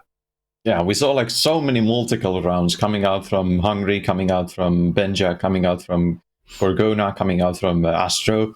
Like multiple rounds every round. There were like no team aces at all.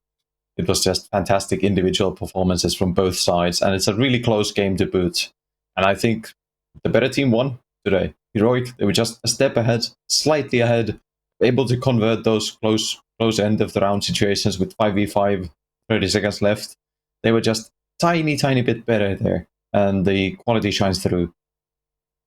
Just a tiny bit better, just a smidge better. Now, guys on the desk, do you agree? Do you agree it was just a tiny smidge, or do you think Heroic just completely gapped Viperio 86? Take it away, guys.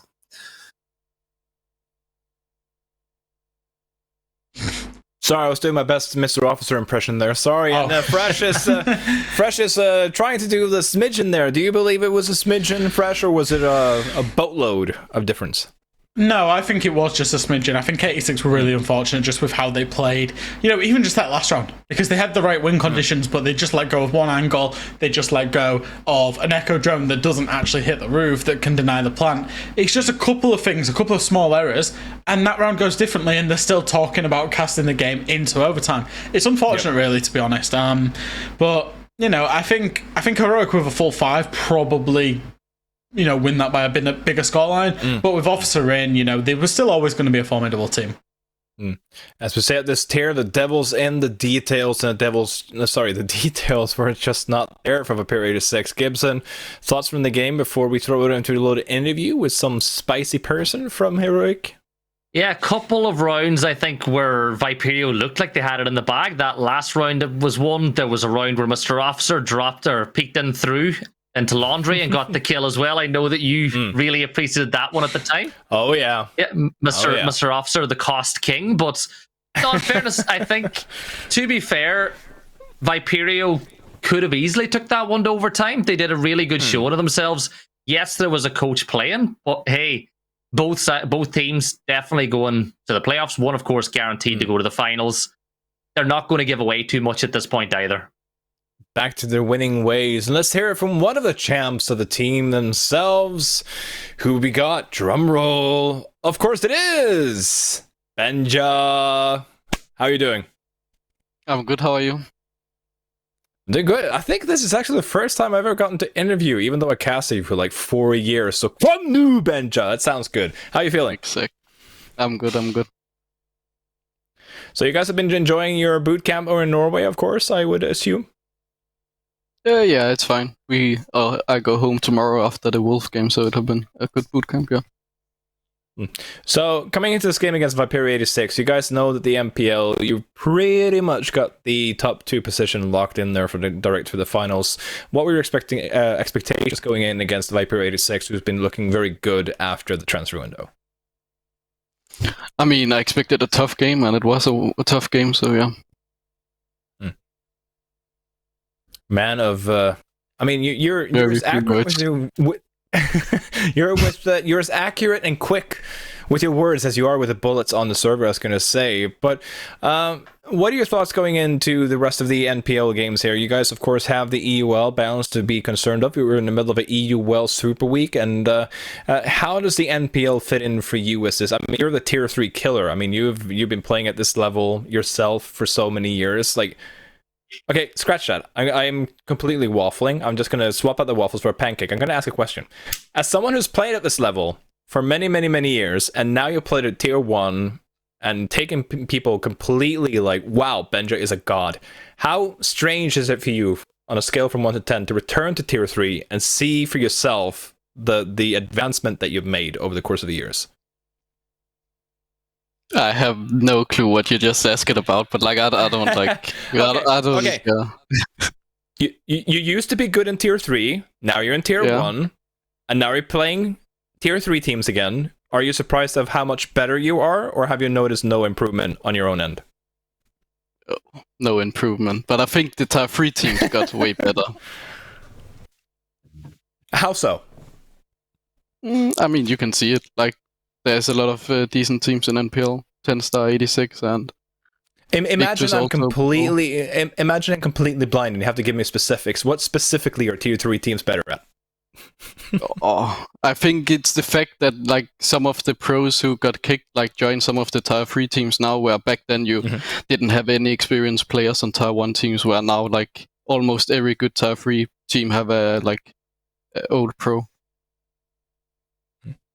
Well, I'm happy to hear that, Benja, and of course I agree with you there, and always nice to reminisce of the good old Nordic Championship days. But do you have any final words for your fans and supporters out there? No, just I don't know, thanks for the people who support us. Benja, pleasure to see you for the first time, I was going to say, and best of luck to you guys, of course, with the EUL games and for the next week in the MPL. Thank you. See you. I think we found the Nordic version of Oscar right there. There was actually an interview given, I mean, Nordic version of Oscar, sure, but there was an interview given in EUL with, it was Andreezy. And I think he spoke more English and needed a translator than Benja spoke in that last interview. He, as much as he's happy to jump on the interview, he doesn't have many words to say, does he? Yeah. I mean, in all fairness, I did waffle one of those questions. I would have been confused by my own question there if I was him, but it's nice to finally get to see Benja here. And I guess in one weird way, this is also where NPL can actually be a big improvement for the players. It's just the social, I mean, the presence, like the media presence, actually getting experience being in an interview and so forth. Like, you do not underestimate how important that is for pro player to actually have a little bit of a social media presence there. Gibson, any astute observations there from that interview?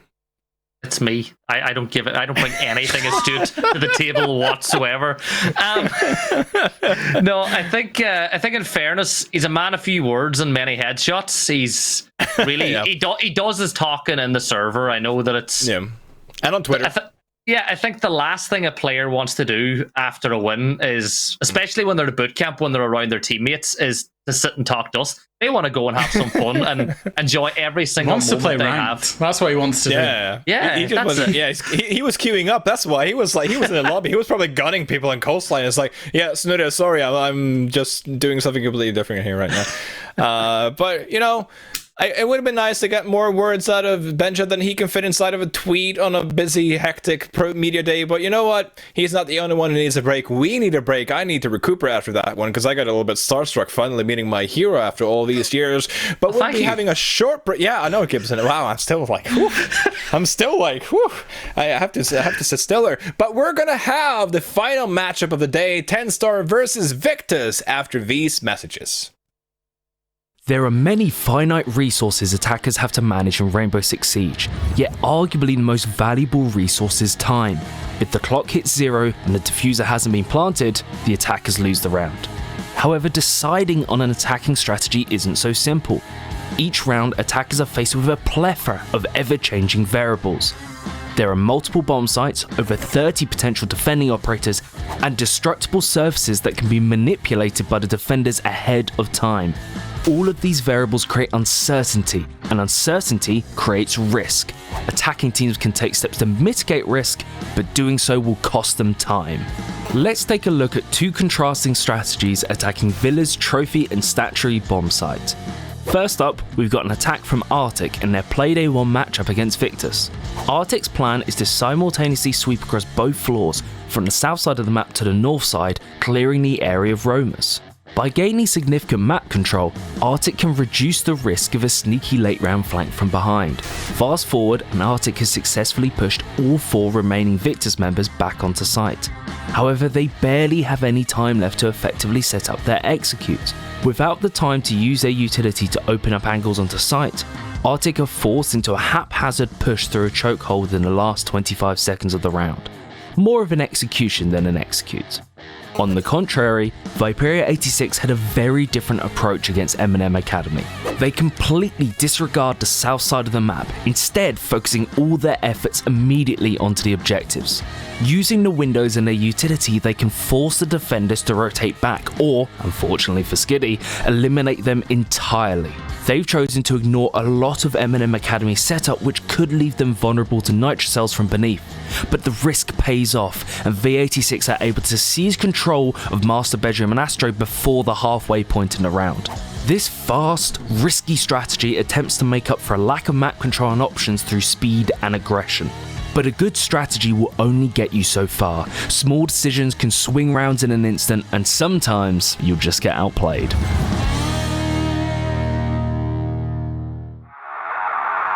In 3 quick kills, 4 quick kills come in. And Slaughter just picks them apart. Let's try and put some shots on in and managing to find the last 2. Oh, but Blur just decimates. Prince steps up huge for ambush. 3 kills. All E1 DCs. What?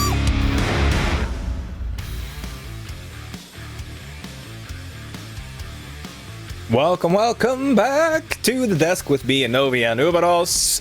We are, of course, charging up here for the final matchup of the evening, which is going to be between TENSTAR and Victus. And boy, oh boy, does this one have some potential ramifications for the table and those finals spots. Novi, thoughts on this upcoming shuffle? I was going to say. It's been a long night. On this upcoming match, let's just keep it simple. This could very much decide who the second place team is going to be. In fact, I think it probably will, because both these teams have the same amount of games remaining. Both these teams, I believe, with Viperio 86 losing as well, it kind of puts them too far behind, even though they have an extra game to play. This is going to separate the teams out. This will be one of the teams who win will not mathematically guaranteed, but be very, very likely to be in the finals. Like very, very likely. And this is where it comes down to the other one, the loser, is most likely going to have to play through playoffs. And that, yes, they're one of the strong. Both these teams are fantastically strong, but that's not where you want to be. And, you know, Victus, TENSTAR, Victus is kind of riding half their earlier performances, but TENSTAR have been sort of these on this meteoric rise. They look like they could possibly take it.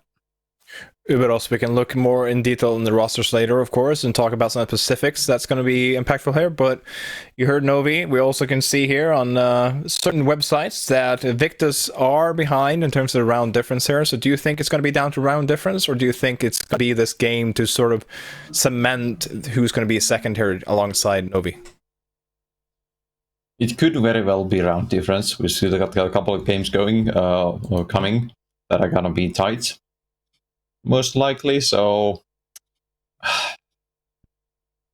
it's too hard to call.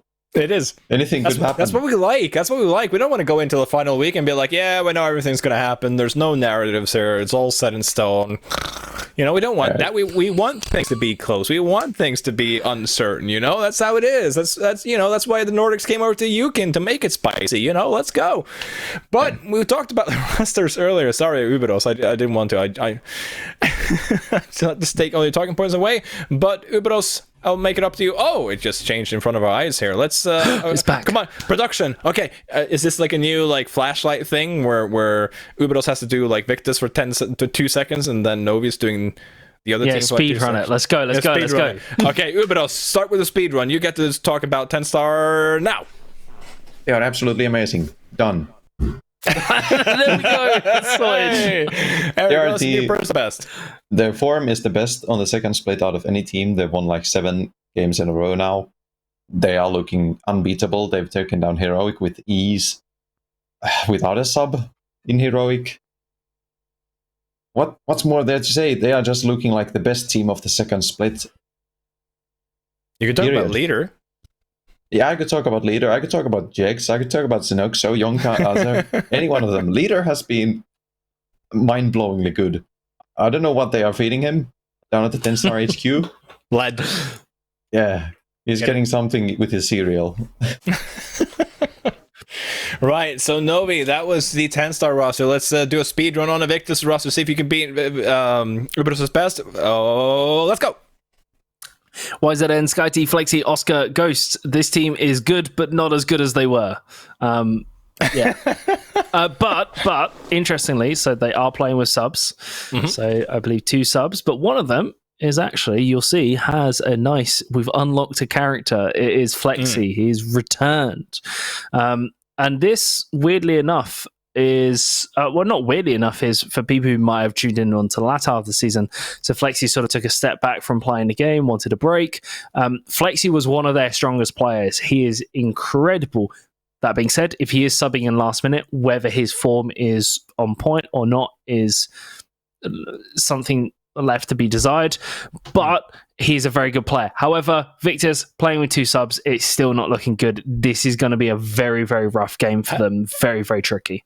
How can you say it's not looking good? Look at Flexi. Look how good looking he is. We even unlocked him with the retro kit, you know? That is true. Yeah. Classic. Matchup. El Classic Victus.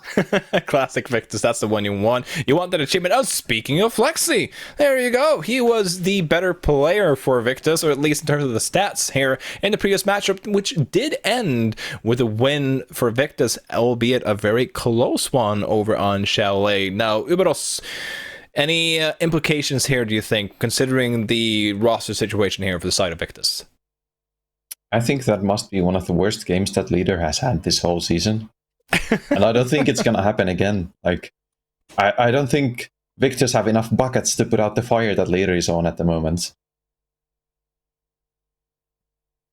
Anything you want to add to that, Novi?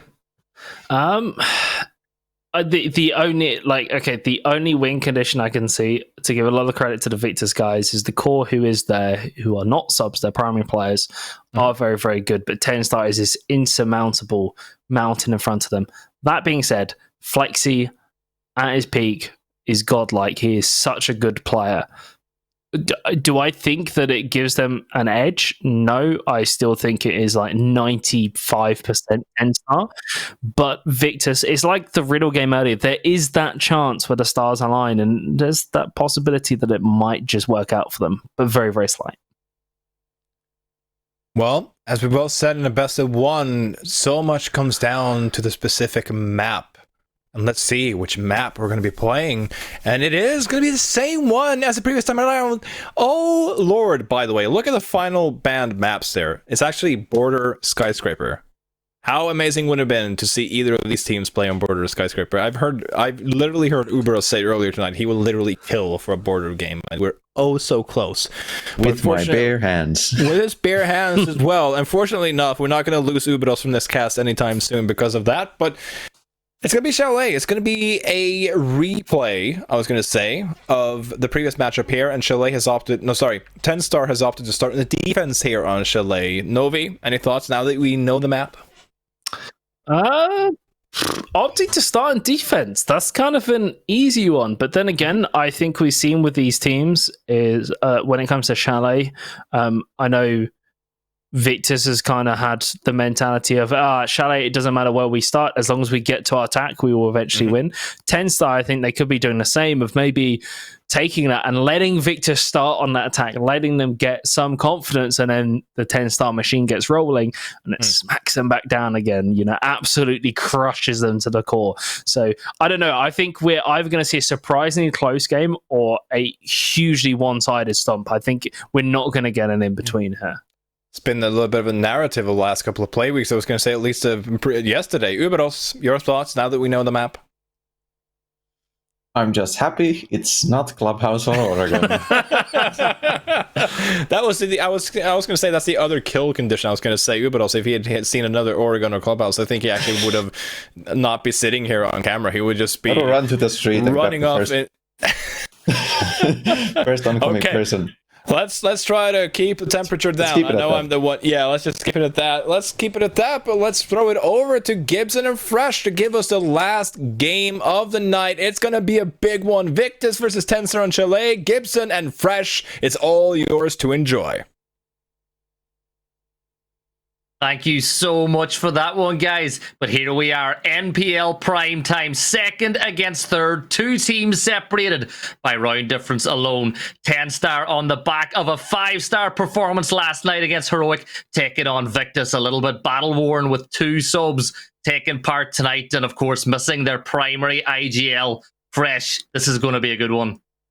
Yeah, it absolutely is going to be a good one. It's one that, in the first half of the season we'd put as a battle for the ages, and I think now we've got a clear leader in terms of TENSTAR being the favourites for this game.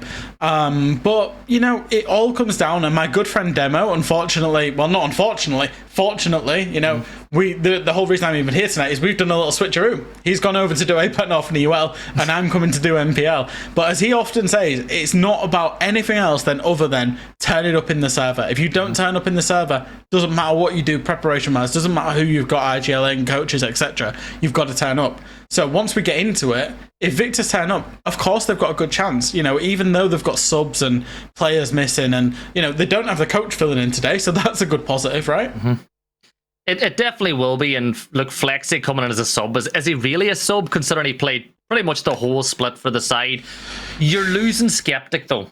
And Skeptic came in as the IGL, and I had a chat with him earlier on in the season, and he really did take on that primary IGL role. When he said jump, they said how high. How big is it when you're losing that player? Oh, it's massive. It's kind of like, imagine I guess this is going to be a really abstract reference. Really abstract reference here. But imagine a siege team is like a car, right? You've got your 4 players, your 4 other players other than your IGL. They're all the wheels, and the rest of the car just turning. And your IGL is the guy that actually gets to sit in the driver's seat and steer the direction of the whole thing, right? You take that out and you put somebody new in, they might have a completely different view on where to go. And then you might not be, ready for that. You might not be ready to make a left turn, but your new IGL is telling you to make a left turn. And suddenly, you take out that IGL, that vision, that leadership, that constant talking that you get with an IGL, because I don't think people realise just how much IGLs talk and demand from their team, i.e., I need this drone to be moved to here. I need you to be doing this. I need you to be doing this. If you get right down to the basics of micromanagement and how that fits into an overall strategy, when you rip that out from a team, it's so hard to play. And we can talk about, you go to a map where you just play the basics, but even there, it's still not what you're used to. Your IGL might like things done in a specific way or have different priorities, and it can completely change the direction and identity of the team. So for Victus, it's absolutely no doubt they are not in the best position because they're playing with different people. But like I say, they've got Ghost coming in, they've got Flexi. Flexi, we can call him a sub because he absolutely did leave this team. He's still a registered player, but he hasn't been a part of this team. So quality player, a definite upgrade, and I will say it's a definite upgrade on Jake playing, of course he is, but it's still not the unit that was operating and it has been operating as a full 5. And this is a game where the winner of this game, regardless of if it's overtime, regardless if it's won as a 7-0, whichever team wins, they take control of that second spot. And we've touched on this already. Straight qualification to the finals when you're chasing CL is a hell of a lot easier than having to run the gauntlet of the playoffs. Yeah, and there's one kind of added aspect to that as well, is it's not just chasing CL, but CL quals are actually on this weekend, right? So if you're TENSTAR, are you going into CL quals having beaten Heroic and then your closest rivals inside of the league for the CL spot? Sure, obviously you want to be going to finals, and you want to be, that gives you a massive leg up for CL if you can just get directly to finals without having to play playoffs.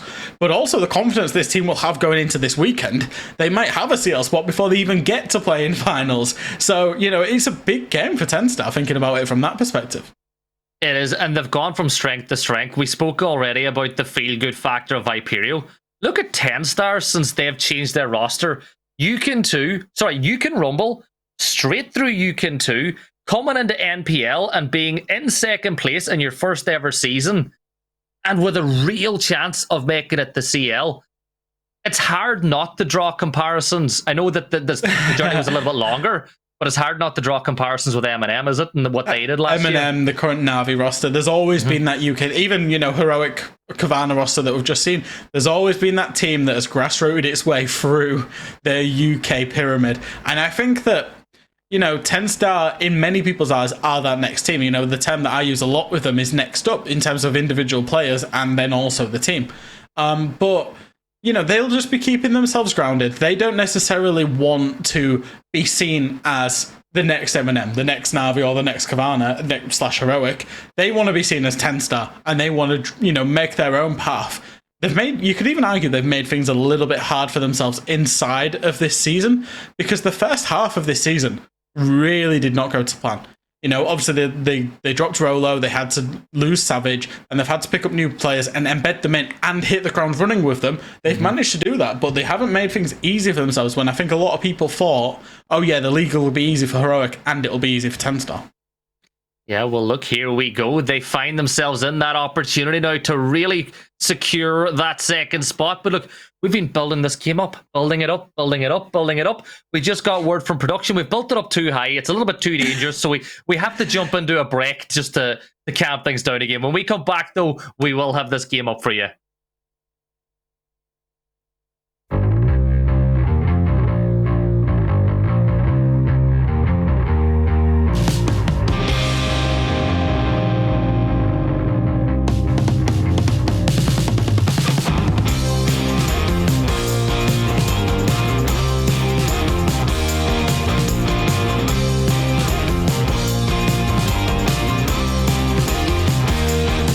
I got wasted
Welcome back on into this one. It is Gibson joined by Fresh for TENSTAR against Victus here on Chalet. And Fresh, it is so nice to see a little different bit of scenery. What, you don't like Germany? You don't like the USA? We're going to the Alps? Is that what it is, Gibson? It's just, you know... Well, you've been to the USA recently, so Oregon, that's off the board, and do we just not like biker clubs in Germany? Is that what it is? Well, you know, we're going to Germany in a couple of, next month, so it's nice to go to the Alps. That's actually true. Yeah, see, the thing is, I'm in France a lot, so... So home territory for you then. So you'll be able to tell us all the ins and outs. So why don't you take us through this little bit of a ban phase, though? Knock the terror of scrims. Those bans making their way into comp play now too. Yeah, absolutely. Knock is, such a good operator. Genuinely such a good operator. There's been a bit of a discussion. I saw a bit of discussion on the subreddit about why Knock bans recently, and I think it's just because of the devastating impact that you can see on a good Knock player, because they can just slip through an entire information network. They can get those vertical nades up, and then they can just, with the primary ability, creep around the map, be so quiet, and just sneak in and have devastating impact. I'm not surprised that we're starting to see more Knock bans coming out. Flores, off the back of that, is also known as an amazing operator, particularly on this map. The amount of work that you can do with Flores in removing utility, not surprised to see that. Going through the lineup, we're then seen as army banned, and we see just in most games when she's not banned, just how prevalent she can be in regards to that utility meta. And it's almost like one of them things, if you remove a Thatcher, you've got to remove a Kaid. I think if you remove a Flores, you've got to remove an Azami as well, and that's exactly what will go on. The nice sexy ban at the end there is the smoke ban. It's disruptive.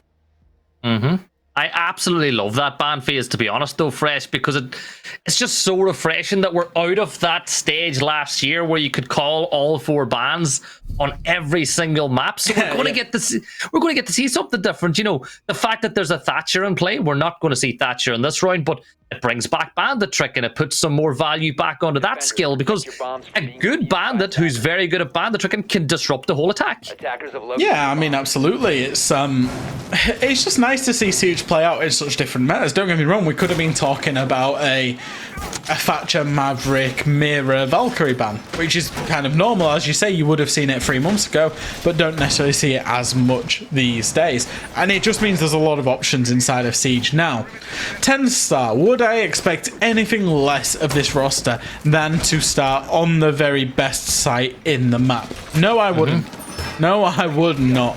Bar Gaming is the best defensive site in my opinion because it has so many layers to it, and layers are what you want to achieve as a defenders. You want the attackers to fall into layer 1, waste a load of time dealing with that, go into layer 2, waste a load of time dealing with that, and then go into layer 3, waste a load of time dealing with that. Now, they've brought 2 shields, which is customary on this site, but they've brought the Warden instead of usually an Alibi, and Smoke is not on board.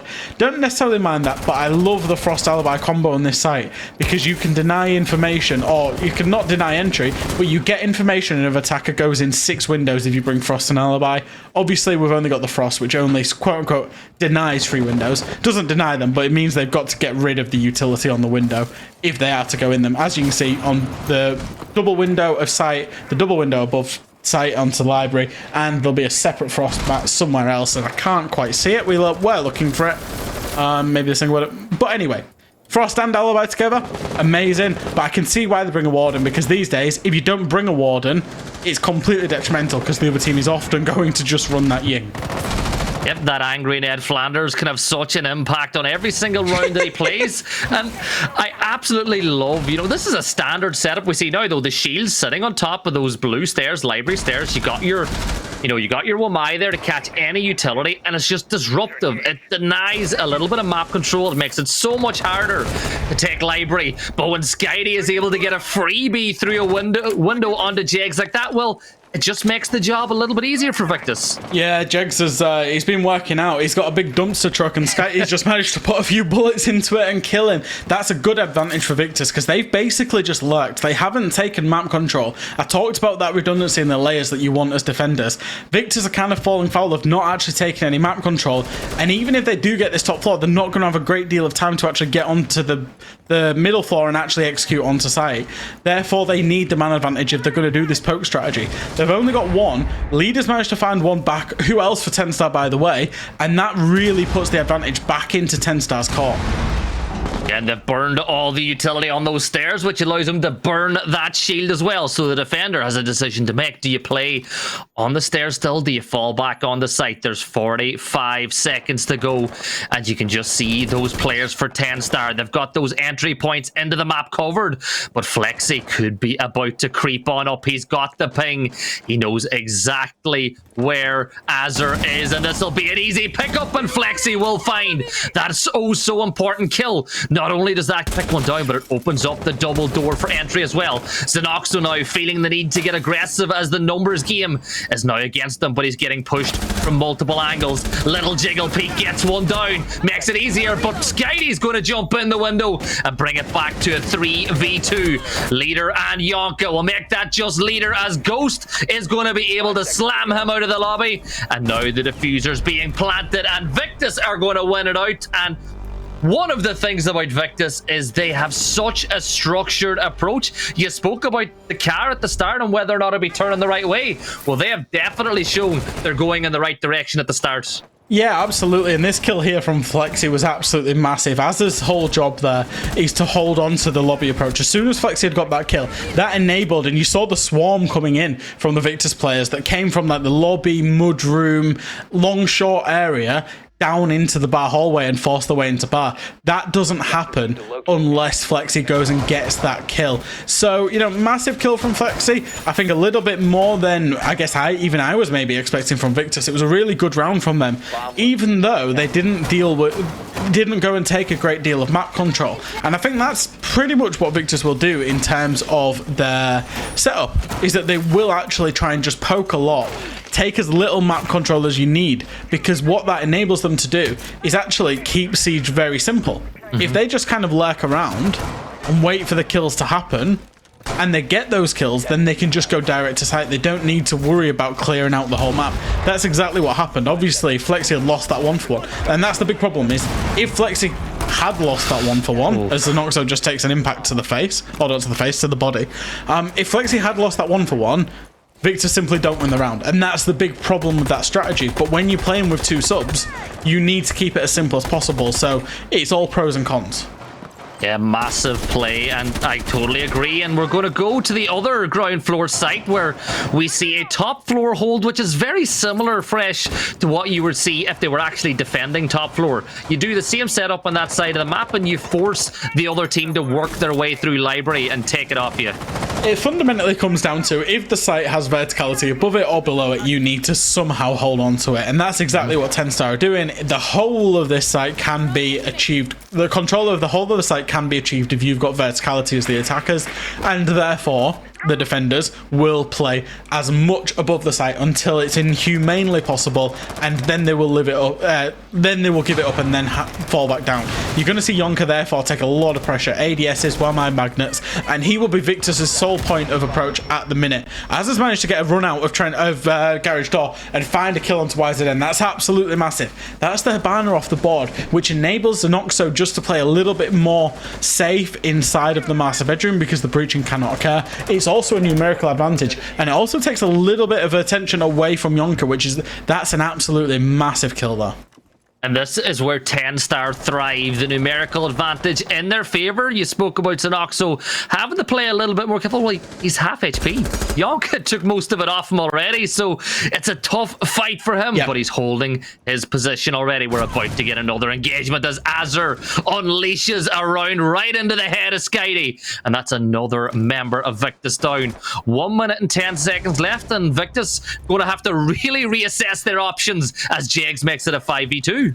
Yeah, and you've basically seen this approach from Victus, and this is where it gets punished, is that when you're spending... All of these kills have happened from inside of the map to the outside. Ghost is simply the only Victus player that's gone inside the map in this round. Will get punished, will get taken out by lead, a flawless round. Now, like I say, you see in the big compare and contrast with the problem with the type of attacks that Victus are running. Now, I understand why they're doing it, but when this happens and you're waiting for TENSTAR, it's a big problem. When you don't get those kills, you're waiting for TENSTAR to make mistakes. When they don't make those mistakes, they're going to punish you, and you're not going to have any map control or any redundancy as attackers that you can fall back onto. And TENSTAR, that was a great round. That opening kill from Azur, the impact of it cannot be underestimated, because we even saw in the mid round there just how safe Zenoxo was able to play inside the closet. Not enabled if Azur hasn't killed the hard breach Hibana. And you saw Victus completely, they lost the Hibana and the hard breach. They completely changed approach of trying to clear out Solarium side from that point of view. Yeah, it really makes it difficult. Hard breach is a fundamental part of nearly every attack we're going to see.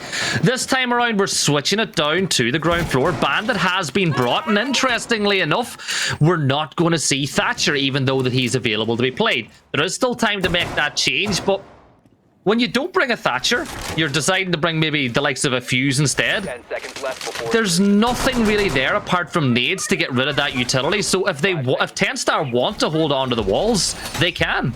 There's actually a curious Fuse trick, if you're a big Coconut Bra fan, that you will have seen, which Medics knows it because it's from this window specifically. If you put the Fuse charge on as high as you possibly can on that window, and you've got an opening above the basically the soft floor, as Medics is about showing, if you've got an opening with an Ash charge or a Sophia stun, the Fuse charge will go through the double window, hit the railing, and drop directly through there onto the Bandit trick. Now, I'm not saying Victus are going to try that. I just saw it in a Coconut Bra video on YouTube. I think he put it on Twitter as well, because it was absolutely amazing the things you can still do with Siege.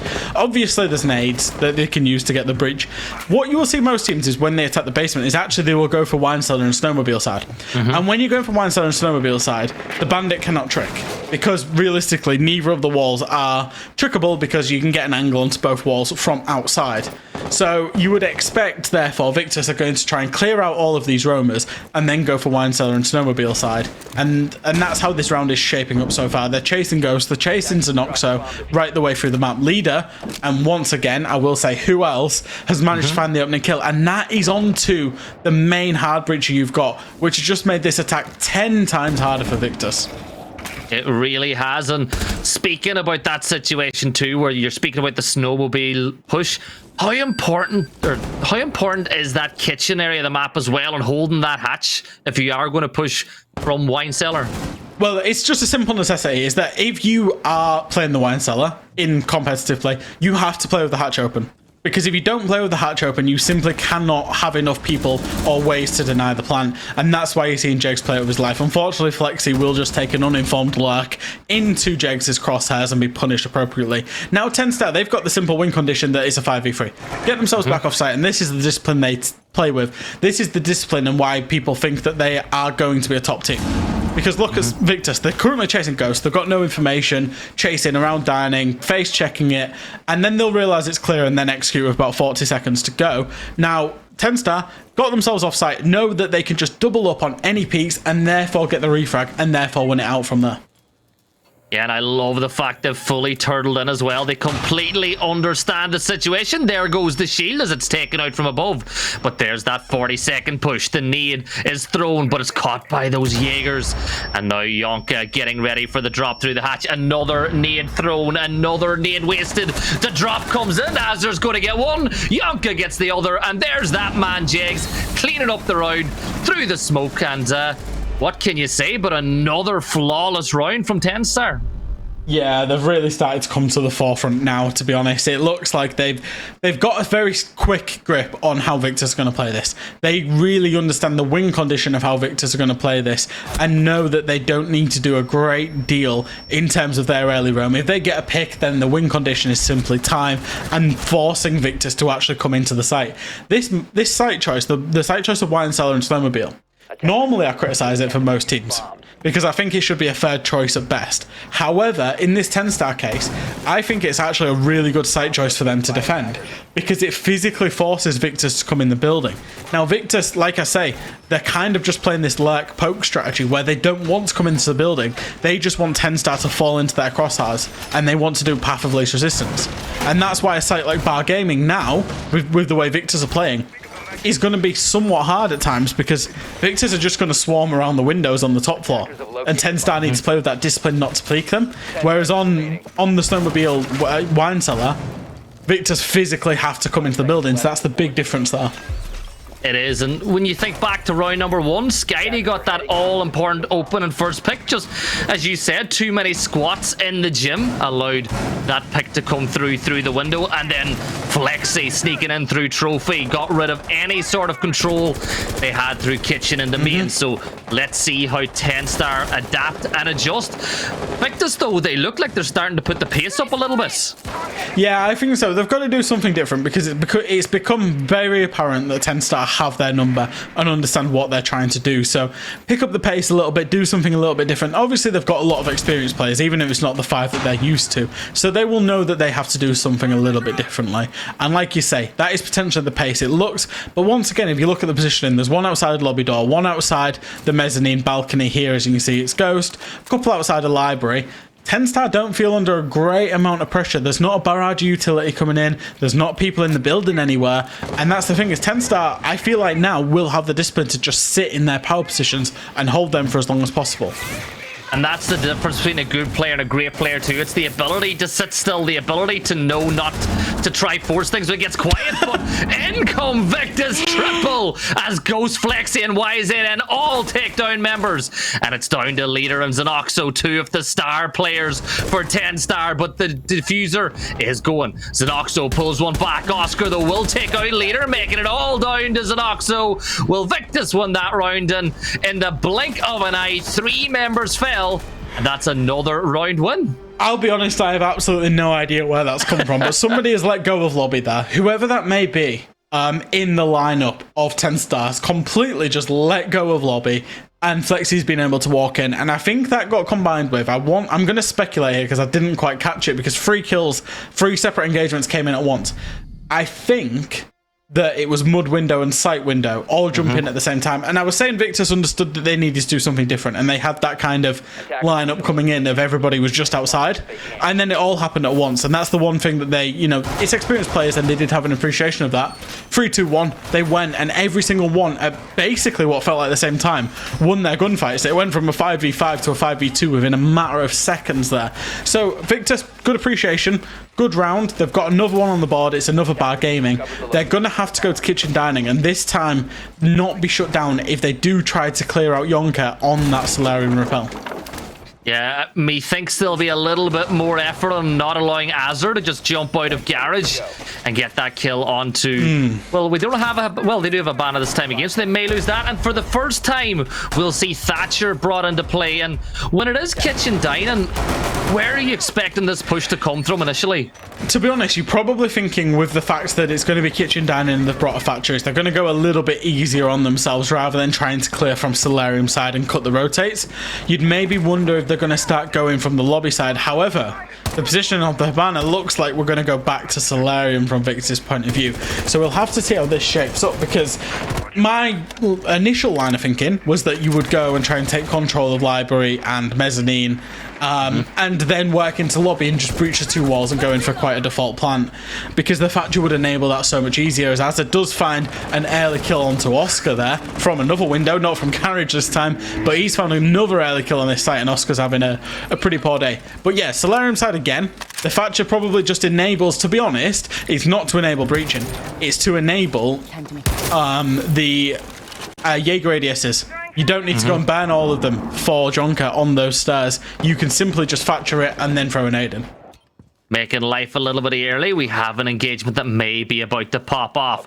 Two crouch walkers making their way in and around basement as the up-nade game is being prepped. But Ghost is hyper aware that he's not alone. But where is Azure? That is the question. Skydie pushes his way inside as well as they start to slowly but surely eke that map control away from TENSTAR. But in a 5v4 situation, this is what they were made to do. Ghost still chasing shadows inside, eventually catches it, but misses his first shot. But now we've got a little tense one. Uses the nade to force the player to move into the corner, and the nade will get the kill. And that utility, whether or not he got the kill with a nade or not, he forced the player into where he wanted him to go. Yeah, Azza's unfortunately locked himself in that position, had absolutely no appreciation that the sledge was down there, and I think actually played it smartly by dying to the nade rather than dying to the peak, because there was a chance that he could have got the kill to take the sledge alongside him. Now Victus, not a great amount of map control once again. It looks like Flex is potentially going to go for a hop in on the trophy window, and if he does, he's going to have Leader waiting for him, as Ghost and the Ayana of Skyty just force their way into sight from short. But Leader, he does find that kill, does find 2 kills, and Yonka finds 1. It's all up to Ghost in that 1vx scenario. Finds kills to Leader, but it's immediately refragged by Zanok. So a good round from TENSTAR, really punishing that jump in and that walk into sight at the end there. Yeah, and they just maintained certain areas of control on the map the whole way around, and we have got a game on our hands. 3-2. This is the last defensive round from TENSTAR. And Fresh, if you are Victus, you desperately want to have it at 3-3 in the split. Yeah, because Chalet is considered an attacker siding map generally, and the reason for that is that Chalet, if you think about, if you was looking from a bird's eye view of the map, Chalet is an L-shaped map, and the rotates of the map can be sliced and diced from the piano window, from the lobby door, and if you really wanted to, from the trench door, right? It's a kind of scuffed L, but it's an L shape. And the reason, and what that means is it's very easy, therefore, for attackers to compartmentalize and segment and slice across the map and isolate defenders and then kill them, basically. You can see there. It's therefore, attackers have a lot of fun with the map. It's as simple as that. It's easy to cut the rotates on the map. It's easy to punish defenders. There is a lot of verticality on it, and there's maybe only one quote-unquote good bomb site. I think, to be honest, all 4 bomb sites are particularly attackable if you just go through your processes as attackers. And therefore, if Victus only managed to get 2 attacks, I would worry for them going into the defense. I think 3-3, realistically, you probably want a 4-2 as attackers. You definitely do, and Victus changing things up a little bit as they get sick of the Roman game. They're sick of losing players at windows and doors, so they've brought Jackal, and he's going to hound down that Roman game on the side of TENSTAR. They've also got 4 cheeky little nades in the back pocket, as well as that LMGE, which can just rain down misery. Yonka thought about going for the bandit trick, but the hard utility dump will allow them to open up that snowmobile breach straight away. Now, this is a professional team. This is a high-level team that we're watching right now. So, Fresh, they're not going to rush the breach. They're going to continue working on getting map control. But that's just something else for TENSTAR to think about now. Yeah, the problem for Victus is that TENSTAR, you see it as just SkyT's just peeked it there, is that single wall of snowmobile has actually been left soft rather than reinforced, which doesn't provide them with a great level of safety when they do eventually go in for the plant. They need to establish vertical control over lobby. It looks like they're doing that. There's a person playing lobby door, and Leader, he's going to try and retake that control, but will eventually be punished and lose his life for that. I don't know if it's actually known that he's down but not out yet. It doesn't, so Az is actually going to try and play off the back of that. But you can't go into the plant without full lobby control as Flexi finds one onto Yonka. Yeah, and that now you've got two defenders playing off-site as well. Oscar will swing and absolutely pick up two of them. Zenoxo takes out YZM, but Victus really on the verge of making this a 3-3 split. But Zenoxo still fighting, still carrying that torch. He wants a 4-2 half for TENSTAR. But with Ghost closing on in with Oscar low HP, well, he's suddenly been activated. He went from 1-3 to 3-3, and what better operator to have in a 1 versus 2 than Jackal? Just one sniff of those feet, one little idea of those toes, and Zenoxo, well, his position is given away. But it's still a very cautious approach from Victus. They're not making any moves for the diffuser. If they want to plant, they can, but they still don't know where this last defender is. Zenoxo isolates the quad kill. Are we about to see an ace for the round one? Ace for clutch. Little tap around the corner. They do the dance, and there you have it. An ace for Zenoxo and a 4-2 half. There is absolutely no way Zenoxo's just got a 1v4 with a 1v, well, an ace clutch. Absolutely sensational play from him, as the typing in chat goes. So clear. Now, Victus, their priorities were a little bit split, and I want to talk about how Victus have lost this because they were in a 4v1 scenario. If they lose the round, it's not TENSTAR winning it. It is Zenoxo being there to win it, don't get me wrong. Absolutely amazing solo individual FPS play. But there was a few mistakes that happened to enable that. The first mistake was the fact... Oh no. Gibby, are we cursed? I think so. Why does this keep happening in our games, man? Why? Maybe the players just don't like listening to this fresh and they want the game to be over as soon as possible. That was YZN being very pissed off with Flexi having left this roster during the mid-season. He's like, no, we would have got CL but for you. Damn you, take a bullet to the head. And that's a shield off the board, by the way. I'll talk about that in just a second. But the big mistakes that were made simply were the fact that the actual main push with the plant was going in at the same time that lobby was still being cleared, which meant that when Zenoxo hit the 1v4, there was 2 people in sight and 2 people in Narnia. So he firstly gets to identify 1v1s, and they could have just taken so much more time. There was still a bulletproof cam up in sight giving Zenoxo all of that information. So there was just so many key mistakes made. Even that last engagement in the end for Zenoxo was a 1-by-1 peak. There was so many engagements just completely misplayed by Victus there. I think because they just wanted to get that round done that enabled the 1v4. Now, team killing your alibi means you have 1 less shield on the site. And that is a very, very, very bad thing because you can now only play your top blue shield. You don't have a mezzanine shield whatsoever. Obviously, you've lost a player, but you've lost that window utility and the shield. It really can scupper your whole plans as defenders there.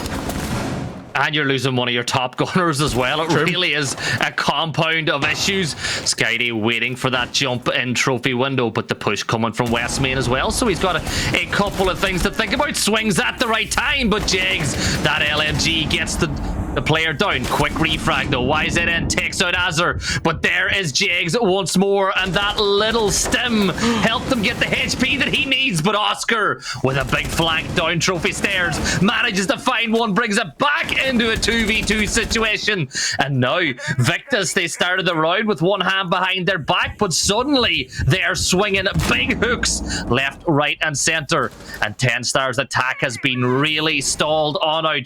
Yonka, that Habana still has the hard breach, still 1 nade in the hand of Jags, but that was turned around by a huge flank from Oscar. Yeah, it was a really nice appreciation from Victus to go and fight them at the entrances and reinforce the fight at the entrances to site. There was 2 or 3 players that as soon as it was known that West Main and Trophy was the initial point of entrance, essentially just sprinted, Oscar being one of them, obviously YZN and SkyT, you know, lost 2 lives for it, but managed to gain 3 lives and get the equal man count back. Now it's all about playing this situation. You've got both players currently occupying the top floor, as it looks like TENSTAR are going to try and push across the top floor.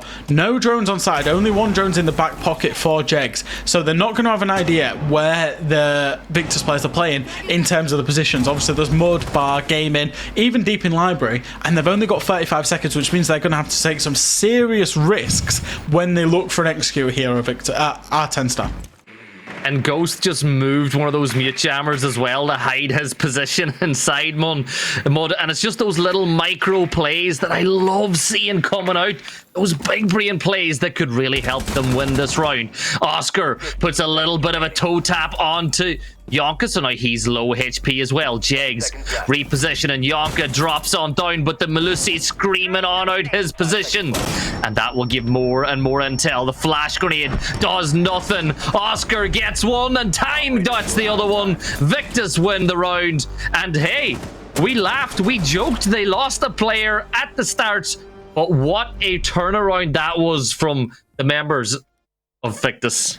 Yeah, it's that early round engagement. And to be honest, in particular, it was Oscar. Oh, no. He was trying to shoot the jukebox as well. What's more valuable, a jukebox or Flexi's head? But it was here from Oscar, is that you can see as Jegs has got unreal control. Oscar's just walked on the staircase, got 2, and managed to foxtrot Oscar all the way to the other side of the map without any punishment whatsoever there. Oscar is a round winner for his team. The amount of times I've said Oscar can put this team on his back and carry them, in that round he did just that because it wasn't looking particularly great. He got a 4v2 to a 2v2 and escaped with his life. And that's a massive play for his team. And you know, we'll not take anything away from YZN as well, getting that initial refrag too up in that position, because they had 3 players playing around Trophy, 2 by Kitchen West Main, Oscar on the wide flank. They just knew, exactly where TENSTAR wanted to push from, and they were able to shut it down. And even the fact that, yes, you did lose, was it Skydie that we lost really early in the round? No, it's Flexi, yeah. Flexi, I think it was Skydie in the kitchen. He delayed enough time for his teammates to get in those positions. Yeah, exactly. It's you know, it was a good round from Victus. It was good understanding that we need to even this man count and we need to go and fight them. That's exactly what they did, and they got their win condition back after kind of self-inflicting that wound and putting themselves in the detriment. Now they're going to move to Wine Cellar Snowmobile. Once again, they're going to get out on the roam. I would presume the hatch is open. I haven't clocked if it is or not. I would guess it probably is. There's no teams making that mistake inside of the top tier 3 of the play. Even in tier 1 and 2, you don't expect anybody to be making that mistake. Now TENSTAR, they've got to go and clear it, and they've got to go and clear it fast. Flexi represents an issue because of his mobility. The rest of the roamers represent an issue because of their mobility and the time that they can waste. You can see Jegs, he's peeking a long angle there onto Skyti, who will then take a reverse peek onto Azza and be punished. That's TENSTAR putting themselves in a great position and covering off multiple angles with the same people. Jegs has found one onto YZN, and it's all going a little bit wrong. A 5v3 and choose for TENSTAR. Flexi's still up out on the roam, and he could be next to be punished if he's not careful. Yeah, TENSTAR turning up the heat, but of course Oryx being able to move through that map freely, that's exactly why he's there. Ghost will manage to take down Xenoxo, and we know how good Xenoxo can be. Yonka peeking through the window gives TENSTAR a 4-2 player count lead in this one. 1 minute and 30 left on the clock, as now this is where TENSTAR will do their last bit of due diligence. They'll begin droning on out, they'll work out where these defenders are, and they will live to their name. You know, they're nicknamed TradeStar for a reason. Don't be surprised if they isolate and swing. Yeah, and I think Oscar just needed a little bit more trigger discipline there, to be honest. He was completely unseen up on that flank. Flexi was seen inside, but Oscar had gone all the way up West Main and got to Dining Hallway, but did put some shots in at the Fairmate and now will be droned, which means he's now put himself in a very awkward position, and they know Flexi is isolated on site. So if they can get a 2v1 on Flexi, site is completely theirs. That is exactly what will happen, and now it's all on Oscar pushing his way down the lobby stairs. Position known. Surely it's only a matter of time between a rock and a hard place, and it will be Jakes who runs away and then gets him back on a skinny angle the other side of the bomb. And TENSTAR are at it again. It's just the way Kenny loves to play, as it is time for Victus to take a timeout. 5-3 lead, so I think it's a good time to take one. What do you think? It's when you're at that point of the game, you don't want to push it to match point. No, I think when you kind of convincingly strategically beat there, like you are in a round, you need to discuss which site you're going to next, and then how you're going to go and win that, and then what the plan is for the rest of the game. And it feels like a nice, natural pause point in a sense. You know, it's maybe a round too premature, but you don't, like you say, you don't want to get to that match point level of TENSTAR being 6 up. And that, I think that's just to safeguard that. Because at 6-3, you're doing a comeback. At 5-3, your tactical timeout, your timeout can really have a big impact. Push you on to 5-4, and then suddenly you still think, oh, we're in this, boy. So the timing of the timeout, I do really like it. Yeah, and one of the things that I love about, you know, the higher the level you get is when you get those player cams during the timeouts, and one of the teams will just be so relaxed, they're having fun, they're smiling, and then you look at the team that called it, and the concentration on the faces can be something else. Yeah, it can. I mean, it's really intense. If you're calling a timeout, it's because you need a reset. It's because you need some kind of communication because things are not going well. You never see a team get 4-0 up and go, do you know what, let's have a timeout. So, yeah, it's always going to be a bit of a rough one. Now, Dining Kitchen, don't mind the site choice. I think it's a decent enough site, especially given TENSTAR have a very clear identity on how they're going to take in terms of the wine cellar snowmobile, and Victus were so convincingly beat. So move off the site, have a nice chat about what's going to happen in this round. Really understand everyone's roles, responsibilities, and then just get on with it and really, you know, put everything into winning this round and then use the momentum from there. And we know that the momentum is in the hands with TENSTAR, and it's just their ability to control the pace of the game, dictate that pace. You know, they put the foot in the accelerator, they hit the brake, keeping with those car analogies that we struck with earlier on today, and they really are well oiled. But Victus, a round win now, really starts to put them properly back into the contention in this game. But you got to deal with the Roman game from Victus. They do like to play a really aggressive roam game. Yeah, and that's the thing, and that's where that whole TENSTAR TRADESTAR thing comes out, right? Is because when the fundamentals of roaming is that you will get off of site and you will actually try and get in the face or flank onto the attackers.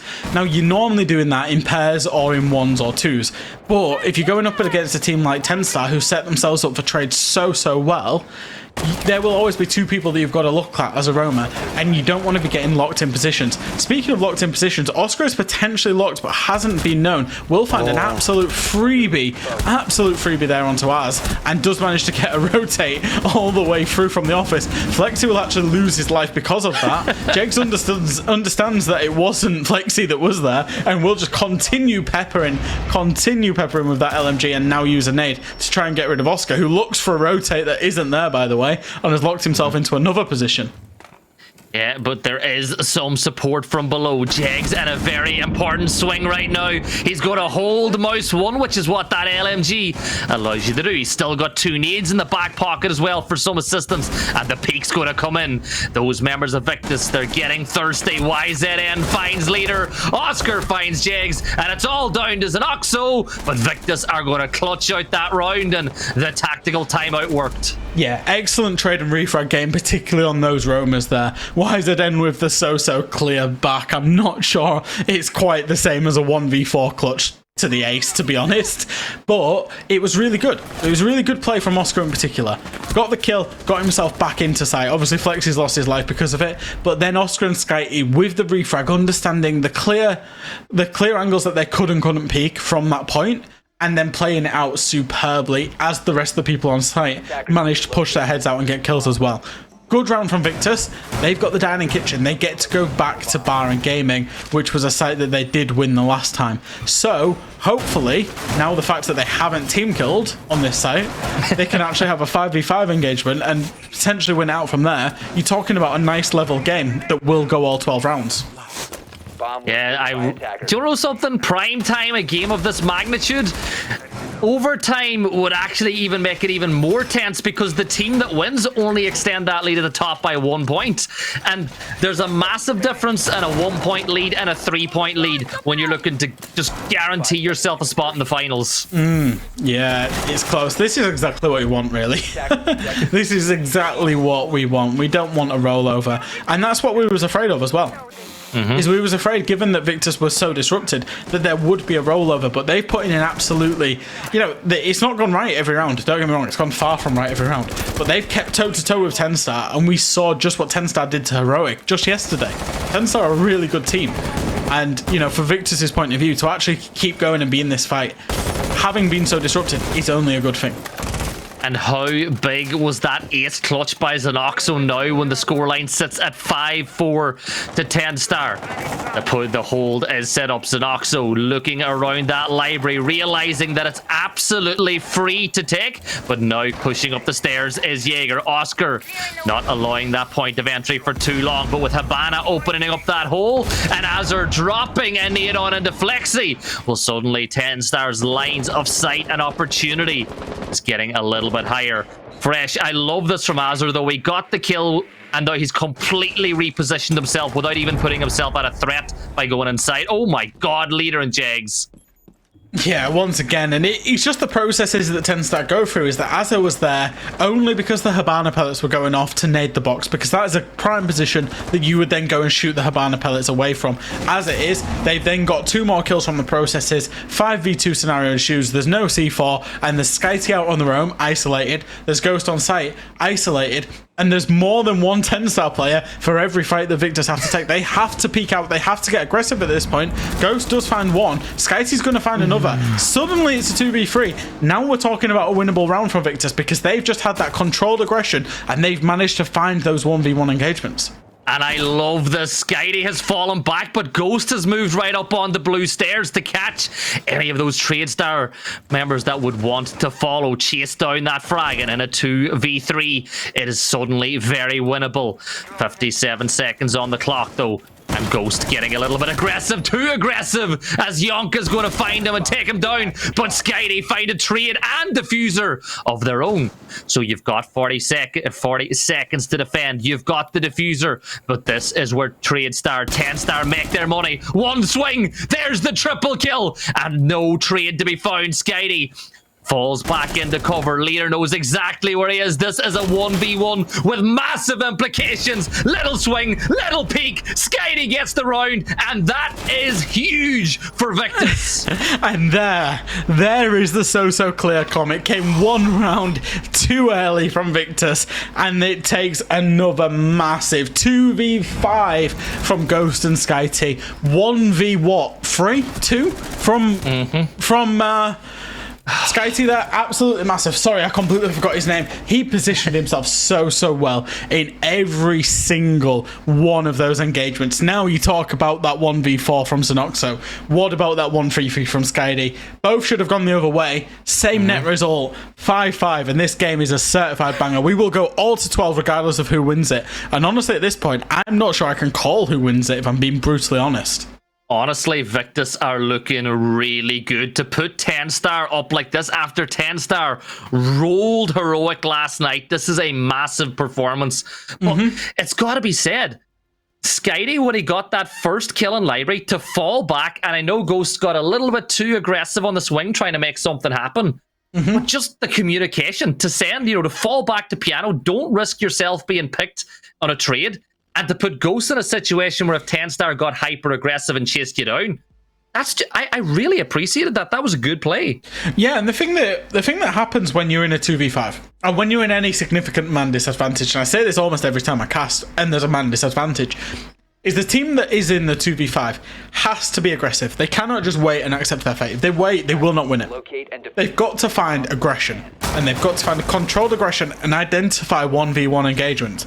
Now, almost instantaneously, Ghost and Skyty both find a 1v1 engagement, win their 1v1 engagement, and suddenly you go from a 5v2 to a 3v2. That completely changes how TENSTAR play it, because they can simply no longer throw bodies at it, and that's exactly what happened, is that then Victus are able to trade out a 1-for-1, that 3v2 becomes a 2v1, and then you're able to win out a 2v1 is much more manageable. And that's the process of how a 2v5 becomes a 1v2. Even a 1v2 is, not ideal, but they got themselves, and it was completely because of that controlled aggression in the mid-round that even enabled that clutch to come in. Oh, I am loving it. This is prime time. This is the game of the night, and it is living up to that billing. 5-5. And who is going to take that next one? Victus, of course, on defense. Historically, you would have said defender favorite, but like you pointed out, this map has changed quite a bit. And I get the feeling whoever wins this next round will probably take the whole game. Ooh, that's a really brave assumption, but I'm all for it, and you're the one that's made it, not me. Now, master bedroom site. So Victus haven't gone back down to the basement. They were convincingly beat, so they've gone to what they consider the next option, which is going to be the master bedroom. Now, there's two takes you can do. You can do a Solarium take, which is where you go, and it looks like this is what TENSTAR are doing, which is where you go for Solarium control with two people on the rappel, one person going in trophy, potentially even one person underneath trophy, as we're seeing that will be leader, and you go from that side across, or you can go from library. Now, with Solarium, what you're aiming for is to isolate all of the defenders out of the north side of site, get a couple of kills if you can, and then look for a plant. A trade's come in, but Skyty's holding his ground. Now, he represents a massive problem for TENSTAR and their planting ambitions because he's got the C4 and also because he's Valkyrie, which means that Victus will have an idea where a plant's going down, and he can obviously then up C4, get the kill, and deny any plants that are coming in. Oh, I am loving this. Victus are taking on TENSTAR at their own game, getting those refrags, making it incredibly difficult to build any momentum whatsoever. We are deep into the mid-round now as we approach the 1 minute remaining mark, and we still have two players on rappel, still waiting for somebody just to overextend their welcome. All the players, so many on rappel, and Skyty, he actually gets downed by that spray from Xenoxo. Leader makes it a 4v3 now, as that one will be confirmed out, and another little spray from Xenoxo, but not good enough as YZN keeps himself in the fight. There's still a chance, peeks onto the window, lands the shot onto Jegs, and repositions himself back, watching the cross onto that diffuser. Xenoxo swings across the rappel though, and puts the numerical advantage back in the hands of TENSTAR, and suddenly there's quiet in Chalet. You could hear a pin drop until that nade will break the silence. And a little bit of movement on the rappel, a little bit of razzle-dazzle, and Oscar's in a 2v1 now for the win. Little bit of a spray, but no, it's not going to happen twice as Xenoxo sets up the cross. Right, couple of bits of unnecessary aggression on the side of Victus has lost this for them, because they had everything they needed to deny TENSTAR, and I think just a little bit of nervousness. It was 5-5, a little bit of nervousness to actually lose this round because they wanted to get it over the line. Firstly, Skyty running out of main door as the Valkyrie with that C4 in hand to try and deny the double window. Now, I don't disagree that you need to deny the double window when there's a Solarium push coming in. However, the fact that you were Valkyrie and had a C4 in hand meant that TENSTAR had to come and clear you. You've just offered up your life by running out a double window. Could have been someone else, maybe should have been somebody else, or play the fact that you've got the information and the C4 in hand and just stick to your guns. The same with the Echo. Ghost on the Echo, presumably still had Echo cams alive, has gone and peeked the double window and died to it. And that's the pressure that the Solarium side attack puts in, don't get me wrong. It creates a lot of pressure and people get very nervous. But that was the two big problems, was losing those two lives when they could have denied the plant and really played the time, because they'd done well to get to that point. And that's ultimately what has cost Victus that last round.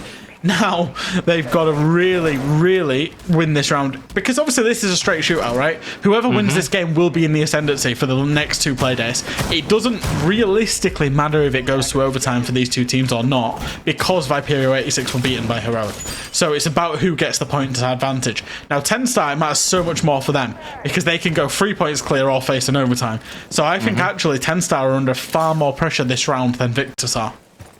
Yeah, but you know what Kenny would say in this situation. Pressure is for tires as they push to win another round. Very similar setup once more as two players getting up on that window, and we're seeing some of those sneaky frost mats that can be ever so tricky for players in the late rounds.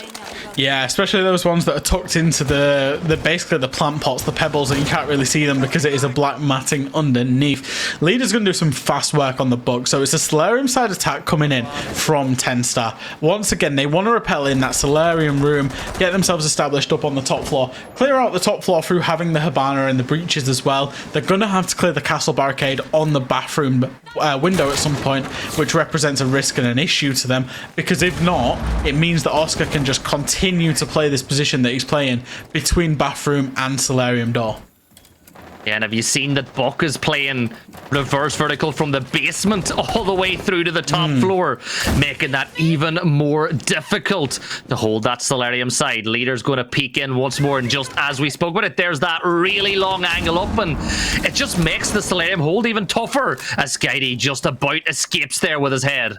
Yeah, this is really nervous play from both teams. Nobody wants to be making the mistake. Leader has an awareness that somebody's coming to push him. Hasn't seen him until now. Flexi will be the one that flinches first and will be the one that actually gets punished. Now, Oscar, Skydee, they've really got to stand their ground and fight, because if they don't, if they let TENSTAR have this map control and execute, it could be diddums for them.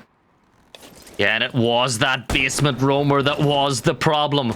1 minute left. TENSTAR 1 round away from a 3-point advantage. Victus, of course, 1 round away from taking us all the way to overtime, which, you know, as a caster, I wouldn't mind whatsoever. But Oscar will find the kill to bring it back to a 4v4. But Leader takes advantage as the headshot is found. Jegs finds Skydee. TENSTAR inching closer to 8 in a row. Little swing from Leader makes it a triple. And it is all down to Oscar to stop them from getting the 8, those 8 wins in a row. Can TENSTAR sink the 8 ball? Or do Victus have something else in their sleeve? It's essentially a 1v3 as he finds Leader and gets the headshot. But here comes the crossfires. Here comes the angles. Oscar needs a miracle now. He needs somebody from TENSTAR to be a little bit too aggressive. And there you have it. Nomad goes off. Little spray. Little kill. Quad kill for Oscar. Are we going to have another 8 clutch? Oh, no. Yoka gets it. And TENSTAR win the game. But oh, that was close. That really was close. If he'd have just stuck it, he pre-fired the rotate there. If he'd have just stuck those bullets, we would have had a completely different result heading into overtime there. There are so many clutches in this game that simply should just not have happened. In the end, TENSTAR, they just about shut down that one clutch from Oscar, but who would have been surprised if he would have hit it? Absolutely, probably the most entertaining game of MPL all night, maybe even all season. That was an absolute banger between these two teams. Not surprised to see it go all 12 rounds, and in the end, ultimately, I'm safe to say I'm not surprised to see TENSTAR win it. That 1v4 from Xenoxo that eventually got them the ace is eventually the difference between these two sides. But oh my god, that Oscar nearly threw down an ace of his own.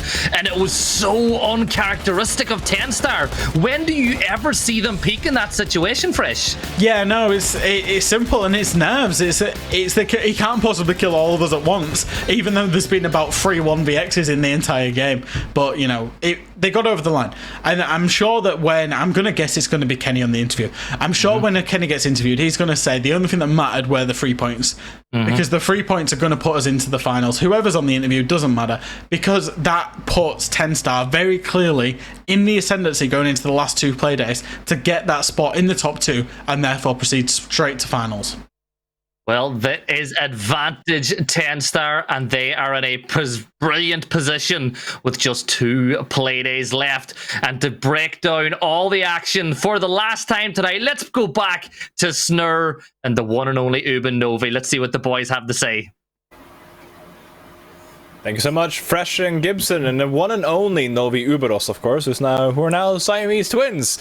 It is what it is, but that was a hell of a game, if we may say so ourselves, and that Oscar clutch. I mean, Oscar's turning into the Shaiko of the MPL. It's just like, you can see him in a 1v4, and you're still thinking, like, this is potentially going Victus' way. You know, this is how it is. Novi, how are you feeling during that?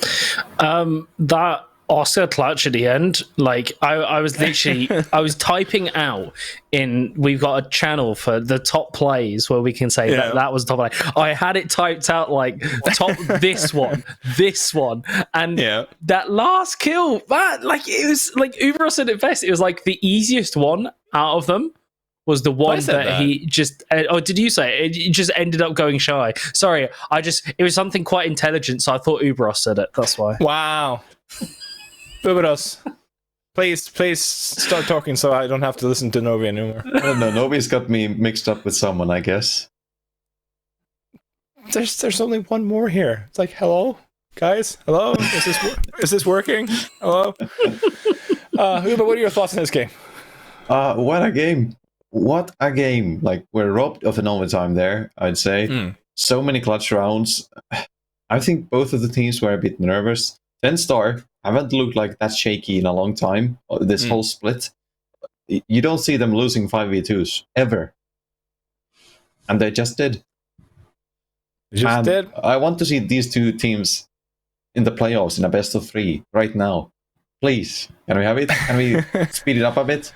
I mean, all you have to do is invent a time machine, Forehead. I mean, it's just get to it. You'll do it. Come on, since you're so smart, saying smart things, so it has to be Ubros saying smart things and not me, clearly. I'll go to someone else who respects me and treats me as a man. I was going to say it's going to be Zanoxo in the interview here for TENSTAR. And Zanoxo, hello. Congratulations with a great, convincing win. Guten Tag, I was going to say.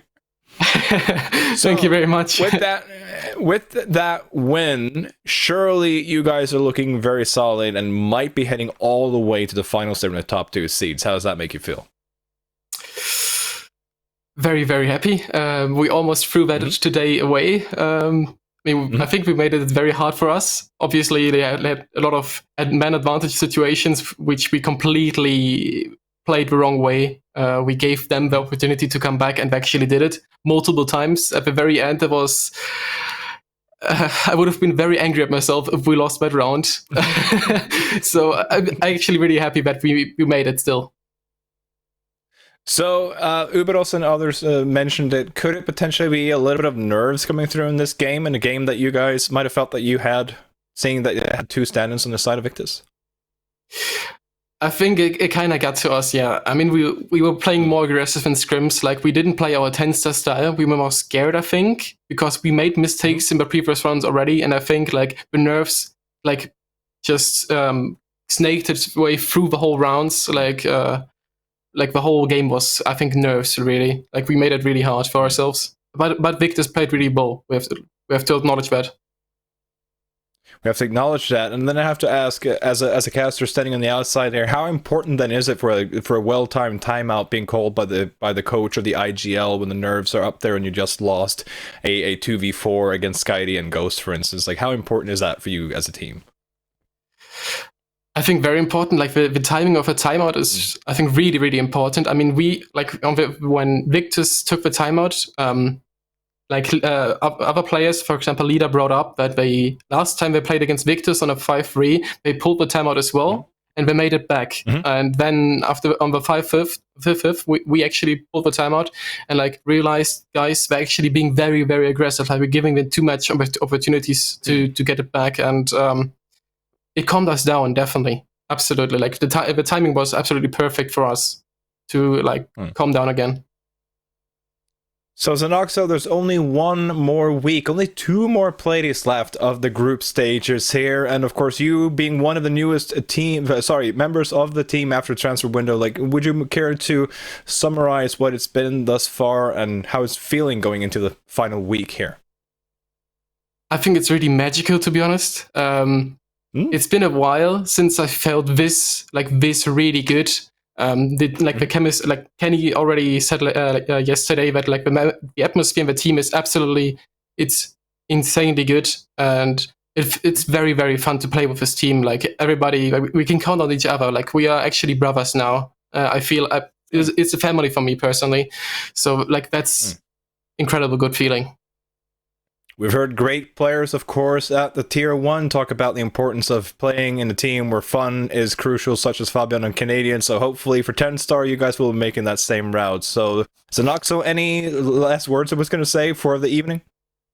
I want to thank like the TENSTAR staff, like everybody of TENSTAR supporting us really heavily in group chats, like always dropping us heartful messages. It's really nice. I want to actually shout out to my mother who watches the whole time. Grüß deine Mutter. And to my friends. And to all the supporters. It's really great, actually. Like, it's absolutely great to be in this position right now. All jokes aside, it is always awesome to hear mothers supporting their sons and daughters playing esports, of course. A massive shout out to Zanoxo's mom. And Zanoxo, again, great performance, and we hope to see you guys knock up another performance like that next week. Best of luck. Absolutely. Thank you. Have a great evening. I was going to say Auf Wiedersehen, but I thought I butched enough German as it is already. So there you go. See, he's nice. He's nice. He was very, very nice. Why can't you guys be like that to me? Like, he was super nice. I don't know. What's going on with Ubros? Yeah, my camera. Yes, I have a cat problem. A cat issue. There's a cat attached to the cable somewhere, so you don't mind for a bit? That's fine. We can just no. You can talk, and we can just sit here looking at you, absolutely not talking at all. No, sorry, Novi. We're gonna do what no one ever wants to do for me. Oh, we're actually gonna go all the way to the final graphics. Production's gonna save Ubidos. Thanks. Where's my lifeline whenever I need one? But anyway, it's been a really good Playday 16 here for us, Novi. Could you talk us through some of these results here as we're seeing, like, which of these matchups stands out for you? Like, as a quick summary, I think the first two games we had, Sissi State Punks versus Ambush, MNM Academy versus RIDDLE. I think both these teams, they performed. Both these teams, both the losers in both these games, played better than they had done previously. Certainly showed a better performance. MNM Academy, the storyline is definitely they look more stable going into the next few play days. They've laid down the gauntlet for Coalesce, and it's up to them if they want to challenge it. Sissi State Punks look better, but unfortunately, it's not going to be enough. Their playoff hopes have been dashed, and then we get into the big boys underneath, and that was, I think, for everyone, we knew they would be good games. I don't think we quite thought they would be that good a game. Ubido, so you're back amongst the living? Do you have some comments to say here? There we go. Welcome back. Hello. That's what you were going to say about the matches? I kind of missed the question I was trying to get. Sorry. Yeah, no, I've been waffling about. What are your thoughts about the games tonight? Like, any matches that really stands out to you here before we throw it into a break? I had a bit of a chat about this with you before we came on in the green room, where I think the matches that we had yesterday, I was coining them to be like more close, and the matches we have today to be like less close, but instead it's the other way around. It's quite the opposite. Yeah. And today we had like so many good matches. The Ambush Finnish El Clasico, that was a good game. TENSTAR game, Victus, that was a great game. Heroic Viperio, great game. Even RIDDLE, they got more rounds than I would have perhaps guessed. So that's fantastic. Fantastic. And of course, Benja being the MVP from the side of Heroic, we have to throw that out as well as we're heading over to the standings here, and look how things are shaping up. We only have 2 more play days of the group stage, ladies and gentlemen, my non-binary friends. And look at that. TENSTAR now, 3-point gap down towards Victus, of course. Team Heroic, 3 points down to TENSTAR. I'm pretty sure that I speak for a lot of people. It's the 6th and 7th spot that is really exciting here, because even if TENSTAR or Victus, like, regardless of which of these two teams notch that final seed for the finals, it's about that very final playoff spot. And Ubros, have you changed your mind about who you think is going to run away with it? I still think Coalesce have got it. I want to see 2 Nordic teams in the playoffs. I think Coalesce, they are looking better and better every play day. Getting it grooving on, and MNM, they've got such a hard couple of matches coming up. I'm skeptic. Prove me wrong. MNM, it's a challenge. Gauntlet has been thrown. Gauntlet has been thrown by Finn and Novi. Would you join him? Are you going to throw the gauntlet at MNM Academy as well, or are you on their side? No. I was looking at the top. I was looking at this second place battle because currently go on. It's TENSTAR pretty much have that second position, but it's not a guarantee. If they lose, they've got one more game. If they lose, it's against Sissi State Punks, so it's unlikely. But if they do somehow lose, well, suddenly that becomes kind of a race to get that points. If Victus wins their game against Heroic, they could potentially take it, but the round difference won't be enough, so they'll still lose. The interesting one is Viperio. Viperio still have 2 games remaining, so there is a very slight, but there is a possibility that if TENSTAR lose their game on the final Playday and Viperio win both of theirs, they could just sneak in front, and that'd be very exciting. Do I think it's going to happen? No, but I think we've got a super competitive top of the league. We've seen Coalesce make this rise through as well. I just want Ambush to kick into gear and actually start doing things, and then I think we've got a really good recipe for playoffs. Really good recipe. And of course, depending on how long the break is going to be for going forward to the playoffs as well, it might give the teams a lot of time to prepare for these best of threes and work on their map pool. I was going to say. Now, I didn't mean to look ignorant, Novi. I was just looking at the Wikipedia, seeing like if the round difference, anything was going to go into there. But we could talk more about things like these in the debrief, which we'll be diving into. Me, Novi, and Uberos, of course, after a short break. Don't go anywhere.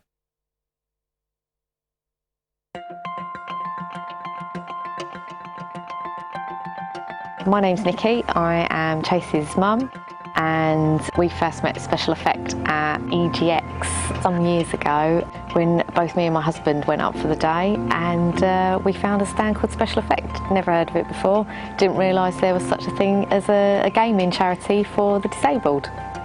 So before we visited Special Effect, we've always been a huge gaming family, and gaming is something I wanted all my children to be able to have the opportunity to do. Chase has got a severe form of cerebral palsy, and he has dystonia, which means he can't fully control his body very well. Even trying to get Chase to push a button is really difficult to do because he just doesn't have the fine motor skills to do it. But he really loved gaming, and you could see that he wanted to do more. So we went up to the gaming room in Oxford, and so throughout the day we trialled lots of different pieces of equipment, lots of different games, until we found out what worked best for Chase. As a parent, it's made so much difference to Chase being able to access video games. You know, I was really sad that I thought that he was never really going to be able to join in and do those things on his own. Particularly to disabled people, I think games are really important because, you know, someone who's able-bodied can go out, they can play golf, they can go and drive a car, they can do almost anything in real life. Chase isn't going to have those same opportunities. So being able to sit down and put on a game means that it creates a level playing field. He can do an activity that he probably wouldn't be able to do in normal day-to-day life. But even better, with gaming, he can play alongside someone who's able-bodied, and it gives a real boost to his self-confidence, I think. That was good, wasn't it? Pretty fixable.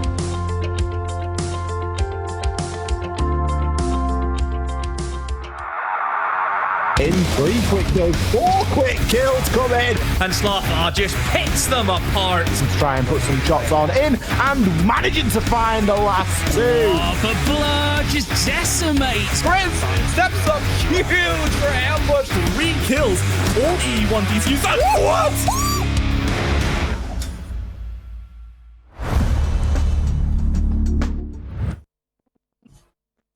You know, it's the debrief when Snurr can just get reclined a little bit. It's the time to chill and just try to sort of digest all the great siege that we've been watching. Novi's trying to find his zen. He's always trying to outcompete me. He never lets me have anything nice. He always needs to be one step better. You know, Uberos has the predictions. Novi can recline further back, and I'm just sitting here and being like, okay, I'll just, as we're saying in Norway, I'll just be a potato. It just means I'm like a jack of all trades, but just being poor at all things. I guess. You're a better host than me, so. Well, now you're saying that, but now you're probably going to pick up the gauntlet and just be like the host for like the last week, and then probably the playoffs, and just like completely outshine even the mighty Chambers. So what do I know? Mighty Chambers. Like, yeah, no, but boys, all jokes aside, it's been a good day, and again, Uberos. I mean, you said it. We talked a little bit about it in the. I mean, in the back room. I was going to say in the green room. I expected this personally to be a very, very competitive week, and yesterday was by far way more lopsided than I expected it to be, and today, some of the matches were a bit closer, and especially some of these rounds, it could have gone either way. Yeah, we saw a lot of clutches today. We saw a lot of rounds that went down to the wire. We had a lot of 30 seconds left, 5v5s, 4v4s. Super close rounds. There weren't that many walkovers. Novi? How about you?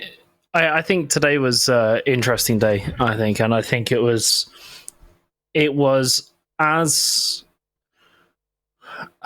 scripted as it was gonna go, but still as interesting as possible. I don't think there was any huge whoa, this game was amazing kind of thing, but at the same time they were all very, very exciting to watch as well, even though the favorite kind of won in every single matchup. So I think that's how it should be, right? That's how it should. Yeah. If we're getting upsets every single game, then it shows that something is seriously wrong with the level of teams in this tournament. So it's a good thing. We're starting to get the sense that we're nearing the completion of the group stage, and that the standings are settling in a little bit. And you can tell that by the performance of some of the teams as well. I mean, Zanoxo did admit that there were a couple of, perhaps a little bit of nerves coming into that game, but I also think perhaps they're allowing themselves to try out a couple of new things, or trying to play a little bit more aggressive, or whatever he spoke of in the scrims, but I'm waffling a little bit because I was saying this to Uberos in the green room, how it's always funny to hear coaches and players be like, no, the most important thing is that we just get the playoffs. We don't really care about this, we don't really care about that. But when push comes to shove, when it is a game or a matchup that you anticipate is going to be very tightly closed, you can see, and we saw this with TENSTAR in the ambush game as well in the first split, that all of a sudden the nerves start creeping in. But again, that's also about experience, isn't it, Novi? It's about getting, being accustomed to getting those nerves and being able to shake them off and getting those timeouts under your belt. Yeah, I think if this was the old TENSTAR, they would have kind of crumbled in that situation. The new players that I say new players, but they're experienced players coming in has made that difference. And that was, something that Bender even said in his interview of very few words. I was going to say. That was about the 5 words he said in that entire interview. A few of them were dedicated to the fact that a lot of these teams have got sort of pro players who haven't managed to find teams in higher tiers have come down, and with them, their experience has allowed the newer talent. Because on that TENSTAR team, the players were shouting out as a leader, Jegs. They're not the experienced Bastion players. They're still doing their job. It's more the fact that this experience is enabling these younger players, and that shows how important it is. And I think that's an important moment for most esports, and particularly in shooter games like this, where I remember in Norway, we just had other esports title where we had veteran players just completely just vanishing from the scene after they were retiring or whatever, and all that experience that just goes out the window.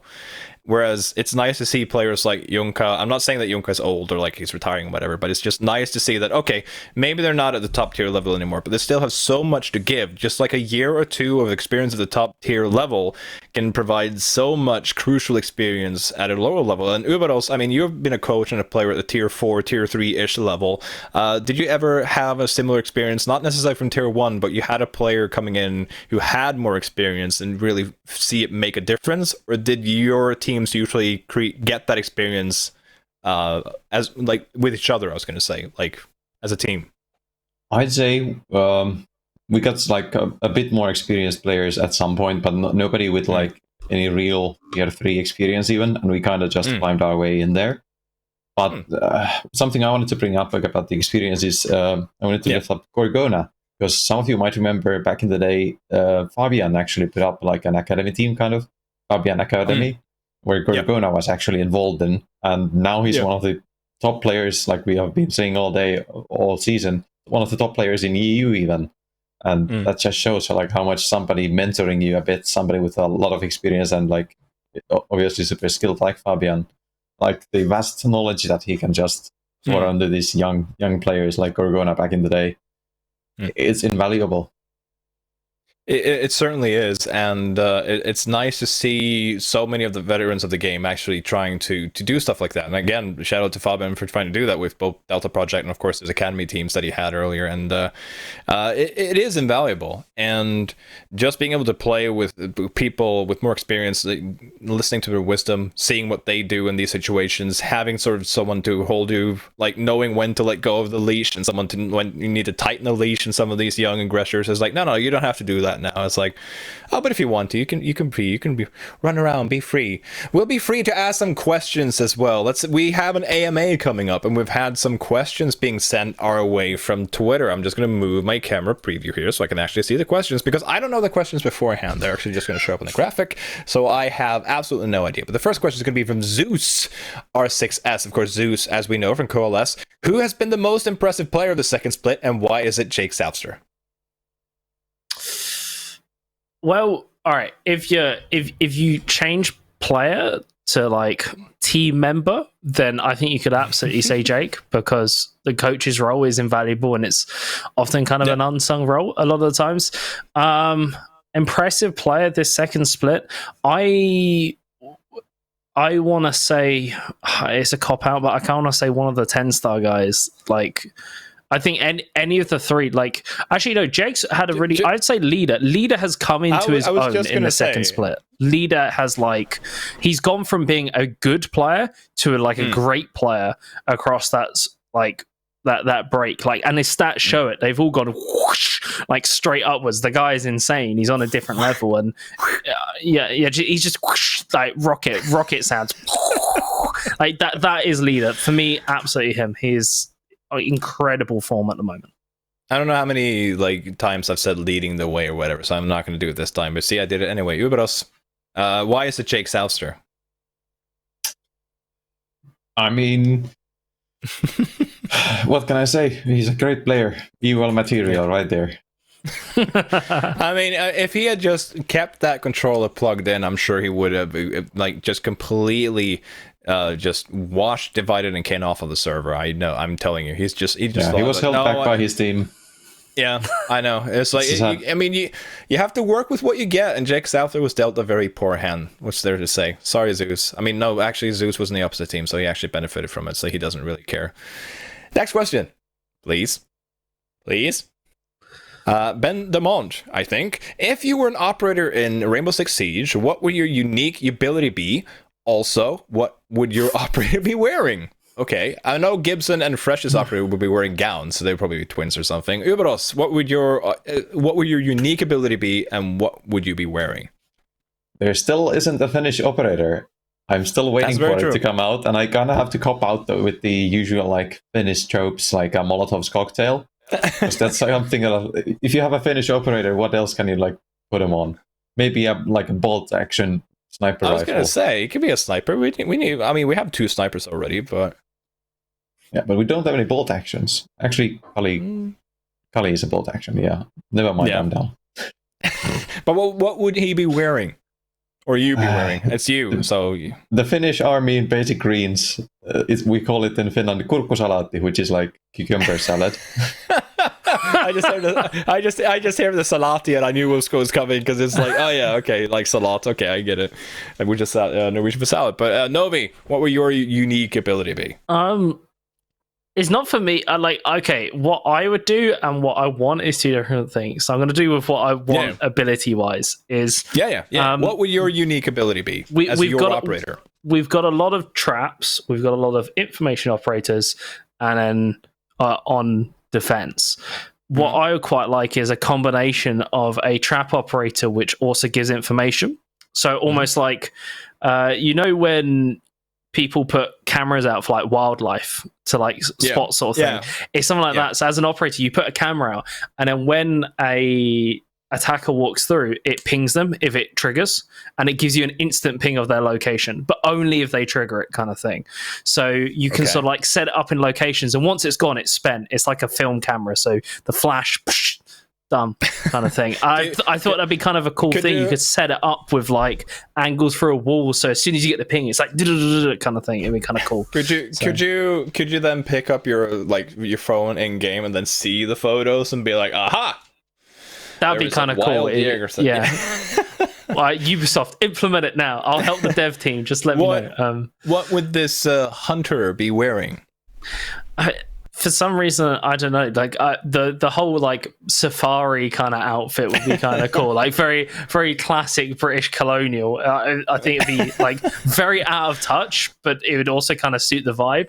Or maybe you could get an endorsement from like a Bear Grylls or someone who does like nature sort of vibes, and they can be the operator, and that can be their ability. That'd also be cool. I just want to quickly shoot in that if I were an operator, it would be a white noise kind of one. It's just constantly like buzzing in your ear. Like if you trigger a device and it's just like and you can't hear anything. You just hear a radio come on and it's just your voice talking like non-stop, and the attackers or defenders just can't turn it off. No, it's like a worst maybe. it's like an audio decay, but it's like the one that you can't turn off for like a set amount of time. Just like and what would I be wearing? I don't think it would really matter because no one would everyone would be driven insane by the time they saw me. So you wouldn't know because you wouldn't see me or hear me. Well, you'd hear a lot of me actually. Anyway, next question. Drum roll from Schreikel. Why has it taken this long to have the cutest debrief lineup on MPL so far? Well, speaking for myself, cuteness and beauty, it takes time to work on. You need beauty sleep, you need manicures, you need lotions, a lot of lotion. Ubidos, what do you do with your amazing hair? Like I swear, we don't need Genie here. We got Ubidos. Look at that hair of his. What I do is I pray it doesn't fall off. I mean, it's if you look at it, it's actually actually this is kind of if people had known me, this is actually kind of okay. This is kind of scary for me now because I just realized, because if we go from the viewer's right to the left, so from Uberos towards me, it is actually Uberos would be me when I was 19, Novi would be in my 20s, like mid 20s, and this is then me present. So it's like it's actually scary. You lose a bit of the hair, but you gain the beard, and you lose all the hair and then gain more of a beard. We're like yin and yang, and you're the middle. Because it's actually funny, because in real life I actually did have that a really long hair until I lost it. I had a Novi face, and now I'm just me. So here we go. I mean, I don't know why it took us so long. By the way, we just had to work on our beauty, and I mean, Ollie called me out in Twitch chat saying, "Oh, it looks like actually never seen a son." It's like, well, I had to get a son. It's the same question, but I don't mind being heard that I'm cute twice, so that's all good. Mwah. There we go. Shout out to Schreikel.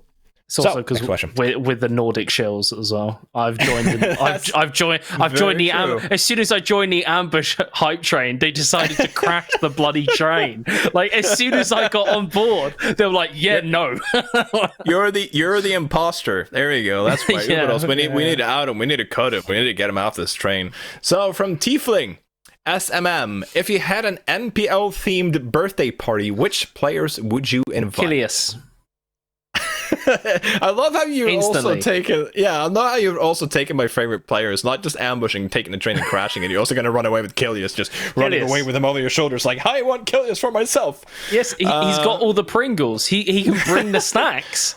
You invite him, and then you've got all the snacks that you could possibly want at your party. So easy peasy. You can have more, It says players plurals. I mean, I just want Kilius to myself. Candle dinner. Yeah. Do we have an upper limit? How many can I invite? All of them. I was gonna say all of them. I'll take top 6 playoff contenders only. I don't want the rest. You have to be this good to join the party. But I would probably, I don't know. I think after today's matchup and what we saw in the old chat, I would definitely invite all the TENSTAR players and Victus, specifically Flexi, just to, because we need, like, there's no birthday party without a little drama. Like, I'm not related to anyone that I know of anyway in the MPL, and so you need someone who could just come in and bring like the drama in the corner, be like me, and then everyone else is just standing there with like with a cup of like, a Snarl's beverage. operator is back. I think he just uses gadget. I think from what I just heard. Yeah. Moving on. Wait, I would have Benja. I'll get Benja to give me a toast at my party. Yeah. Yeah. Shortest, briefest toast ever. Just be like, scored, and you just leave. Yeah. If you had, from Ben Demont, if you had to be imprisoned in an R6 siege map for one whole year, which map would it be? It feels like it has been this is any Oregon map. This is any map. or Clubhouse. It feels like it's already been. That's a I'm bit already there. It's like that. It's like that meme with like it's been such a long week. It's like Cap. It's only Wednesday. And it's like it's like Clubhouse in Oregon. But no, in all seriousness, this goes for any map. By the way, it doesn't have to be a competitive one, as from what I can tell. So Novi, Ubros tried it by himself sometimes. I'm going to throw it to you. Is a cheat way to? I was gonna say house because that's like, well, you just live in a house, right? But no, I But you're do imprisoned. I do villa. So Villa, okay. Yeah, the Italian hills. Italy is very good food. But, very good food. Yeah, but you wouldn't actually get to go to the hills because you'd be imprisoned. So you'd have to. I can look at the hills. That's fine. Have you seen the view from that map? Like it makes you want to go to Italy. So. That's fair. Ubros? I think yacht would be kind of nice. A stranded yacht for a year with the Arctic Blizzard? Sure, I mean, you're My finished. heart yarns to the sea. I don't know with you guys, but actually, it's funny because I detest coastline, but when it comes to being in prison, I'd probably pick coastline. That was my second choice. Definitely was my second choice. I mean, because there's so much out like exterior there that it's almost like you're not even inside all the time. It's like you have a massive courtyard in the middle of it, and you have a bar, you have a gaming room, you have a Lamborghini theater. or a sports car. You're locked in your prison. You can. No, you can look the at cars. It's on the ground. It's on the map. I can drive it for that distance. Around the map. I have a kitchen. I have a toilet. Let's have a final question, lads. Let's see which one have it saved for last. Tiefling SMM. Sorry. Forget wins and losses. Which team puts up the most banger matches? Most banger matches. It doesn't matter whether they win or lose. Which team puts up the most banger matches? Victus. Ooh, okay. Go on, Novi. Why Victus? Victus has this, like, historically as well, going back, Victus has like this ability to just, like, when their back's against the wall, they will just dig their teeth in and they will not let go to that game. And they've always done that. The fact that their recent wins were like 8-7s. That game against TENSTAR was amazing. Like, when they're at their best, it's just a joy to watch because it's a really good siege. When they're being matched, it's also like super interesting to see how they approach that. And you get Oscar, you get SkyT, you get these players with these huge individual performances coming out alongside the team player as well. Victus all the way for me. I think they're my favorite team to watch at the moment. Iveros? It's a tough question because I feel like it's been a different team on the different splits. On the first split, Ambush were really great to watch. They had some banger games. Second split, TENSTAR, but then again, do I want to watch the same team dominate the whole split? So I came to a democratic conclusion, and I'll say Viperio, because they have had some great games on both of the splits. They have by far the most close games, I think. There are a lot of 7-4s, there's 7-5s. And not always like in their favor either, but they're like, even when they are losing, they are like always making it close. They haven't been rolled over once, I think. And they have been playing great seeds too. I would probably join you on Viper 86 because it was that team that before the transfer window just felt like it had like unreached potential, and they were getting close, and you felt like they didn't really get.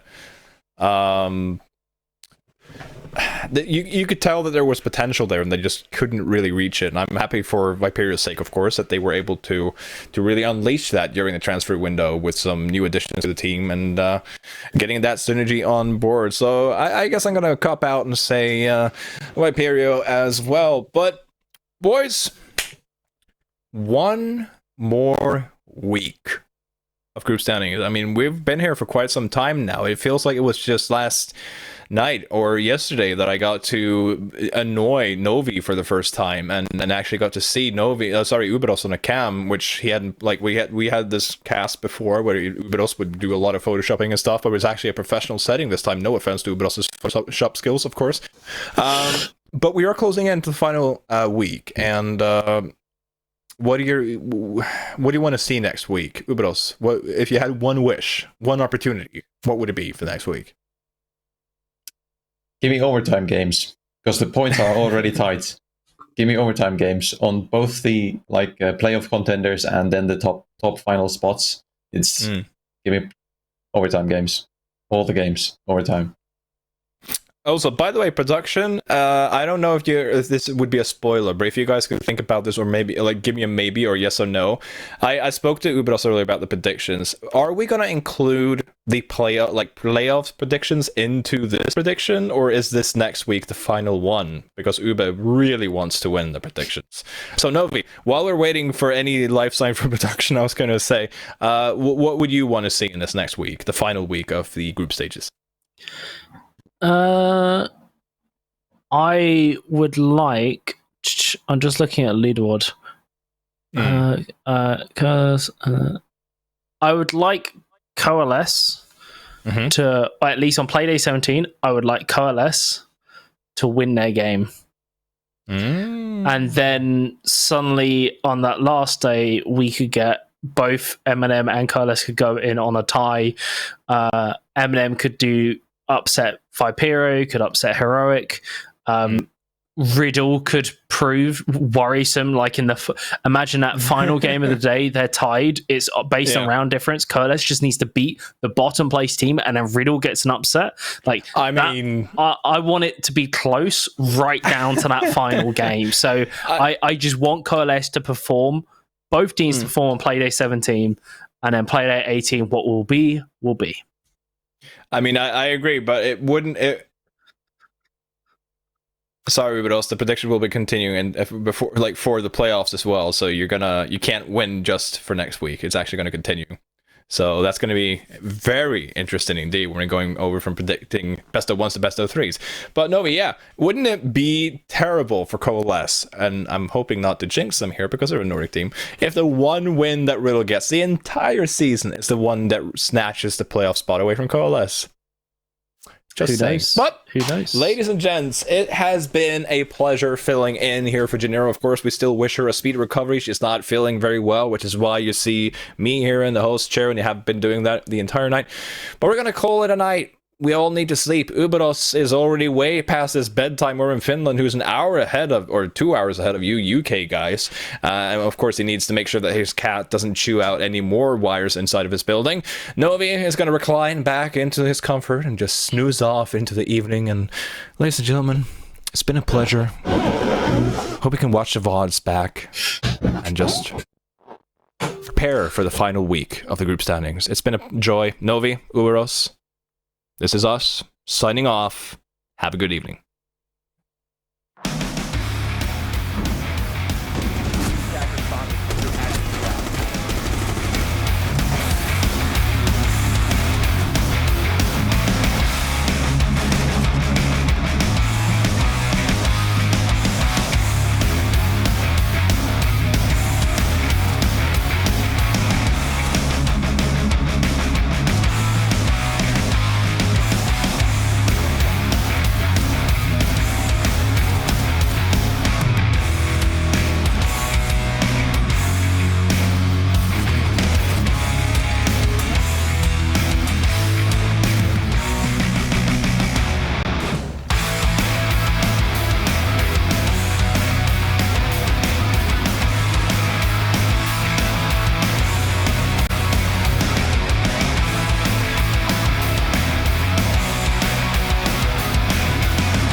He sees one look at the patience. He just has to send away to the lineup. 1, 2. Oh, Doki! What a play! That is why he is one of the best players in the world right now.